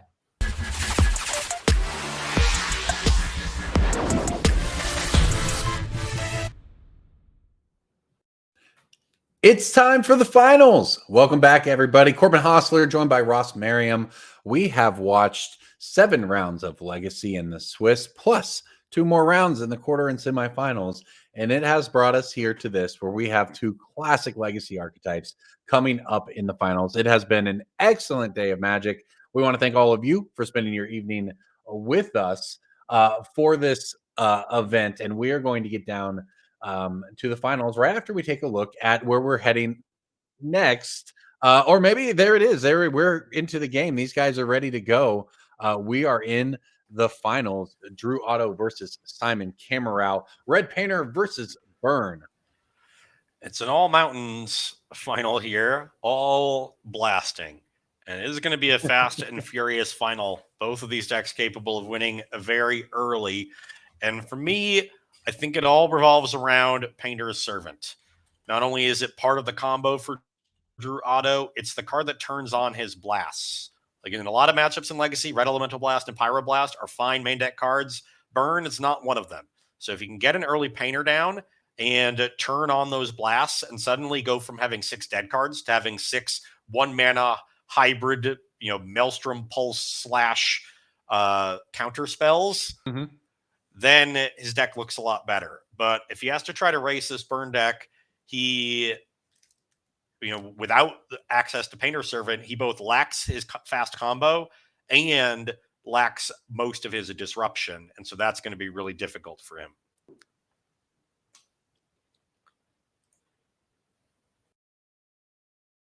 Also pretty important, obviously, in every matchup, but especially when you're talking about Burn.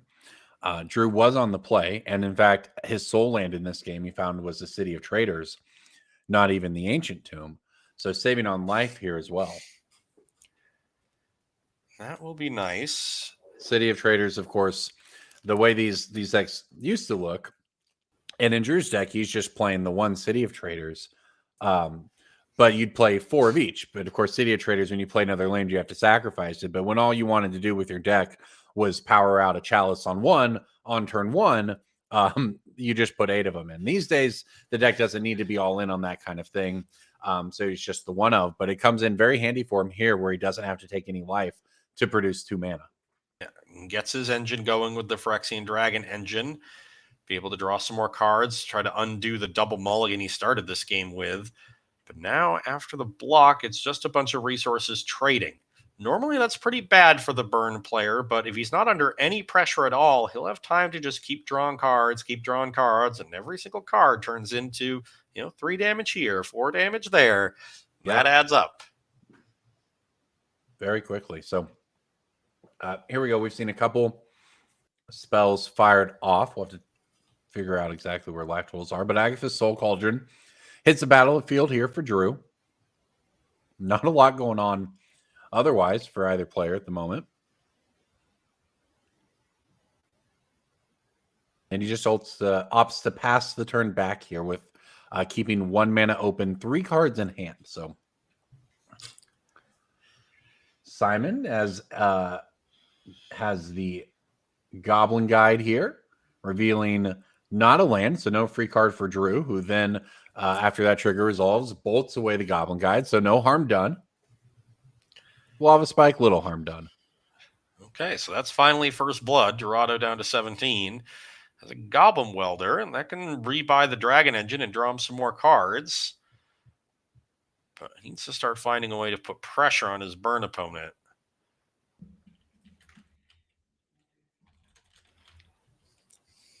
Simon doing a good job of not flooding, not things that a Burn deck are typically good at. So with only 18 lands, he's not going to draw too many.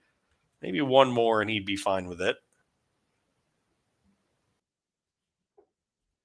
And there is the Painter Servant for Drew Otto, and that really turns things on. All right, so I believe Drew, we're getting our life totals caught up here. Drew is at 14, from what I can tell. And this Fire Blast puts him down another 4 points. I'm sorry, Price of Progress puts him down another couple of points.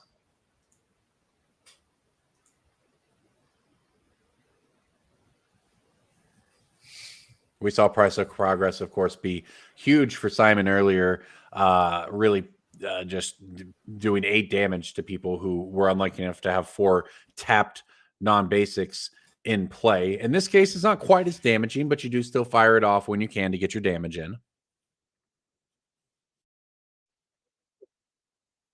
Yeah.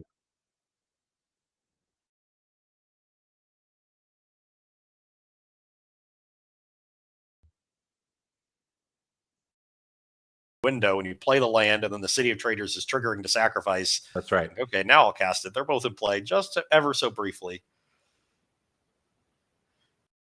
There we go. Got life totals updated. And after that, after that flurry, we have Drew down to just 4. Yeah, went to 10 from the Price of Progress and then took 6 on Simon's turn. So here we go, getting in with the Painter and the Dragon. It does look like there is access to more mana for Drew. So it's not just a situation where he has to tap the Ancient Tomb and just kind of immediately die. If he was dead to Fire Blast, he'd be dead to Fire Blast. So we'll find out. And in fact, he's dead to Fire Blast. And we found out. Congratulations, Simon Camero, for game 1 of the finals, going just as quickly as you would expect over to Burn. Yeah, he just wanted Drew to tap out because there was Painter Servant in play, so any Pyroblast or Red Elemental Blast could have countered the Fire Blast. So there's no reason to go for it. Wait for your opponent to tap out, give you a window where it's definitely safe, and then send it over there. Very disciplined at tight burn play there from Simon Camero. Yeah, pretty clean. And to the sideboard we go. And what do you do against Burn? I guess you bring in Furies, the Braids, and hope that they don't burn you. Yeah, you're going to want to bring in some interaction for their creatures. Frankly, I could see Pyrogoyf being good just because it pressures as well as answering an early creature. The Braids and Untimely Malfunctions are a little slow. You're spending 2 mana to answer a 1 mana creature. Sometimes you have trouble answering a Monastery Swiftspear. So that's a question between how many blasts you want to leave in. Because the blasts can serve as removal, but sometimes they're complete bricks. But they're also your only way to counter lethal burn spells off the top. So you're going to want some number of them. 6 is likely too many. That's the big question for Drew Otto and sideboarding. And the fewer blasts he decides to leave in, the more space he'll have for other interaction.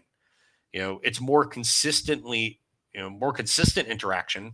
A Braid and Fury and Untimely Malfunction will always do what the cards say they do, and we'll almost always have relevant things to target. But the highest ceiling is realized from those blasts when you can establish an early Painter's Servant. So that's a difficult question to ask because you don't see a lot of burn decks in Legacy these days. So this is not a matchup I think anybody has a lot of experience with to be able to confidently answer that question. Not at all. Let's look at the sideboard for the red deck and see what we've got here. Again, as you said, you already feel like kind of just good about where things are at, but in case you want more, there's Smash of Smithereens, maybe some Searing Blazes. Yeah, I think you'll definitely want those. The Searing Blazes can hit Painter Servant. They can also hit all of the Goblins. Goblin Welder, Goblin Engineer. Those are important cards. And your opponent is a combo deck that can race you if you don't interact with them. And Searing Blaze is the best way to interact with your opponent as a burn deck because you don't have to choose between either damaging your opponent or interacting. You get to do both. You get to have your cake and eat it too. So those 5 cards definitely will be coming in. And if Simon really wants to hammer the combo, he could go for the Surgicals too. Yeah, many options. Well, let's head back down to the table. These players are shuffled up. I think they are about ready to kick things off. Simon Camero just 1 game away from winning the title here in our Legacy event. And if he's going to do it, he's going to do it through a turn 1 Painter's Servant from Drew Otto off of that Ancient Tomb. Well, okay. Easy enough. Chain Lightning takes it down. Yeah, definitely one that is worth spending a full spell on. So Simon, in that exchange, Drew shocked himself, and now he's shocking himself again. You can see why the burn player is pretty okay with this just exchange of resources when it involves this, even if you do get access to an extra mana. Yeah, they're definitely fans of the card Ancient Tomb, even though it's not in their deck. The 3 Fire Blasts already, yeah. So, what would be something if Bird were to take this big Legacy event down, or honestly Painter, both very I think decks that people appreciate seeing winning. Not to put anything against an Izzet deck or a Delver deck, but you see a Delver deck winning, you're like, oh yeah, Delver deck won. Burn or Painter, when you sit up and take notice, say, yeah, that's fun. That's a Legacy I love. Now you got a story. Phyrexian Dragon Engine is the card Engineer put in the graveyard. That will also meet a burn spell. All right, another Chain Lightning takes that one down, and that allows the Swiftspear to get in for a couple points. And just down to 14 is Drew.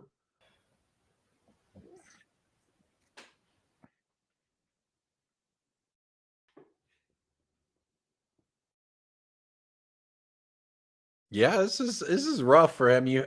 And we don't know what his hand was, but just the matchup in general. You're just looking at all your plays, and then you look down, and you see an Ancient Tomb. I don't know. It just cannot feel good. It's like, well, do I just play something else that's going to get Chain Lightning and take 2 to do it? It is every card's a Searing Blaze for Simon when that's the exchange. You can think of every 3 damage essentially being a card, right? Most of the burn spells deal 3. So if he Ancient Tombs himself a third time, Drew will take 6 from it. That's like giving 2 cards to your opponent. He's thinking about Flute was the draw here for Drew. Is he going to flash it in either in response to the Goblin Guide or in response to combat? And I guess he's just going to think about what to name here. Try to soul read Simon, figure out what burn spell he has, or you just name, Fire Blast or something like that. Yep, Fire Blast was, in fact, the name for Drew. Obviously, that makes sense. You make them pay the mana, even if they sacrifice the lands for it.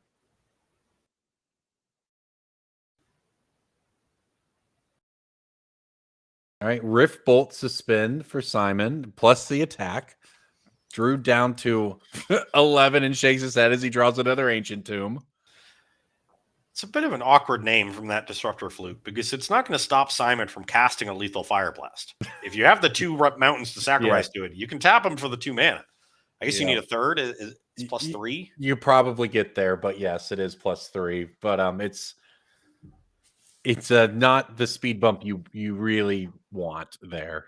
Yeah, I would have looked more at like Smash to Smithereens or something. Especially like that. because you're not going faster, right? Like the benefit to the burn deck being able to sacrifice their mountains to Fire Blast and not have to pay mana is that it's obviously mana efficient and they can kill you faster, but you're not putting any pressure on them. So if he has Fire Blast, he can just wait to pay it. So yeah, the Disruptor Flute, it may be not a great pickup, but I'm going to be honest, it seems kind of doomed when you're having to do what Drew is doing anyway, which is pay 4 life just to cast a spell. Just to unearth a creature. So this isn't even generating a blocker. He has 1 mana floating generic mana. Really just nothing going for Drew Otto in this game after that early Painter Servant got Chain Lightninged. And then, in fact, there's a handshake, and just like that, Simon Camaro's your winner. Burn taking down the Legacy Trial here. Just as we all predicted. Mundelein, yeah, just like everyone predicted. We'll go back into the booth, everybody. Ross, that was great. It really was. I think it's interesting that the burn deck, this is a deck that essentially has been legal in Legacy in this exact form for almost a year. Bolt Wave is the newest addition to it. Yeah. But I think this might have been a uniquely good time to be playing it because we saw a lot of these like Tron decks and like over-the-top mana decks. Burn typically does well in those matchups, and if those decks are suppressing some of the blue decks, you can step in there and be the scissors to their rock and paper. Well, and I think we have him now. Simon, can you hear us? I can hear you. I can hear all the great things you're saying about me. I am very handsome and smart. I agree. And a Legacy Trial winner. Yeah. That's true. Now. Better than a top 16. I know. Hey. Yeah, do you remember that time you told us I think Burn can top 16 a tournament? So I'm sort of right. I guess I put an extra, number on You're not there. wrong. You're certainly not wrong. You're happy to be wrong. Always happy to be wrong. Yeah. Tell us about it, man. Tell us about the top 8 run. Okay, so I played against Mitchell Burns in the top 8, and he was playing, like the new version of Mono Red Prison. But kind of speaking to what you guys were talking about before I hopped in here, that deck now is more playing like the Ring, and their only real quick way of killing you is with Broadside Bombardier shenanigans.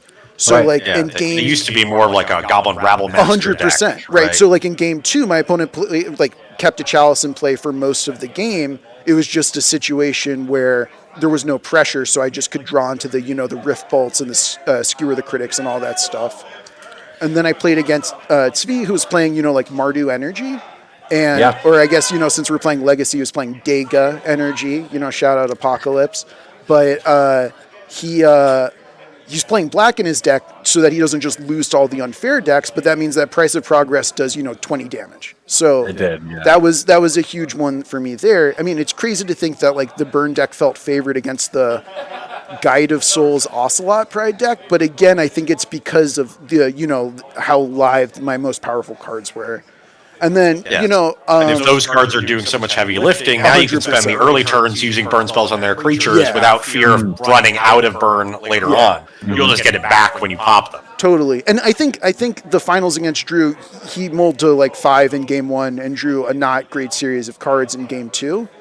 But I think that does speak to like what we're, you know, the whole point of consistency where like, because I am always going to kill on like 4-ish at worst or whatever, if my opponent stumbles or has to interact and then can't have as robust an end game, they're really setting me up to have an advantage. So this is...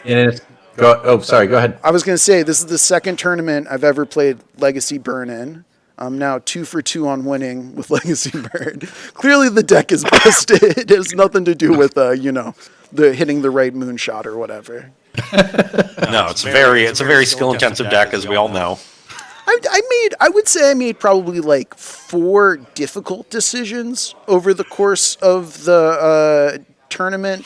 And then, you know, to defend Burn a little bit, some of the sequencing stuff is kind of interesting. The sideboarding, figuring out how to like best optimize your deck against cards like Chalice or even things like Flusterstorm post board is interesting.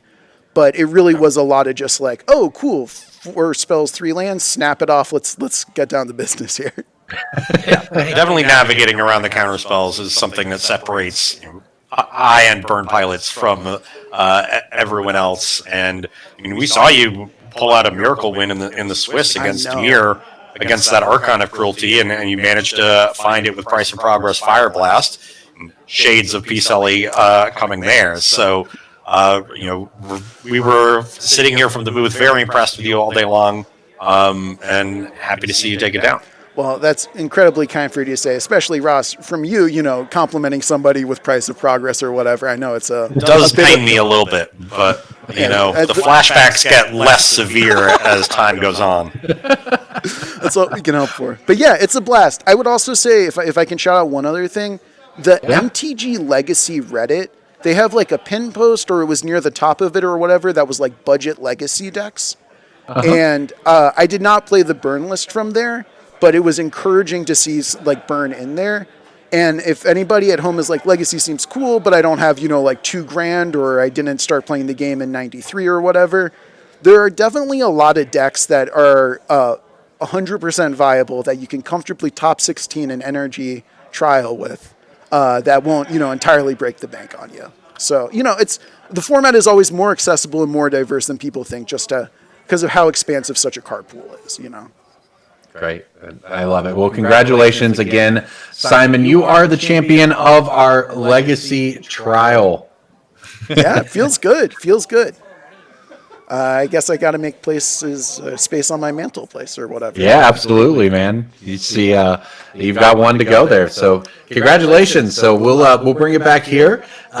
Before we leave, we want to take you to where we're going next, and where we are heading next is Elmhurst, Illinois, for a team event in November. Make sure you put this on your calendars, whether you can travel for this, whether you just want to watch it, hang out with us on the weekend and watch some team trios, standard, sealed, and modern. So whether you are a constructed player or the limited player who feels like team events sometimes leave you out, you'll have a chance here to play sealed. And of course, there's a 10K modern showdown coming up on Sunday, November 1st and 2nd in Elmhurst, Illinois. And that is, of course, the last NRG weekend before the NRG Champs. So it's your last chance to qualify for that end of year event, with both of those tournaments, Saturday and Sunday, being showdowns. The winners of them will qualify automatically. So there's going to be 4 automatic slots in Elmhurst in November, as well as the final determination of who gets the at-large bids from season 2 and from the year as a whole.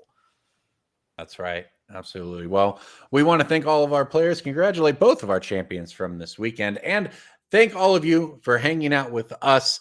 I'm Corbin Hostler with Ross Merriam, signing off for the NRG series. We'll see you next time